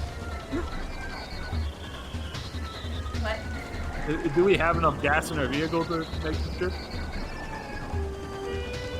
In your vehicle now, well, you've been going around all day, so I'd say on your tank you'd probably not make it back all the way to Miskatonic. We have need to go get gas church. at least. It's the only place. Yeah. Listen, honey. I normally agree with you, but right now you've been seeing some awfully weird things. You've been Okay. talking to the folks on the phone after the power went out. You're You're not in your right state of mind. If anything, we should be taking you to the asylum. No, leave me at the church. It won't get me if I'm at the church. As long as I'm at a God-fearing church, it wants me. As long as I'm at a God-fearing church, it might not come for me. Well, I've got to drive. Is the church closed? I say as I go and hit the. The church is close. You could make it there. Oh, who has the item, by the way? Who has the what? Okay. The thingy majigger. Oh, I assume it's still in my pack, isn't it? Right. Yeah. The I wouldn't crystal. hold on to it. Yeah, I you would- grabbed the crystal. Caitlin's gonna lean over to whisper to Aim. We should just find a lake and sink that down to the very bottom at this point. I want nothing more to do with that thing. All right? $200 isn't worth this hell. I won't go the way my sister went. This is my family's legacy. It's a priceless artifact, and I'm not throwing it out because John is seeing things. Well, look, if you start seeing things too, you won't stop me. You understand? Just drive. I don't care. Just drive. Just get us somewhere that's not Driving. here. Just leave me with Father Maluko. I'm sure he might be able to help me out. Oh, my dad. Driving to the Spirito Santo church, you find that, well, the outside and inside adorning candles, Father Merluzzo stands in the middle, holding a torch and says, "This is the work of something unholy. I can feel it." Do you need someone to shepherd and guide you this way? Yes, please. I think whatever it is out there wants me. Dios mío.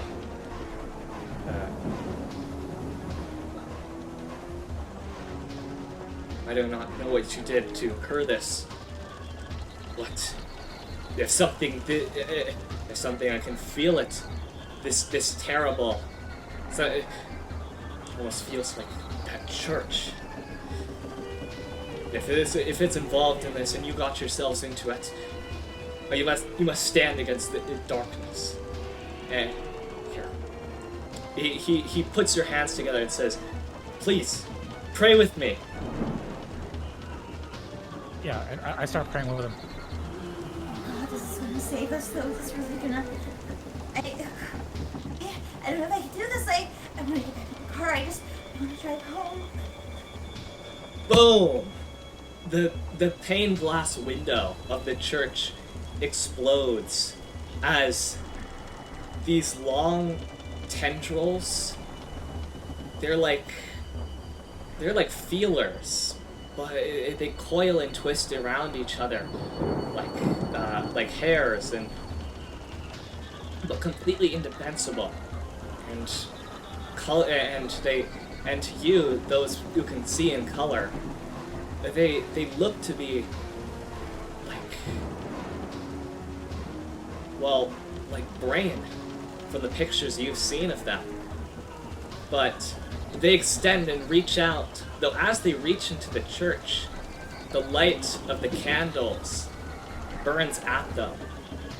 There's they burn. You see fire go across them, and flakes of something dissolve into the air. But whatever it is, they recoil back. Though, the two of you, could you please make sanity checks? The two of us are gonna be. Oh, wait, you say two? Does that include me? No, because you've already seen the You monster. can't see, right? Oh, It's okay. you two that haven't seen I it. got an 83 again. Oof. 88. I don't think either one of us passed. Alright.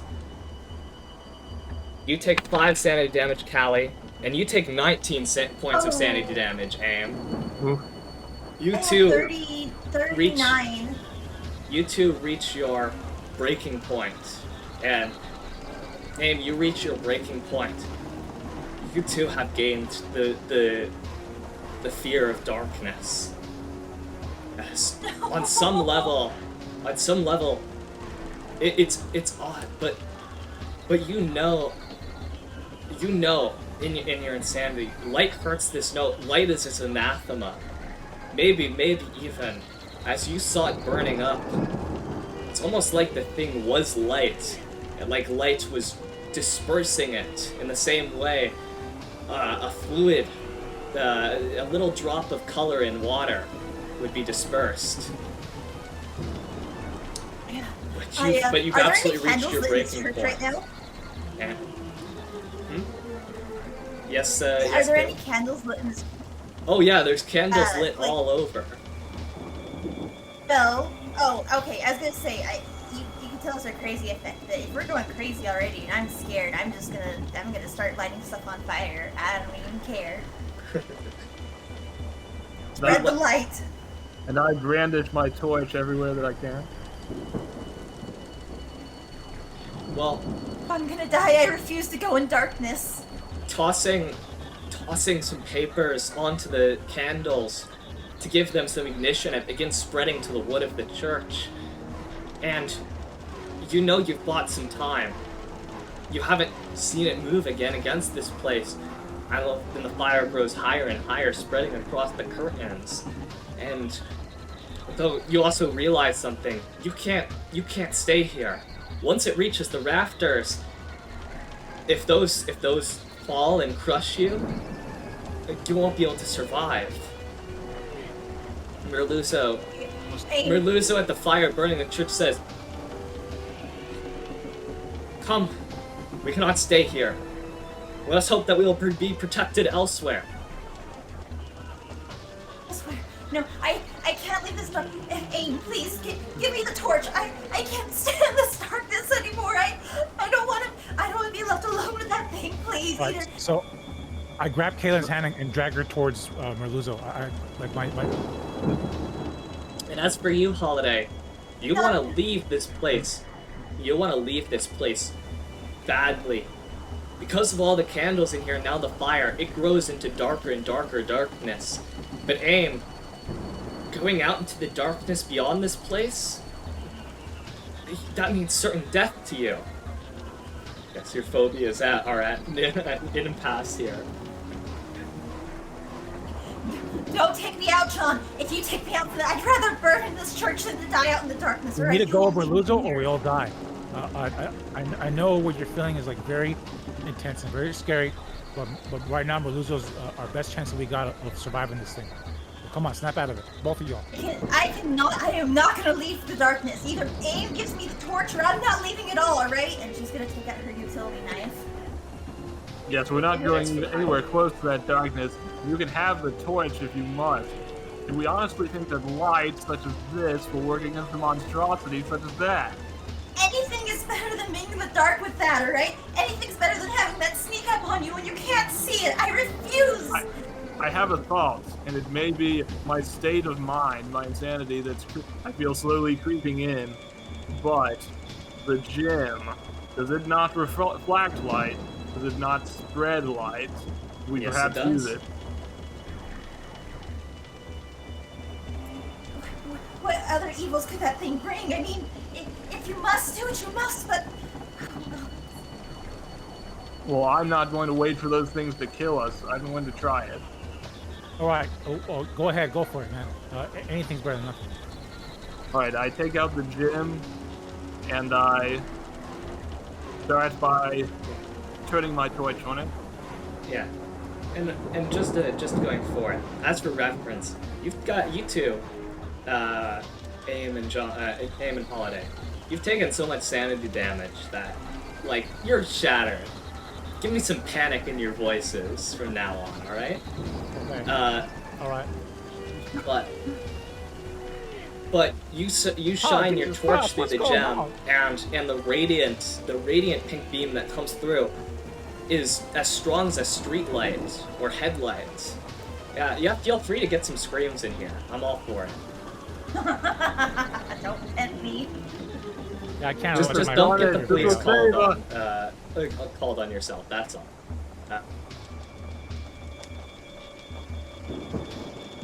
But yeah, the beam that comes what the through hell, is powerful, and above you, John, you see you see the haunter swimming in the air. Oh, the haunter? Oh, I guess that monster thing. Yes. Oh, it's freaking back. It's swimming around. I don't know if it sees me or not. But at this point, I just want to see my dad again. He's an army chaplain. He's been through these things, and Merluzzo's the closest thing to that. He knows where to go, so let's just follow him. How do we know we can trust him, huh? How do we know that he's trustworthy and it's not just going to be another trick like Robert? Remember when you thought it was Robert on the phone you were talking to? Yes, you're And hearing then Robert what where he happened? isn't. You're seeing this strange creature where it isn't. We have real problems that real people can see. And I saw see the with my creature. own eye. I saw the creature's tentacle things get burnt when I tried to reach here into the church. So, so I'm pretty sure we can trust Merluzzo. But if it's all trick though, oh god. And Caitlin's Well, gonna then be- where is he? What does the man have to say? Yeah. Can you do anything for us? Father Yeah, Father Father- Merluzzo has run to a car and he ushers you. Move. All right, Get in. All right, Run to it. come on, everyone. Let's all. We need to get in. Okay, Everyone, just move, run. Do not turn off that torch, whatever you do, alright? Don't Okay. turn it But off. running Fine. But Hold running on. to the car without the torch trained on it, there's a whooshing sound above you. Oh god. Could you make me Ignore. hey Holiday, could you make me your choice of dodge or fighting back? I'm gonna dodge. Oh, hold on. Let me say that. Let me check. My dexterity is at 60, and my dodge roll is 30. Your fighting If might I be fight back, higher. it would be. Yeah, my fighting is like 75. All right, so use your fighting. yeah. Fight back. All right. And let's see. Let's go ahead and do a roll, right? It would be like my brawling. Yeah, make a fighting roll. Okay, I rolled a 55, and my brawl is at 75. All right, regular success. This creature regularly succeeded against you, and well, on a tie, in a fighting back, in a contest of fighting back, the attacker wins, and so you see Oh yeah. as these nerve tentacles grab you and begin to hoist you into the air in front of Caitlin and Aim. Caitlin and Aim, what would you like to do? Oh Christ. Can we see the monster? Shoot it. Yeah, You well, shoot Can it. see you can see the tentacles that are well illuminated in the dim light, like radiating off your torch. You can barely see that. That's outlines. He was right. He wasn't flying. The creature's here before us. We should have stayed in the church. We should have stayed in the church. How far is the car? Where's... The Shoot at car, it, shoot at it. you could run to the car and my- make it. Though that I'm might. very afraid. I'm running to the car. I'm a scaredy cat. Goodbye. Who has the torch I currently? take my gun and I attempt. Yes. Who? Yeah. Did you get? Yeah, we to need to me? establish who I has believe the I did give torch. it. I believe I gave it to Caitlin. All right. Okay. If I have the torch, actually, it's a little. Okay, that's a little bit different. You have the Now, torch I'm and the gonna start crystal, inching so on the you have car. the amplified torch. But Oh, Shine the light at me. Shine the light on it. I might not like it. Shine light on the point creature. in your direction, but I'm edging my way towards the car. pointing it and focusing it on the creature's tentacles, they burn and hiss, trying to escape from the light. The creature looks hurt. Alright, what would you like to do, Aang? I would like to. Well, it's striking me that conventional weapons don't seem to work, but I'm going to try it anyway. I aim my gun. Alright. The I have to creature, roll, right? its whole on Holiday, you begin to shoot into its body above where those lead. Could you make me how how many times are you firing your revolver? You can fire it up to 3 times, but if you fire it more than once, you're going to be taking penalty die on each shot. I fired it just once, as I've never fired a gun before. Alright. I'm imagining the kick will prevent. Pulling down the trigger once. Make me a firearms roll. Could you remind me what the firearms roll is? Firearms handgun. Yeah, base handgun is like 20. Okay, so it's just 1d100. Right. Okay. Yep. I got 17. Oh shit, he made it. Alright. You strike it, and the bullet... You see the bullet, in the brief flash, enter one of the tentacles, and, well, the path of light it traces, moves through the tentacle, out the other side, and yet there seems to be no change in it. It doesn't even react, there's no blood. It's completely ineffective, it's like it wasn't even there for the bullet. The creatures do not take conventional damage from conventional weaponry. Just keep shining the light on it. I think that works. Alright. Shine the light on me. It's your turn, Holiday. Would you... Okay.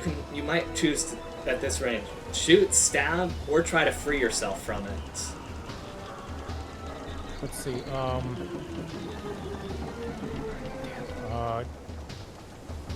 Let's see. Do I have a torch or no? No, it's raining right now, huh?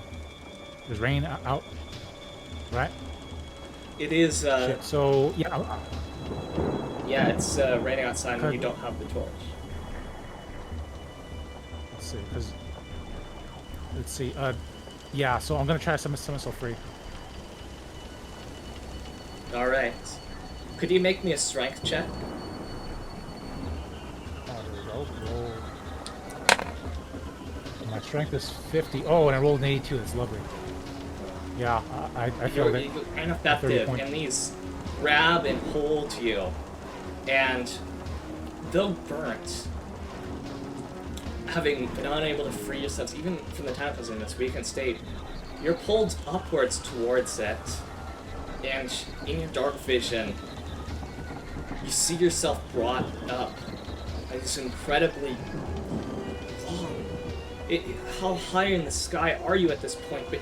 But your head is focused on its eye, and as it gazes at you, there's a sound like crackling and hissing as you feel... You've licked batteries before. It's like that, but it's growing and growing in strength. Your choice of dodge or fighting back. But your choice of dodge or fighting back, but you can feel something moving down the tentacles towards you. A discharge, a pulse. Damn. I'm gonna go ahead and I guess my dodge is only 30. So, and my brawl is 75. So I think brawl would be better. All right, make a brawl check.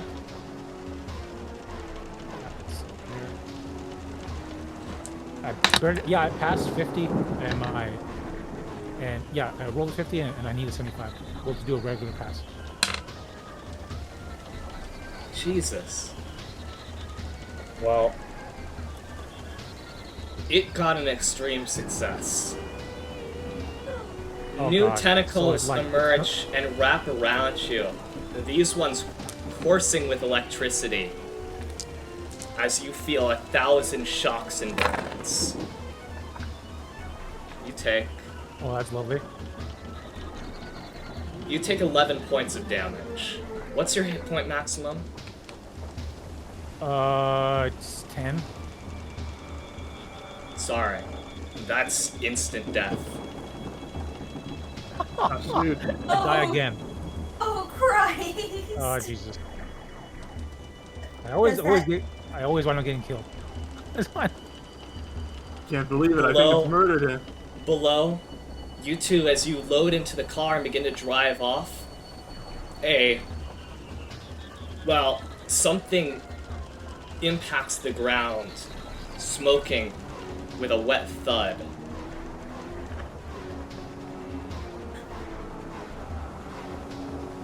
I'm driving. I know it's cold, but we can't go back for him. No, it's okay. Just go, please. I can't. I don't want to die in this town. Please, I want to get back home. And so I put the pedal to the metal. You're free to still talk and participate, but your character's dead, so. Yeah. Are we? Damn. Do we have to like roll anything because we saw him get killed, murdered? Yes, if you do realize that it's him that just fell, make sanity checks.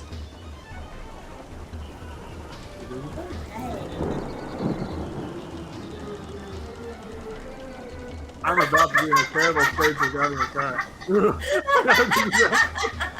86. 81. Alright.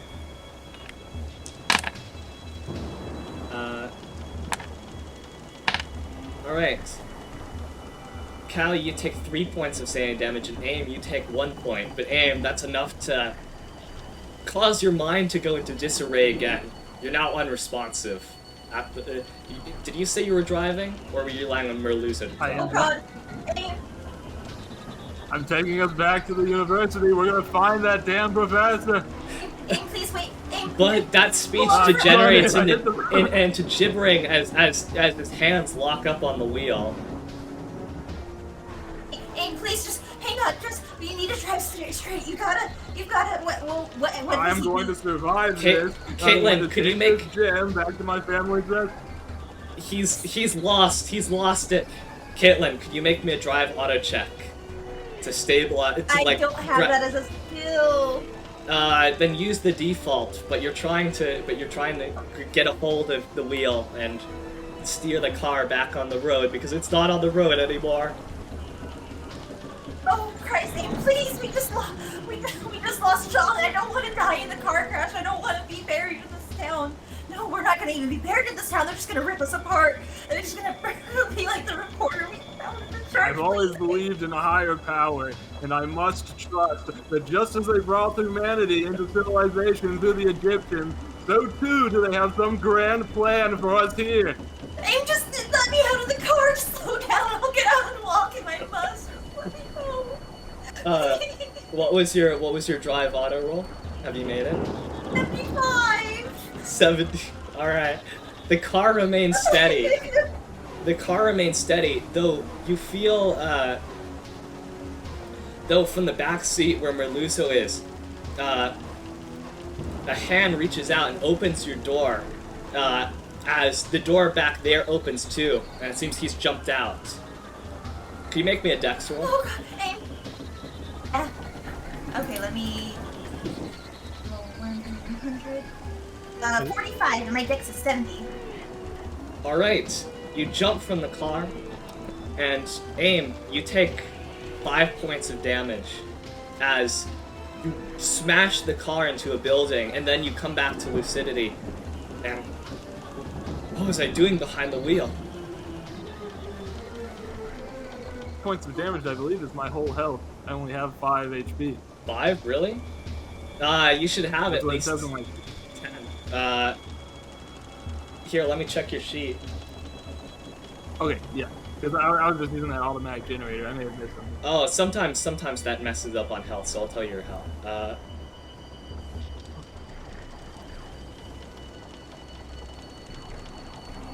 Reduce yourself. Okay, health. Ah, yes, it did mess up the health thing. Your current health is... Your current health is 9. 9. Okay. Alright, Is that can you make before me or a after? constitution roll? Oh, sure. That's before your damage, I think. Okay. 40. And I believe my constitution is... my constitution is also 40. Alright, just barely pass. You maintain.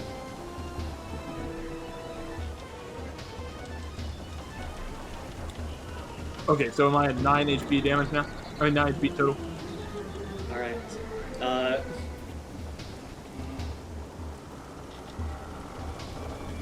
Yeah, so you're at 4. You're at 4 now, and you survive. 4. But if you're drawing this fossil coon, please draw me as a ghost tormenting all of these people. I very much find that very cool. Thank you for drawing the players in this game. I like that a lot. But Rad.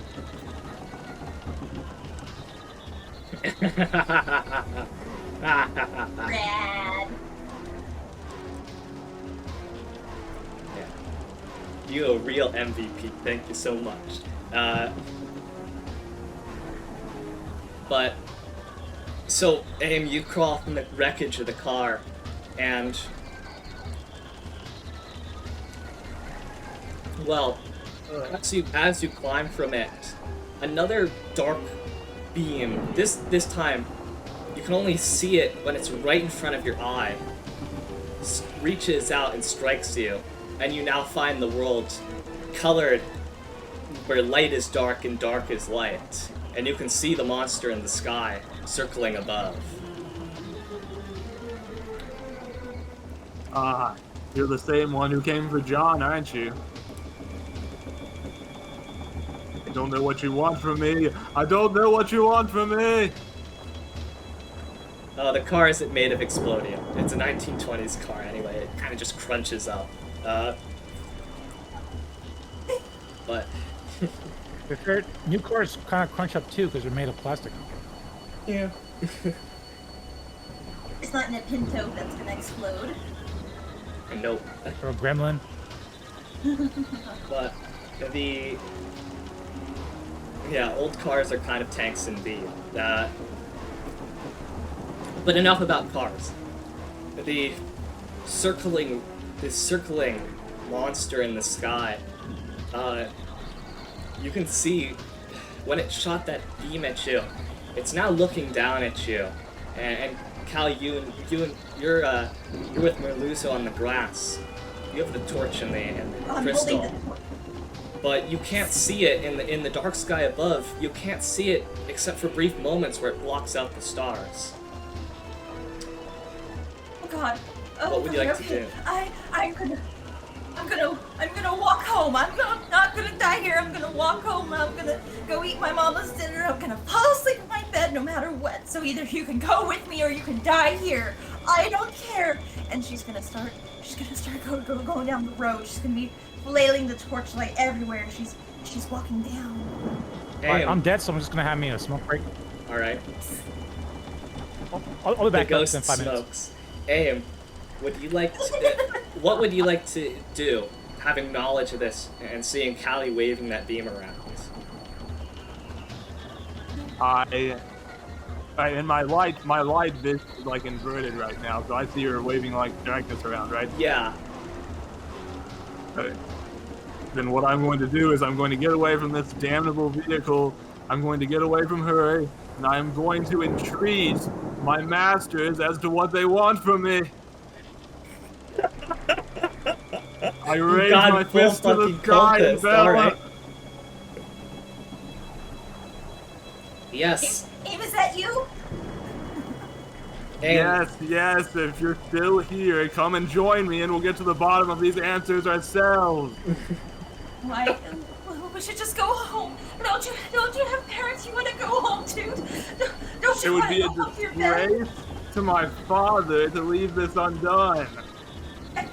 It's just talking crazy now. It's just like with John. And they're gonna tear you apart too. And if you want to die here, then so be it. No. They know that I understand. They know that I have the belief and the knowledge. They will give to me what they've been trying to impart to us all along. Would you like to scream Take something into the down sky, right Aim? Would you like to scream something Yes, into the I sky? shall. Oh God. Bestow upon me your knowledge. Mine, Shad, you cry out, and with that, you're received. You see those tendrils, those feelers glimmering with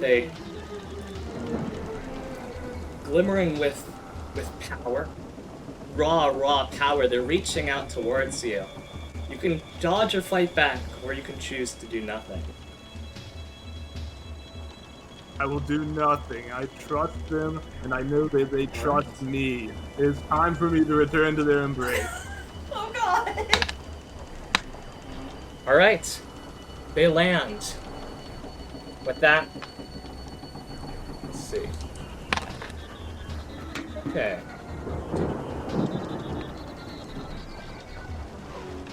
Just as you bestowed knowledge to the Egyptians, just as you gave birth to human culture, now let me be your vessel into the new world. You begin to sizzle and burn, but could you make me a power check?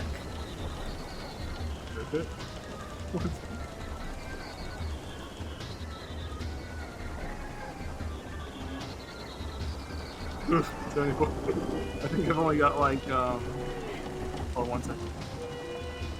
What's My your power is 50, so I did not pass. You did not pass your power check. You reach out and try to receive it. And for a brief moment, you feel all the cosmos flow through you. The crawling chaos which would render gods mad. And with that, it's like a fuse being overloaded. There's a break somewhere within your mind, and it just all turns to mush.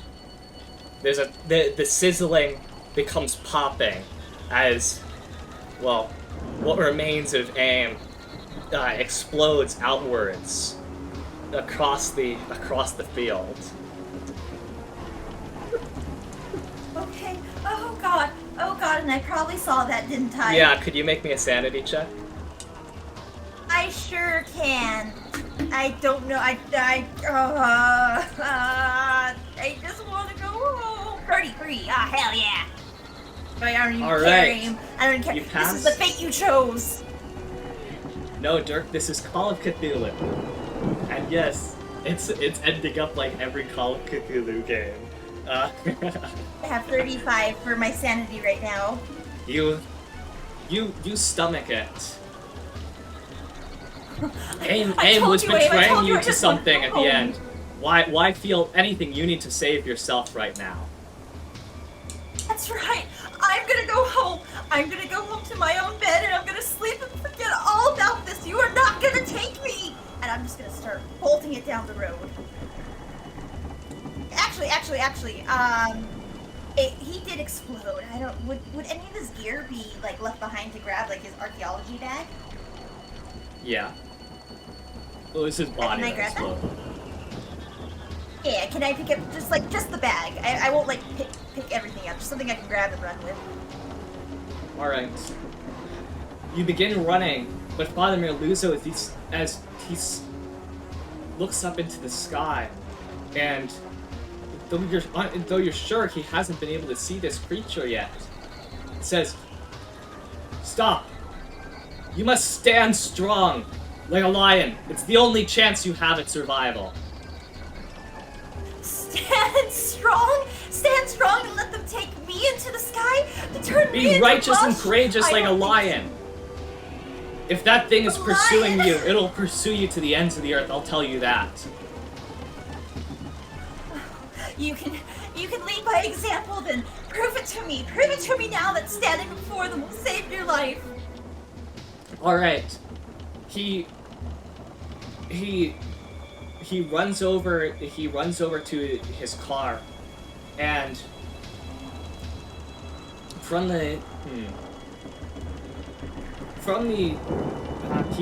pulls out just what's meant to I guess was meant to be some kind of stand or something.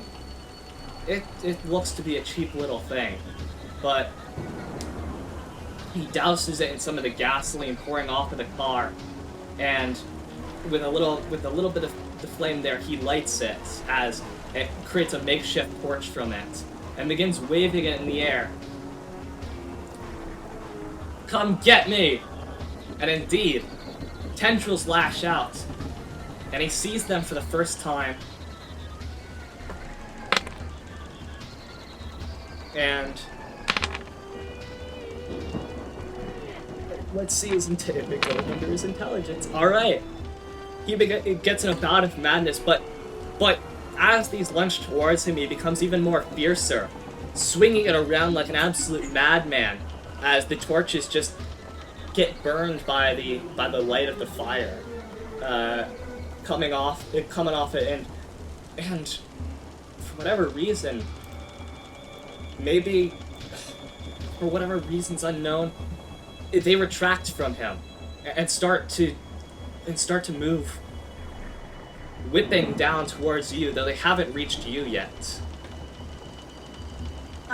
Am I sane enough to rationalize that yes, he is correct, and that's if I want to survive, that's the thing I should do?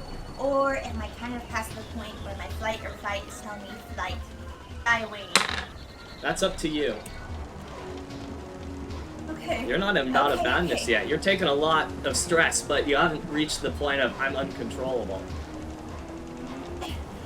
Do I have any sort of idea? Like, is it early in the evening still, or do I know that if I can last out a few more hours, it'll be daytime again?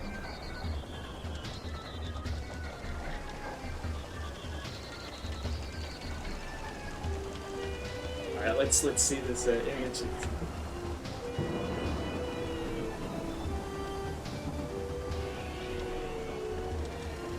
If it's a long evening, then I might be too scared to try to stand my ground here. But if it's just a few hours, then maybe I can stand my ground for a little bit longer.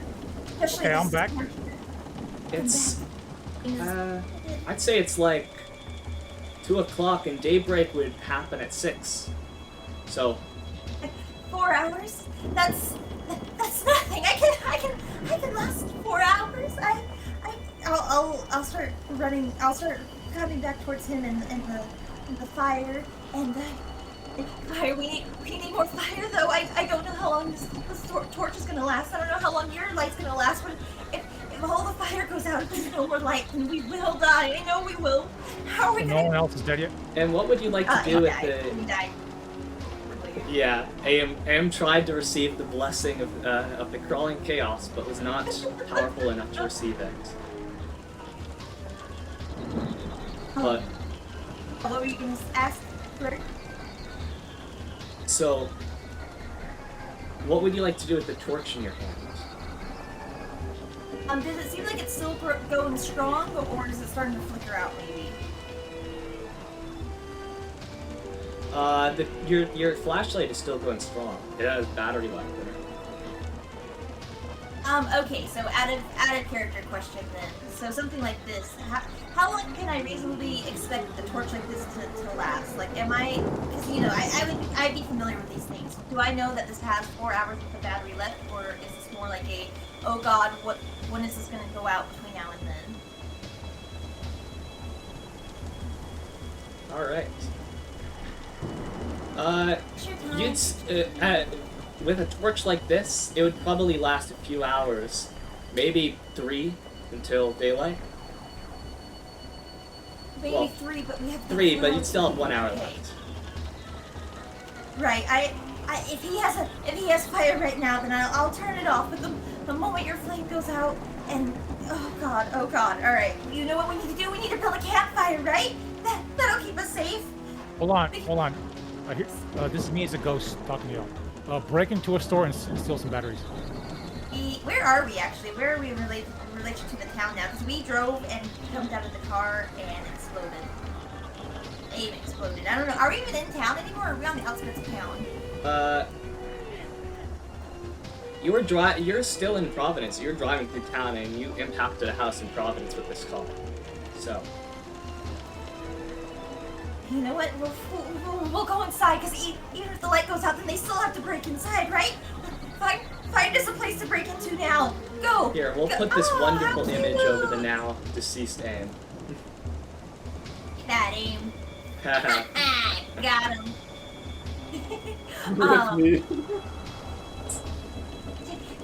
Take me. I don't care where. I don't care what kind of building we go into, but you will take me inside somewhere right now. You understand, Father? I'm gonna lose this. Merluzzo, however, he's still in his bout of madness. He's just focused on fighting these off. You just hear him muttering, "Till my last breath, till my last breath," as he waves around his torch. Caitlin's gonna take, she's gonna take off like her jacket to different. Oh well, he's waving the torch around actually.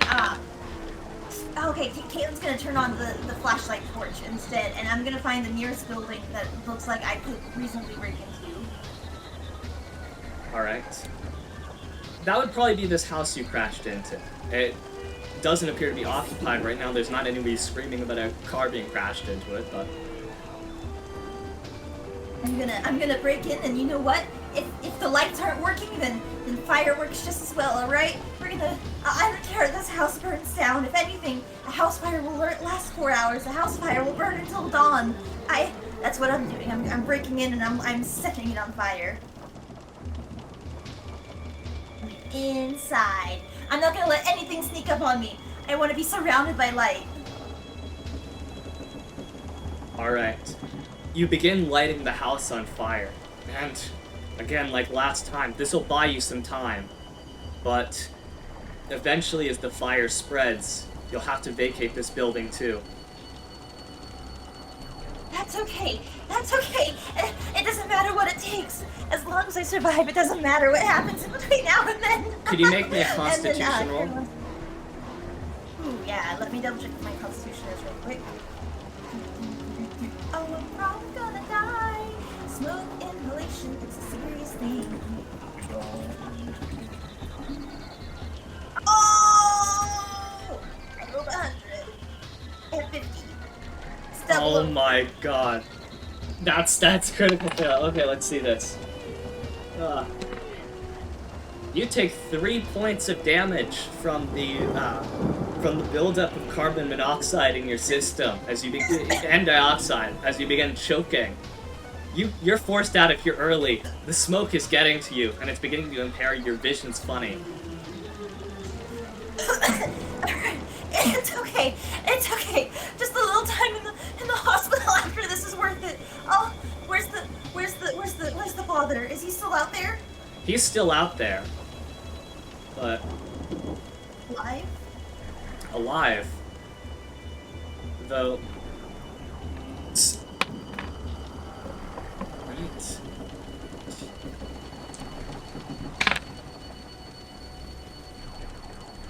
Right.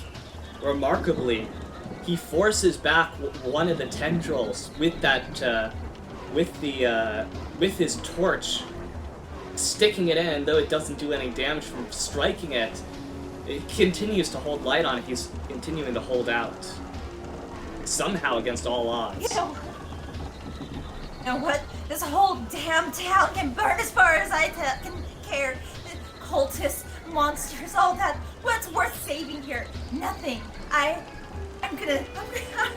If I'm gonna survive, I'm gonna take this town with me. If I'm gonna die here, then this town's gonna die, and if not, then I'll get rid of all the evil. I'll be like a hero. I'm gonna look for another place to break into. I'll turn on the torch if I'm back outside, right. But that's what I'm destined to do now. All right. Is this another CallieCalico mind break stream? I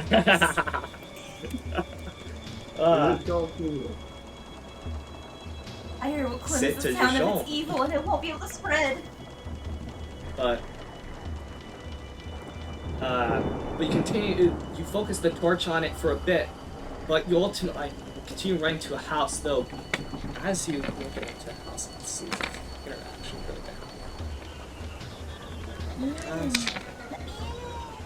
down. Wow. The father continues to push back each of its tendrils as they try to strike for him with the torch. It's ridiculous, but hey. That's right. I'm using the blessed dice right now, so. I'll keep them back. I'll make sure they never leave this town, alright? If light will kill them, then let's surround them with light. Let's just do it. And I'm gonna. Ooh, is there like a gas station or anything like that, or perhaps a store that might have kerosene? Make me. Did you roll luck this time? Did we? No, I thought we weren't. All right, roll. Yeah, I'm just doing this as a "is this a thing here?" Question. So roll me 3d6. Okay, you got it. 3d6. Got 14. All right. 14. Well, that's very good luck. So let's see. My roll. All right. There's not a gas station nearby. There's not a gas station nearby, but there's a house already on fire, and there's a car over there already busted up. I mean, how hard would it be to maybe Siphon some gas. or is the car totally busted? Where if it was in neutral, could it be pushed into the house? The car is busted, and the house Is it- next to it is now going up in flames. And also, you ran a little ways away from it, so. Alright, but yeah, let's see if it's leaking gas, then we can drench some clothes into it. We can drench some articles of clothing into it and help spread the flames further. I'll be helping fight the good fight with light. Cleansing fire. Thank you, Fossil Coon. I do enjoy my look, and the mummy was actually kind of important. It was a 3rd century pharaoh, so there's that.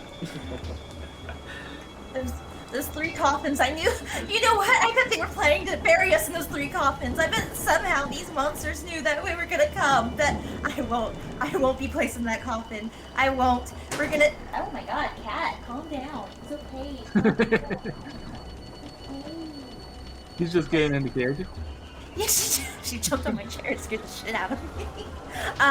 Yeah, I'm gonna. If that car is leaking gas, I'm gonna be covering whatever flammable articles of clothing or bandages or whatever else I might have, so Right. I can. Well, you I do wanna have spread this the flames. I don't archaeology even know where to bag, go. and that has a bunch of paper and stuff in it, so that's a good fire starter. Yes. Yes, my family's treasure. Fuck your family. You're dead. What does it matter? Right, so me and Aim are ghost homies now, huh? Yeah. I'm sorry, I missed it. How did Aim die? Oh, I exploded. Oh, You He Wait, tried wait, to wait, receive wait. the gift of the crawling chaos, yet he wasn't powerful enough to withstand it. Oh, I'm damn. not scared of you anymore. And then he exploded.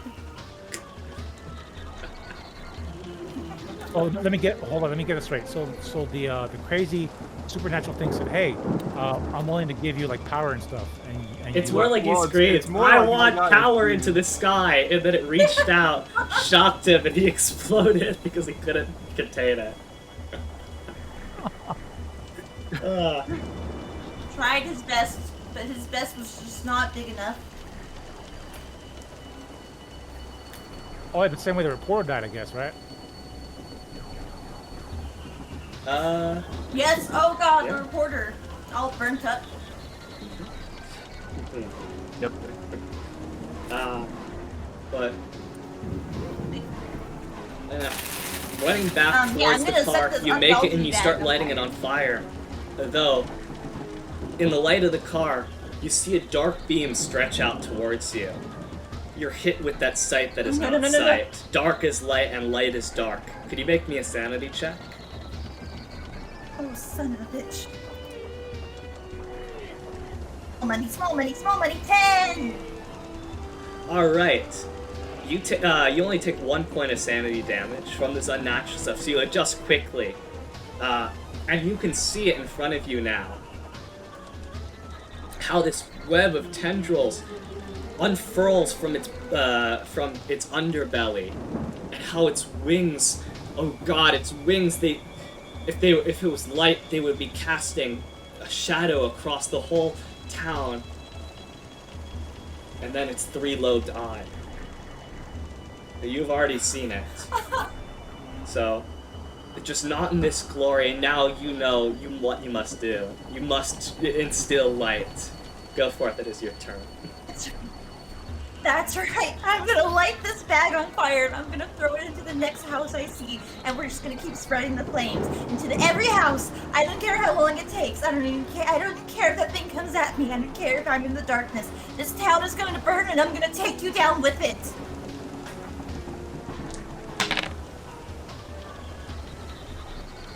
All right.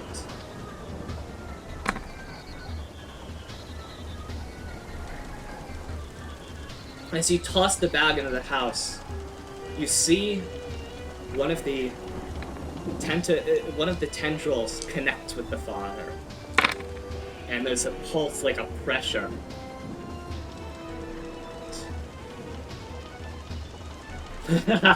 Lures a human echo fencing is so much fun of killing everyone off their games. True. But yeah, Higurashi too. However, let's see this for the fun. As they touch the father, the monster almost curls up in the sky and burns away until the tendril is the only thing left, and even that burns away too, burning away towards him. I hear the father scream, "Why am still me? Take me out! Now!"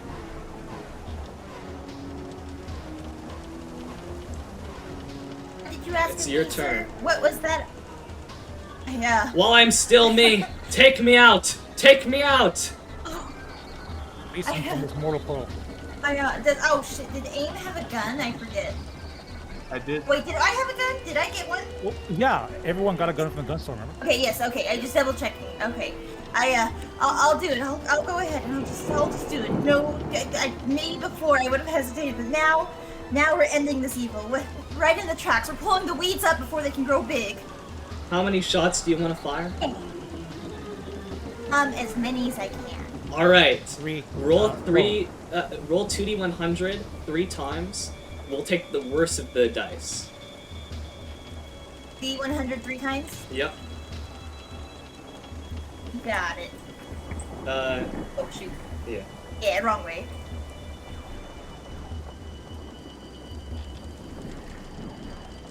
Alright, first shot. The gun jams. That 100. No, not right now, please. She rolled 100? What? Yeah, critical failure. The gun jams. I rolled a bunch of bad ones actually. He's ooh. How do you jam a revolver? Probably a manufacturing error. Damn this thing. Damn these. I'll just throw it at him. Alright, you Just throw the whole toss gun the at him at this revolver at point. him, and you see the father almost strain against something as his hands raise into the air, and from the clouds above descends this serpentine creature, like a winged, like one of those Chinese dragons, except it is a gross mockery. Its features horrific and reptilian and alien. Could you make me a sanity check? Sag. 38. Oh, and I think that's below my current sanity. It is by 4, or it's above. It's above my current sanity by 4. All right. You don't take any points of sanity damage. You know what must be done. So that gun's jammed. I think AIM still has his revolver on him, so you could try his. Yeah, I can do that. Whatever it takes, I'll do it. Oh god. Right, remember, you have a speed loader. If you need to reload it on the fly, you can do it pretty quick with the speed loader. Yeah. I'll go pick up the gun out of AIM's chunks, and I'll do what must be done. Could you make me 3 2d100 rolls? Yes.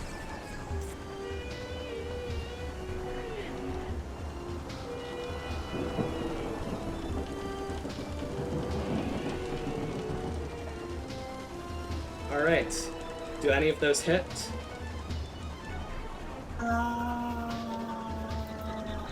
know. What's your firearms handgun skill? I don't have it as a skill. And those It's probably base. don't hit. So the No, bullets I'm- fire wildly into the air. As this thing descends towards you, could you make your choice of dodge or fighting back? No! Bitch, I will dodge. I don't have it as a skill though. I still dodge. Yeah, dodge is like half your dex, right? But fighting back, it should be brawl. Remember, right?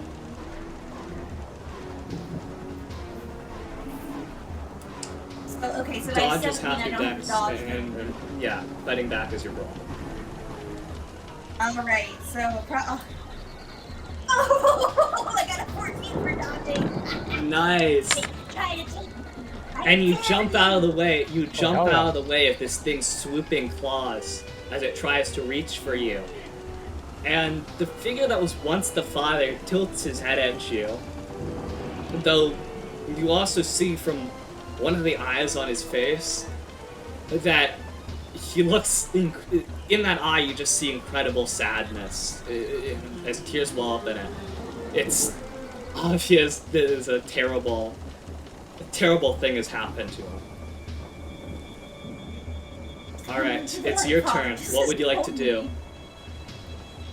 I refuse to be taken by this thing. I'm going to die here. It's going to be by my own hands. I am going to run into the newest building that just caught on fire, and I will continue to spread the fire, even if I die of smoke inhalation. It'll be better than being taken by whatever that is, than to be turned into whatever the father was turned into. I will continue to spread the fire as far as I can. Burning as you set fire to the building, you find yourself engulfed in this strange parody of sight. You find yourself engulfed in darkness. And it's that thing you were running from before, but which is now spread by the only light that saves you. And well,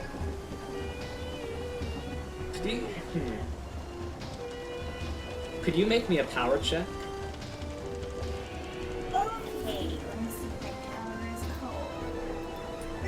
Why am I so little? I'm sorry I just need to ask a quick question. For OBS Ninja to work, I don't need to have OBS open, right?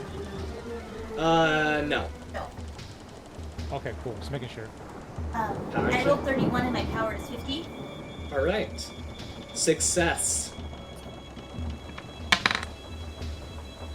Though you take 2 points of damage,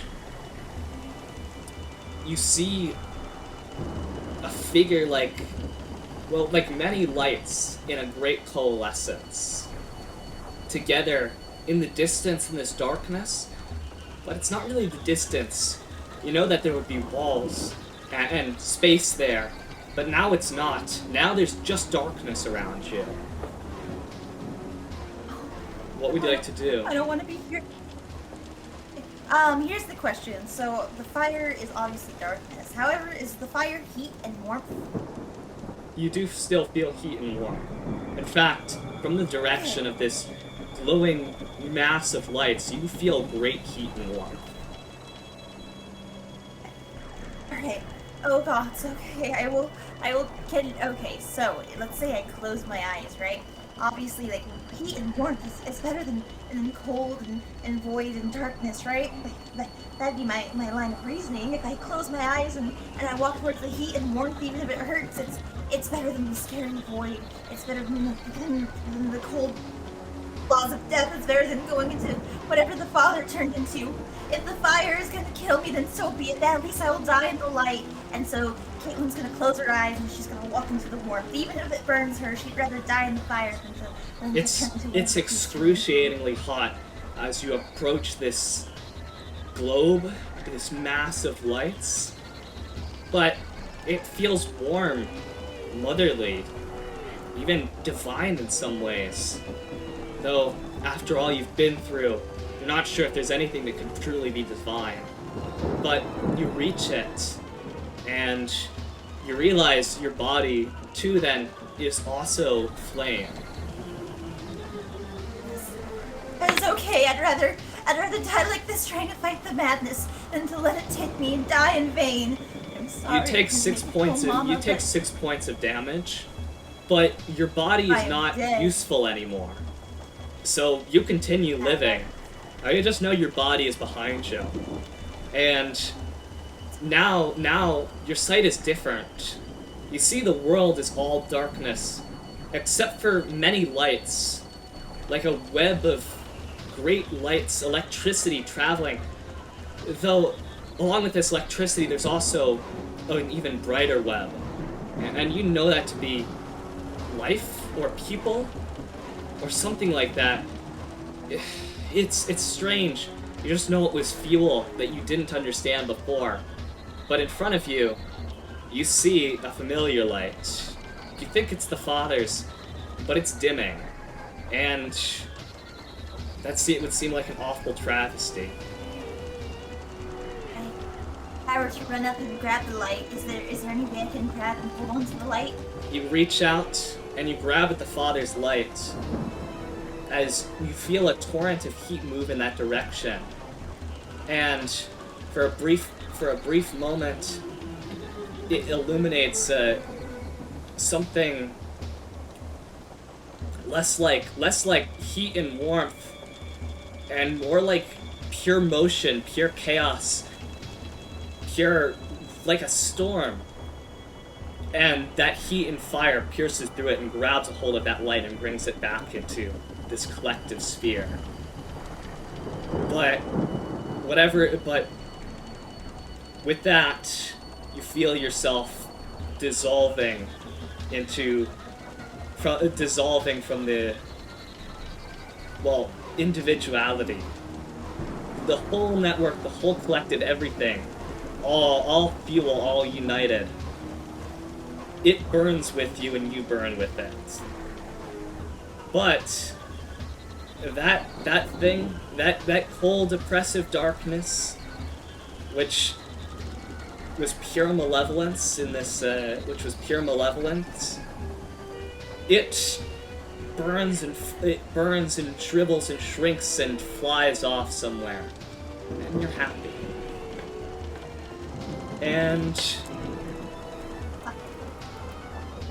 I think because all the players are out of commission, I think I should give the epilogue summary as a more report of what Providence will know the next morning. Next morning, Providence will wake up to the Spirito Santo church being burned down, and the car of its priest being crashed into a nearby house, which also lit on fire along with a few nearby houses as well. Though there was a body which seems to have been burned beyond recognition in its upper half, sitting nearby the car. There's another body which was only identified by the dust, sitting in an absolute crater, a perfect circle burned out of the grass. But what's more pressing to the town as they clean up these damages is the few people seem to have been witness to this event, who many of them are but gibbering wrecks, as they talk about some great ball of flame and curls, swallowing and spitting out some awful creature with a bloody tongue. And they eventually end up in Dexter Asylum. Though the events they see that night will never be rationalized. Wait, so the whole town winds up in the funny farm? No, just a few people who witnessed this event. A good 4 or so. But it leaves great with the strange circumstances behind the whole ordeal, as well as the fact that downtown, a little ways away, the hotel suffered a mysterious gas leak that caused the collapse of a few floors, thankfully unoccupied. The whole town is left in a stupor about what exactly happened that night. But a lot of people eventually resign that it's better not to know, because at least the Free Will Church burned down too, so that's not a stain on the town's history anymore. Yeah, it's probably for the best. Yeah, fuck And that that's place. the end of the session. I homeless hate that place. Yay. Hold on. Get it straight. Did Kaliko live again, or is she like a quadriplegic? A They life burned, beyond life, right? so to speak. To now give a summary of what this session was and what happened in it. This session comes from the House of Relay collection and is The Haunter of the Dark, a retelling of the original Lovecraft tale, though I added some parts to it to change the pacing and ultimately make it good for a streaming thing, because this was supposed to take weeks, not a single night, so a lot more bombastic. Yeah. And as for the creature itself, the Haunter of the Dark is an avatar of the crawling chaos. It's hurt by darkness, and is a malevolent force that stems from the shining trapahedron, punishing those who gaze into it and try to claim its knowledge. Now, as for the glowing orb, that's Cthulhu, the living flame, a collection of basically fire made alive. And once shit started burning down, plus Nyarlathotep's avatar just flying around willy-nilly, I think that an alien being that's attracted to that knowledge, information, and also exceptional specimens would take interest in the whole affair. So that's why Cthulhu manifested at the end. And that pretty much covers the summary of what happened. It did attempt to merge with humans so it could live another life as a new Black Pharaoh. But its plans were thwarted at the last moment. Those plans, the crawling chaos. That's awful. Oh, yay, everyone's dead, and... Yep. Fucking call it Cthulhu, Jesus man. Christ. That's how we roll. Mhm. In truth, this is for the most part survivable. Like, it's just once you get hit, you're kind of dead, even if the hit chance isn't that high. So sorry you got killed by Bad Rolls Holiday. As for you, Lamb, well, I'm just crazy. you took your shot, but it was a red on a roulette, not a black.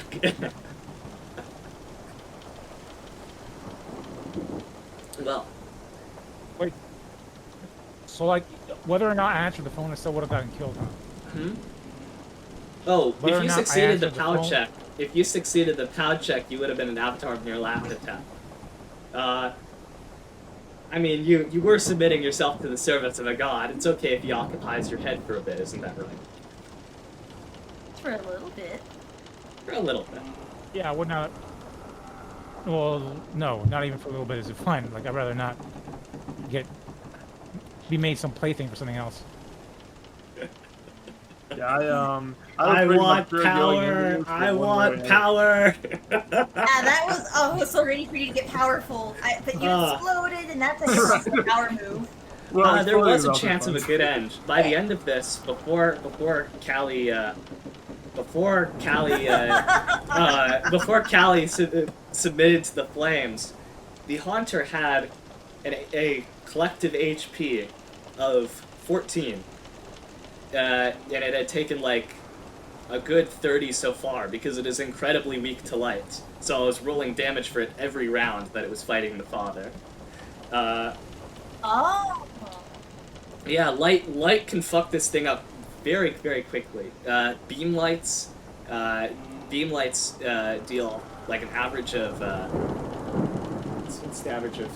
Well, I won't tell you the averages. I'll just tell you 66 flashlights, 1d6, car lights 3d6, and with that shining one, it moves it up a step. So you're consistently getting a good 10 or higher damage off it. Nah, this town needed to die. This town needed to burn. This is a fucked up town. I hate it. Yeah. I mean, I was born in Providence, so it is probably a fucked up town.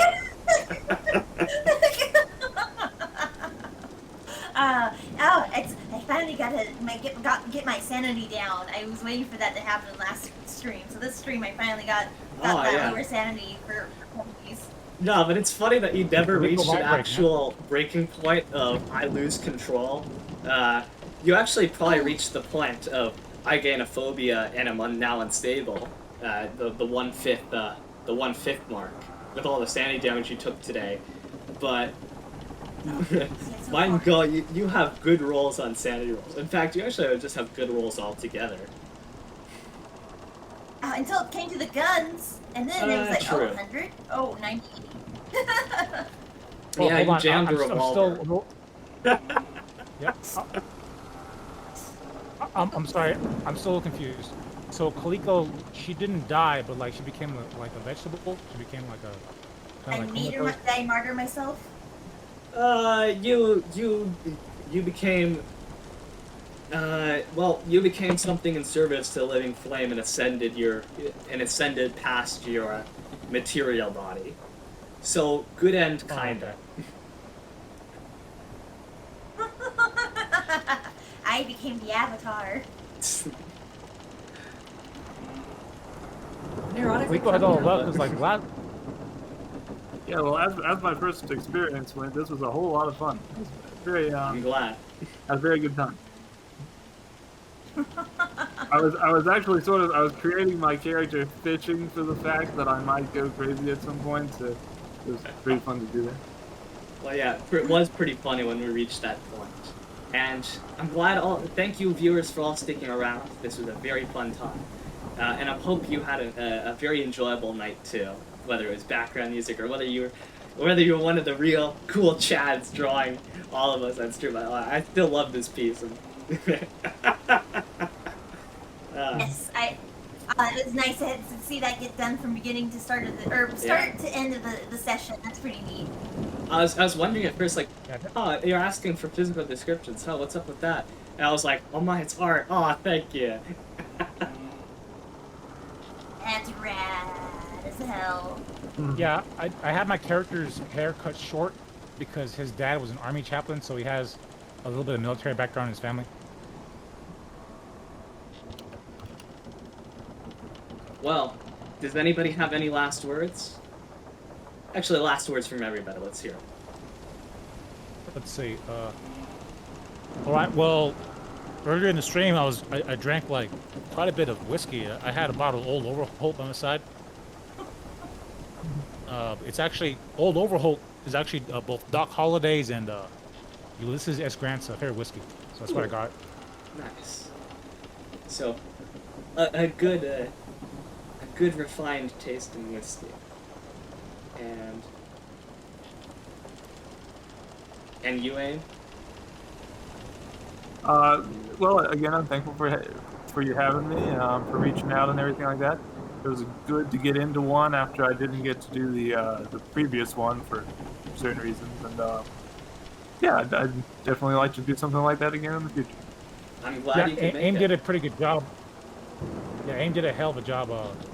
I should say carrying the story along, with his archaeological knowledge and everything. Oh yeah. Oh yeah, well, I think really Fleur did the heavy lifting there, but yeah. Oh man, I probably was wrong about so much stuff about Egypt, but let's not get into that. Yeah. See, actually, if I may say one more thing real quick, usually I avoid trying to play an intelligent or like learned character because I'm always worried about that I'm going to say something that's like doesn't actually line up with science. But it was fun to do that for a change of pace. No, but I'm the one with a whole handout of PDFs that they give me of period information and relevant story information, relevant historical information, because this is an investigations game. And so, of course, they have to include all that.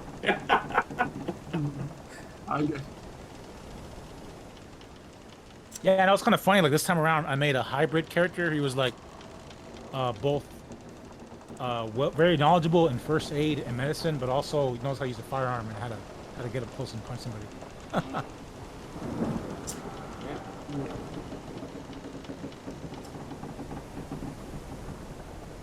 But hey, I managed to empty my revolver into like a pharaoh. So Yeah, that was you pretty killed a fun. pharaoh. Yeah. So ain't that the Money. shit?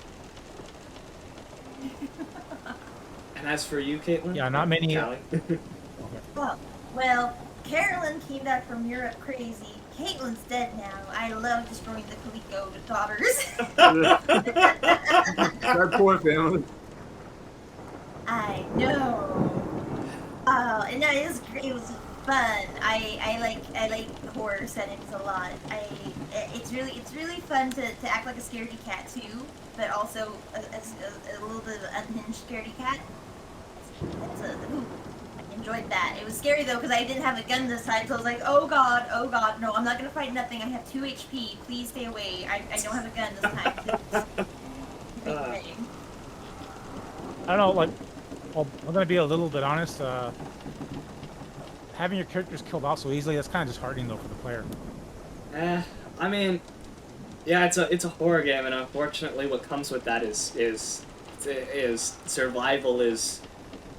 survival can be very flippant, but there's things that kill you a lot faster than this too.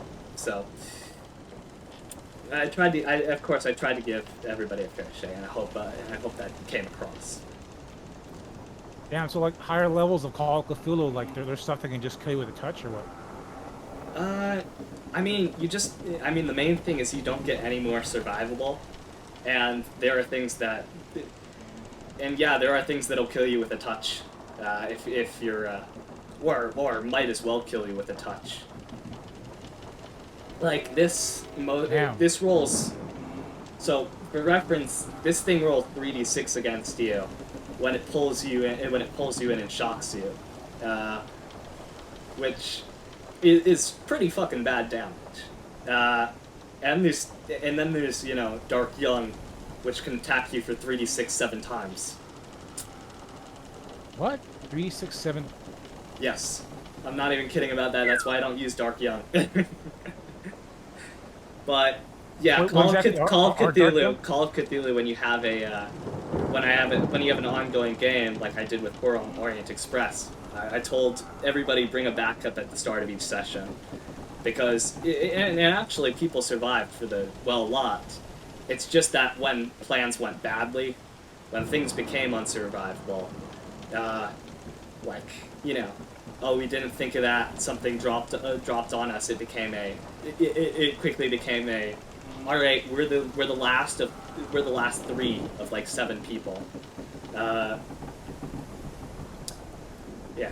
Call of Cthulhu is famous for having a Cthulhu monster that eats 1d4 people around. Not the PCs, just random people who happen to be around. Could be the PCs. 1d4. Well put, Power Nelson. No, thank you. Because I heard that Call of Cthulhu is a very deathly game, and so since I've been playing ladies in this, I don't feel the need to play a big, manly man, so I make sure to play a little thing so I can be That's my secret. Smart. I'm like, nope, you know what? Back lines. This is my best chance. But then also, I'm like a glass cannon, right? If anything comes near me, like, if a tentacle touched me, I'd probably die instantly, no matter what. Oh, I get the impression that Call of Cthulhu, your best hope is just to run away any chance you get. Yeah, that's how it usually is. Take it, really. Call of Cthulhu is not a game about winning, it's a game about surviving to another day. Yeah, like, I was so scared when I first saw that you only get like 9 or 10 HP or whatever, and I was just like, no way. Right, so every character that I'm going to run is going to be Usain Bolt. He's going to have like everything put into Dex. He's going to be an Olympic runner, yeah. Book it! That's kind of, that's what I've been thinking about was Dex. It's like, yes, if I can't hit them, I gotta not be hit is the goal, right? Okay, so I'm an Olympic athlete and an F1 race car driver, so I can run fast and drive fast. So run fast in your car and drive faster in your car. Get away from everything. Until like the monster just appears right next to me and just eats me in my own car.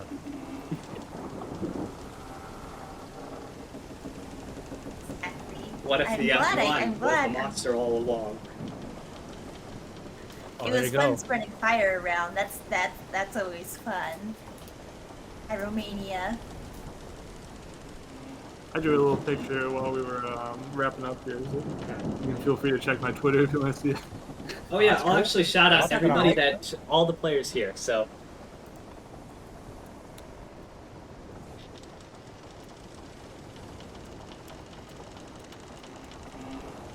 I think that's how it is. Yep. SO and That's me. all right. Please give all these lovely folks a follow and because as you've seen, they're absolutely fabulous on the stage. So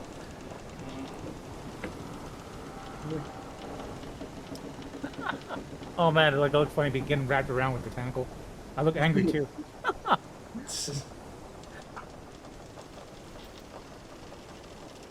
Oh, that's poor cool. Robert. I used him. I used him like a tissue and then threw him away afterwards. No, Robert was a cunt though. Remember? Oh, at the end. I mean, it that wasn't he was him not on the whole phone time. though. That wasn't him on the phone though. Yeah, okay. it was When a the trick. power went out, was the it? phone Okay. changed to someone else's hands. Oh, I see. Oh, okay. Because like the impression that I got was that he was like corrupted, or that Robert was in it. You know. But my boy Robert was a good boy until the end. A simp, but a good boy. Good simp. I'm not allowed to say that on Twitter. I just did. No, you are. You can say simp, but you just can't use it to harass anybody. Yeah. Okay, that's fine. I mean, does it count when he's a fictional character and I'm harassing him? Right, it does not count. Let's So, like- I don't know. Let's play it safe. Robert was a good boy to the very end, and then his girlfriend left him and joined the collective cosmos. So sad. Yeah. Actually, can I ask a question? I was just curious about this. Sure. Did the professor actually know what the thing did, or did he just was he just wanting it because it's like an Egyptian artifact? He knew that there was Evil all something along, that of was my occult thought. significance around it, because Der Vermis Mysterious is something he referenced, but he didn't know the full extent of it. He didn't know that it would Oh, I see. doom people who looked into it to be consumed by a terrifying avatar of a god. Oh, see, yeah, I was worried that he was going to be a cult member, so that we brought that back to him. He would have been like, yes, my Keikaku! All along, you dumb college students! I was scared about that. I was very paranoid about that. Oops. So he's probably just sitting over there like, what the crap just happened? It said you grab one thing and you die? How do you die?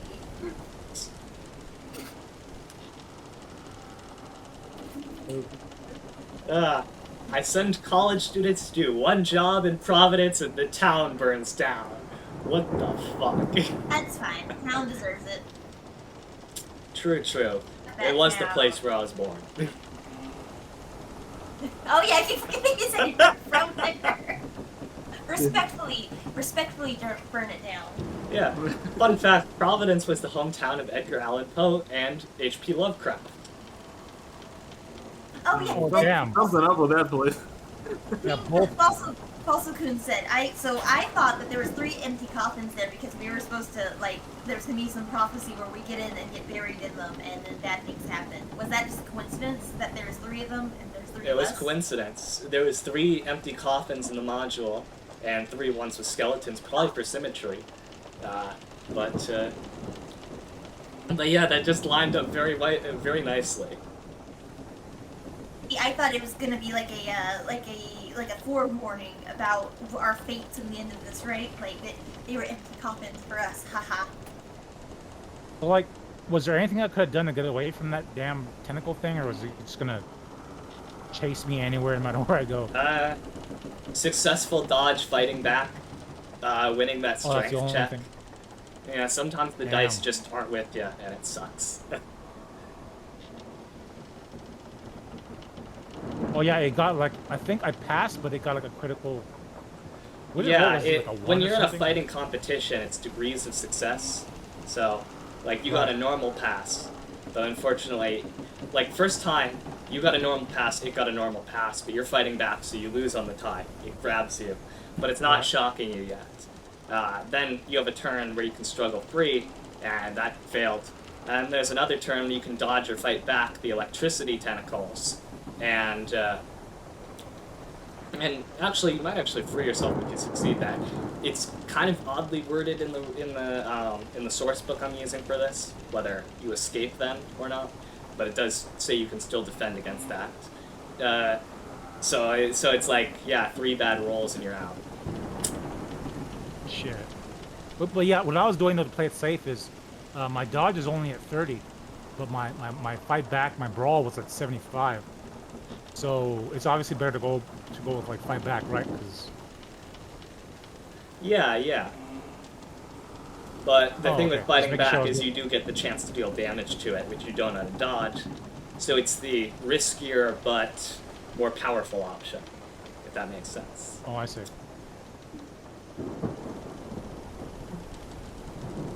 Oh yeah, so like, even though my odds were better in fighting back, it's riskier because I'm still entangled with the monster. If I dodge, I could break free or avoid whatever's It's coming at my way. riskier because you lose on a tie, so you can get more out of it, but you might also, you can get more out of it, but also if things aren't in your favor, you're gonna get it's not gonna be as good. Though investing in both dodge and fighting back is also like do you really want to spend so many points when you should really choose one of these options? Just stick with it most of the time. Yeah, what happens a if big they pattern would, for me is what would happen if they handed the gem over? So it wants the shot. Well, the Shining Trapper is a Hedron was just up in the loft of that church. It doesn't care as much about the gem. It cares about the people who look into it. It is a very much, you gaze into the abyss, it gazes back at you. And now it's coming. Run. damn. So let's see. If I remember correctly, when we were in the hotel, oh yeah, CaliCalico or Callie, she took a picture with her camera, so she was fine. She was safe. Aim, he had to look through it with that viewfinder, whatever that like scanner, whatever you want to call it. And then me, I looked into it when I first picked it up. Yeah. So yeah, though you all looked at its eyes, and it looked back at you when in the hotel. So all you had to do is just see it, and then you're screwed. So.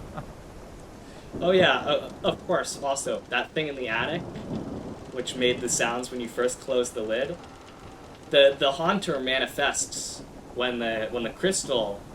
Well, firstly, before it makes contact with people, it will only manifest when the crystal is in darkness, in which case it'll manifest in a nearby dark spot. So when the lid was closed on the box, it manifested in the attic there. But it was when you were looking at it in the hotel that it finally made contact with you all.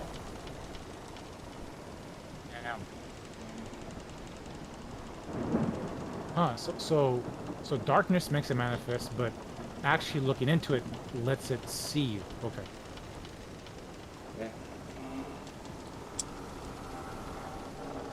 Could we have seduced it?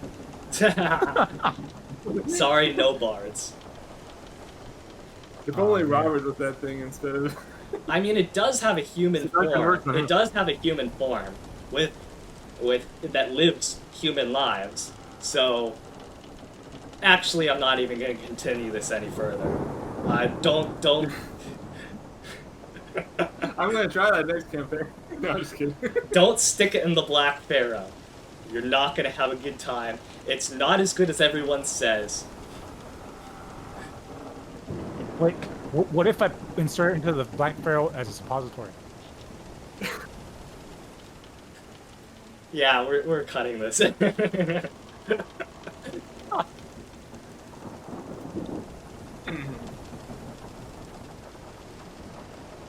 Or what if? Oh, never mind. I'm tempted to make some more dirty jokes about inserting the gem. Wait, what if you use the gem as a urethral sound? What? No, don't explain that to me, please. Yeah, so if any of y'all are interested in looking up something like really demented and dirty, look up urethral sounding. Yeah. Thanks. I don't think I would. All right. So Holiday can no longer speak. Please do and try and say something. All right. Oh, hey, everybody.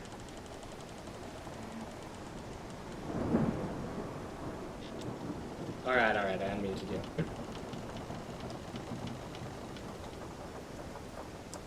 Yeah, right now I'm just doing a little bit of practice on my Guilty Gear Strive. Oh, I got a new fight stick, or not fight stick, but I replaced the joystick, right, with a Korean lever, and I'm having lots of fun with it. Yeah, I've been playing Guilty Gear Strive off and on, but I'm still having a very hard time beating my brother, which makes me think I'll have a hard time beating anybody. Oh, Guilty Gear Strive? I think you mean Human Echo Golden Fantasia, the best tag team fighting game featuring pairs with creative and expressive movesets. All right. Are you talking about fighting games? I totally did not get up to go get a drink. Fighting games aren't real. Stop trying to spread the gaslight fleur. Based. I wasn't talking about a fighting game. Okay, you heard Guilty Gear. As soon as I hear Guilty Gear or any of those other games, I'm like, no. I wasn't talking about Guilty Gear. At least not the fake one. Yeah. Anyways, yeah, Human Echo we're Golden talking about Fantasia fighting. stream We're sometime talking soon. about. Yeah, we definitely need to do Guilty Gear. I'd be all up for it. Wait, is that one available on Steam? If you got Human Echo in a collection, you got it too. And yes, it's on Steam. Oh, good point. Alright, so Steam, right, and Golden Fantasia, huh? Oh yeah, it reminds me of a fighting game that ArcSys released a long time ago called Battle Fantasia. But, let's see. I feel like Battle Fantasia is the only one.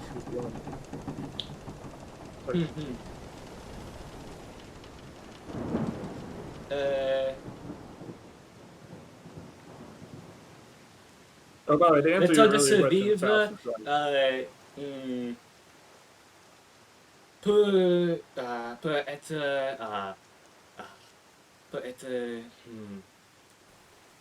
Asande, si,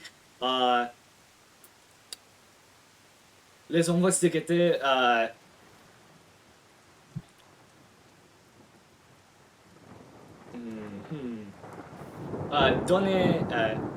donne beaucoup d'argent à la Grèce. Yes. There's something in French about my players. Because I won't know it. The rate of survival could be for the investigators could be improved with generous donations to the church. That's right. Guilty Gear is just a bunch of fan art that exists for nerds. That's right. We have Callie supporters in here with us. Oh, don't. Yeah. You rile me up. Callie is the Alex Jones of the fighting game community. All right. It's turning our frogs into fighters, into gaslighters. Fighting games are turning the frogs. I think you mean turning your frogs into Totsugeki, but I don't know. I hate it. Doesn't make sense. Well, you don't got to worry about me. I'm a civilized Melia player. I've seen you play it too. You're not trustworthy. None of you are. Real life sanity checks inbound. Yeah. No, I'm not gonna be gaslit. That's it. I've already steeled myself. I'm not being gaslit. Nice try. Nyam, nyam, nyam, nyam, nyam, nyam, nyam, nyam, nyam. The only real fighting game is Fighting Hurts. Them with Fighting Hurts. Oh, boo, degenerate. Confirmed degenerate. Confirmed degenerate. Yeah, it's that My Little Pony game. Well, I mean, CallieCalico's like a maho shoujo, so it's not a degenerate. She's just like a normal girl, you know. Yeah, I'm allowed to play them fighting hurts. I'm allowed to be like, that's the only true, real fighting game, and everything else is a joke. I have it. I've never actually opened it. It's a gift given to me. I was like, okay, this is a fighting game, though. I don't know why you're doing this. Oh yeah, earlier I mentioned that I got like a Korean like joystick, right? And how can I put it? In a lot of these like better fight sticks, right? They have the Sanwa joysticks, right? And those are very sensitive. So like if you barely like touch it in one corner, it'll react very quickly. So if you don't like sensitive joysticks that are that sensitive, I recommend a Korean lever because those you have to kind of move your wrist a bit more. And for me, I do actually like the way that works better. Sanity check for Callie inbound in 3, 2, 1. Stop posting about me! I'm tired of seeing it! My friends on TikTok send me on Discord, it's fucking I was in a server, right? And all of the channels are just I showed my champion underwear to my girlfriend. In the logo, I flipped it and I said, hey babe! Now fighting games telling dolphin girls are evil. Hey, but anyhow, Callie, if you don't like joysticks or pads, you might like a hitbox style layup, right? Or setup, I should say. Hitbox. You don't use a joystick, right? Or a pad. I only use I have like an Xbox controller that I use for my controller stuff, but the directionals are what gets me, and then trying to time that with the kicks and the punches, and it's just it confuses my little lizard brain. All right. Well, let me let you know that there's another option. It's called a hitbox or even a mix box, right? And the way it works is imagine your joystick or your D-pad getting completely replaced by buttons, right? You don't use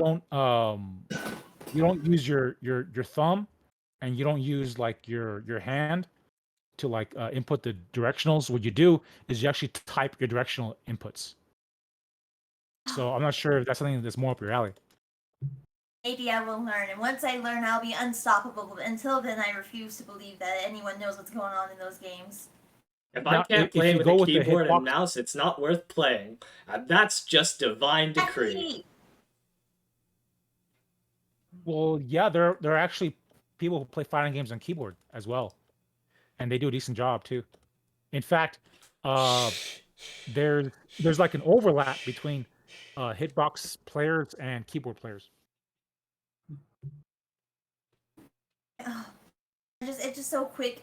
I'm just too dumb. I look at it and I go, okay, I can do that, and then I try it out, and it's like, all right, and then I'm supposed to do that while someone else is doing something else entirely different at me. And I gotta focus on my stuff and their stuff and react to their stuff and change up my thinking pattern on the fly for them. I'm too slow brain. I have a tiny, wrinkleless brain. Well, that's why like it takes a lot of practice and muscle memory until you can throw out fireballs without thinking about them. So if you have to think and stop, you have to stop and think and throw a fireball, then that means you haven't developed the muscle memory yet. So once you get down how to throw fireballs and dragon punches and hurricane kicks, then from there you can start transitioning into like reacting to another opponent. I just want to press A to win. I just want to be able to press one button and then win. Press X to Jason. Yes. F to pay your respects for the rest of the players, because I will learn one fighting game and one fighting game only, and I will become the best at it and ruin it for everyone else, and that will show the fighting game community. I'll show them all. I don't know. I remember playing Mortal Kombat X a while back at a friend's house, and I don't think anybody there knew how to play fighting games, so I just pulled up the combos menu. While someone was eating, found one combo, which looked easy to pull off, and spammed that to all hell, and locked them down in the animations. Press A to win. Yeah, I mean, actually, press forward A to win.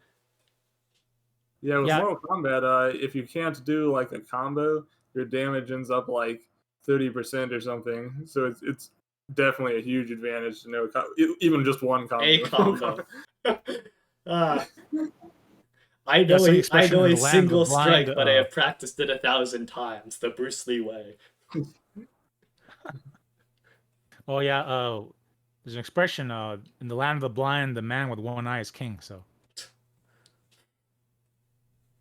I see. Oh, I'll learn eventually. It's just overwhelming. Eh. Yeah. well, yeah, Now, if you guys want to catch me with the type of game I can't play for beans, I know some VTubers play like strategy games on stream, like Command oh and yeah, Conquer and things like that. That I have absolutely out of my depth on this. If you ever want to catch me with my pants down, that's what it is. Oh yeah. yeah, I'm bad turn-based at the really strategy, real-time strategy can't do it. And the last one I played, turn-based strategy was Fire Emblem Three Houses, and when it actually came down to doing what the fun part for many people was, which was hyper managing these characters and getting them to the exact places they wanted to be, I was like, oh my god, there's so many systems, and I have to walk around this stupidly large monastery to do all the things I need to do. I hate this. I see. So I might play a Fire Emblem game I'm sometime, actually just one of the older ones where I don't have to do all that. I'm a big Fire Emblem fan. I have actually all the Fire Emblem games. Well, here that were released in the U.S., Nice. including the Game Boy Advance. In fact, I have all the Fire Emblem amiibos. I even have the female Corrin amiibo that was only an Amazon exclusive. Ooh. Big grief. Yeah. What would That's you a nice recommend as a collection. starting game then? Hold on, let's see. You know what? The Game Boy Advance games are actually all right. Yeah, I've heard Game I'll Boy recommend Advance those. games are very fun, and I really like the sprites from them. I've actually used them in edits a few Right. times. Right. So the original game, Fire Emblem game, and the second one, the Sacred Stones. Either of those would be a good start off point. Alrighty, thank you. Yeah, I'm sure you can find it on an emulator without a problem. So Absolutely. oh yeah, and I even have like a Fire Emblem 3DS, the Fire Emblem Fates. So I got that one as well. Mhm. That one looked awesome. I thought about getting that back in the day, but I had just upgraded my system, so it didn't make sense. Well, while And we're hell, I talking even about have like game genres that we can't detest, what's yours, Holiday? What game genre can you not into? let's see. I do have some issues with FPS games. Well, the sweaty ones like Counter-Strike Go, or yeah, those just shut me down. I just can't react or aim fast enough on those type of games. But if it's like Doom, when it's more visceral, like an arena shooter, yeah, I can get into those. But if it's like if it's like a complex strategy game like Total War, yeah, those confuse the hell out of me.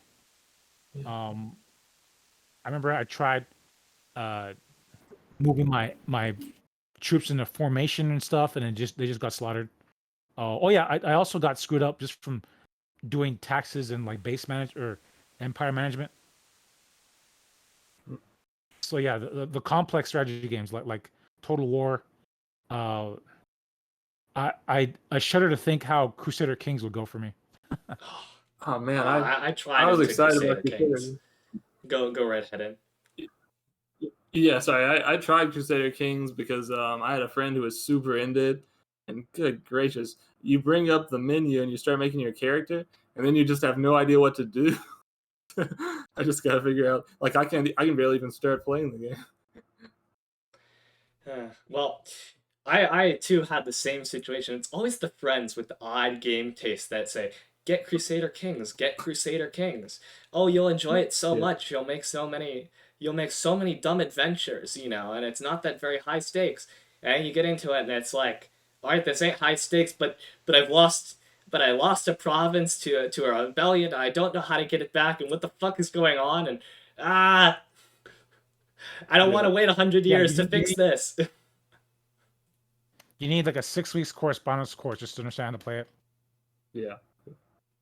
Unfortunately.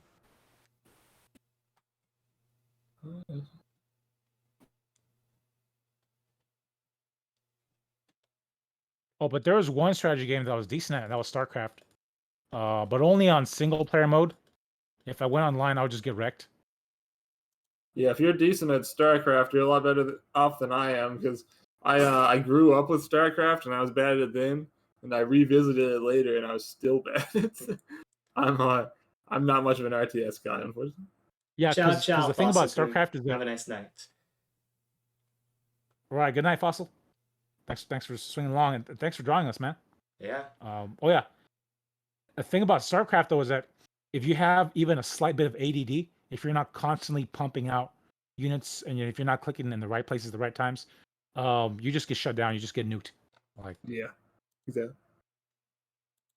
so like StarCraft is actually it's a cure for ADD. So if you have ADD, play StarCraft. It'll well, it won't cure it, but it'll lessen it. It'll help ameliorate some of your ADD. And what are your thoughts on turn-based and real-time strategy, Callie? So I'll play them. Like I'm playing Lisa right now on my channel, and I mean not this the very. I mean, moment, that's a obviously, turn-based but, like, that's RPG, my- not really a strategy game. Not like big unit management. Yeah, I'm a girl, so strategy games don't really tickle my brain that way, you know? Like, not to throw us girls under the bus, but I kind of need more stimulant for my brain. Like, I'm sure I could play some strategy games, but then I look at them and I'm just like, oh, this is a lot of check marks and like form filling kind of stuff, you know? And turn-based games kind of depends. Like Lisa is fun, but because there's a lot of other stuff going on. But I could only play like 3 Pokemon games before I got bored of it. Hot take. You know, I guess hot I'm take. girl brains too, because I don't see spreadsheets as very attractive either.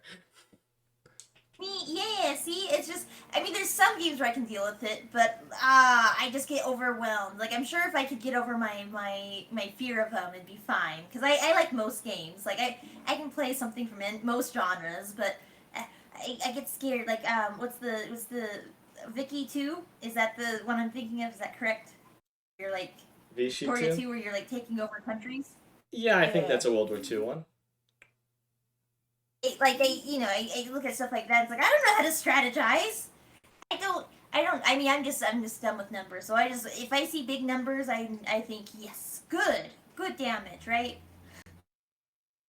So Kind of reminds me of they're not Command my and favorite, but I'll play them. reminds me of Command and Conquer. For some reason, like if you're not good at strategizing, at least you can play to your faction strengths. I remember like the Americans had good air units, like you can have an aircraft carrier just like mass bomb a building, and then the Japanese had good boats, and the Russians they had the biggest tanks. And of course I play the Russians because I love big tanks. No, I will say I really did kind of enjoy playing Civilization, but my funny thing is, my friends and I would play Civilization, and we would start these games, and we probably started something in the realm of 6 or 7 games, and we just never finished them. It's like, how can you finish a game of Civilization with multiple people? Oh yeah. It just doesn't seem like it'd work. I don't know. Dude, get on. We're playing You play for hours? Civilization. We're gonna need you until 1 o'clock at night. Exactly. It's like and say you die like partway into the game, and this kind of goes back to what CocHolliday was talking about just a little bit there. How when you die in a D&D game, it can be kind of discouraging because you're just sitting there and not actually playing. But in Civilization, it's even worse because you can, like, if Genghis Khan rushes you and kills you in like the first hour of the game, you can have to keep sitting for the rest of the night doing nothing. Yeah. Though I will say there's a certain sublime joy in watching very late Civ games, which I've done with my friends. And you'll just see one person screen, and then it'll be like, wait, where'd my city go? And you'll just see their face as they look at the nuked crater of their one city. And they're just like, they just die inside because they didn't realize that someone else had nukes before them. Yeah. Hold on, is Civilization that game that had Gandhi with nuclear weapons? Yes, it is was. the game. Yeah. Our words are back with nuclear weapons. We'll see, or I'll see you on the field of battle. Yeah. Do you know the story of why that happened?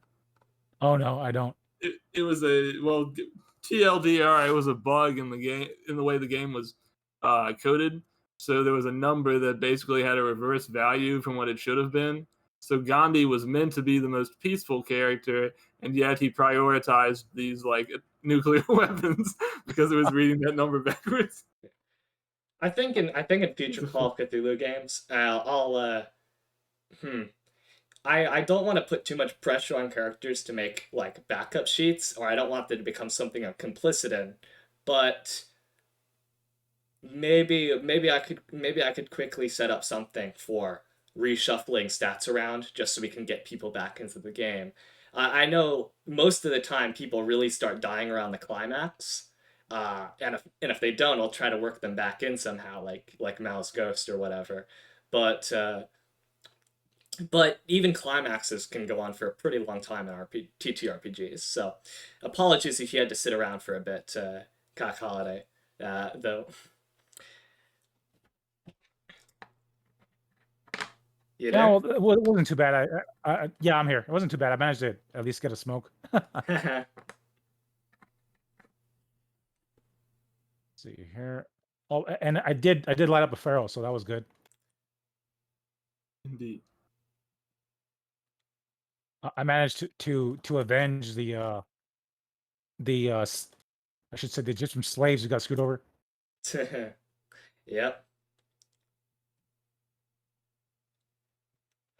Dude, that's so cool. How'd And that I don't ancient civilization build those awesome, crazy tall pyramids?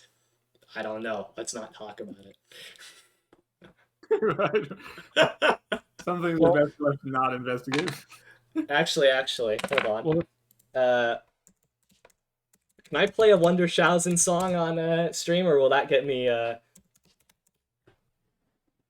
can I play a Wonder Shousen song, or will that get me copy strikes? not if you nuke the VOD afterwards. I'm not nuking this VOD, so, but I don't see any claim on it for YouTube, so I'm guessing that it's not going to be a problem. If we talk over it a bit, it probably won't make too many problems. But Right. well, I find somebody to raid because it's getting quite late. Let's just put on the song of tyrannical ancient Egyptian pharaohs. How about it? Sure. Speaking of Egypt and everything, well, yeah, I confidently JoJo walked towards the phone and answered it. Confidently. Yeah, I thought I was going to walk like in the business. Alrighty. And that's really Who to right by raid? email. I never heard of that.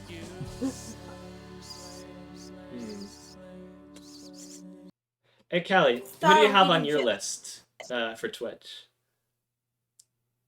Twitch? Oh, I've got like a lot of people on right now. Are you looking for someone? Let me see.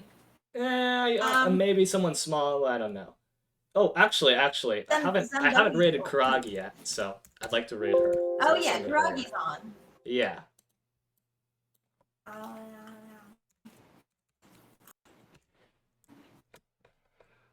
Alrighty.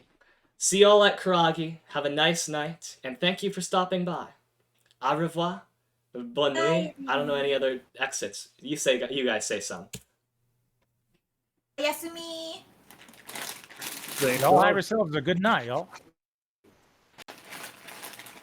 And as always, when you get there, say none raid.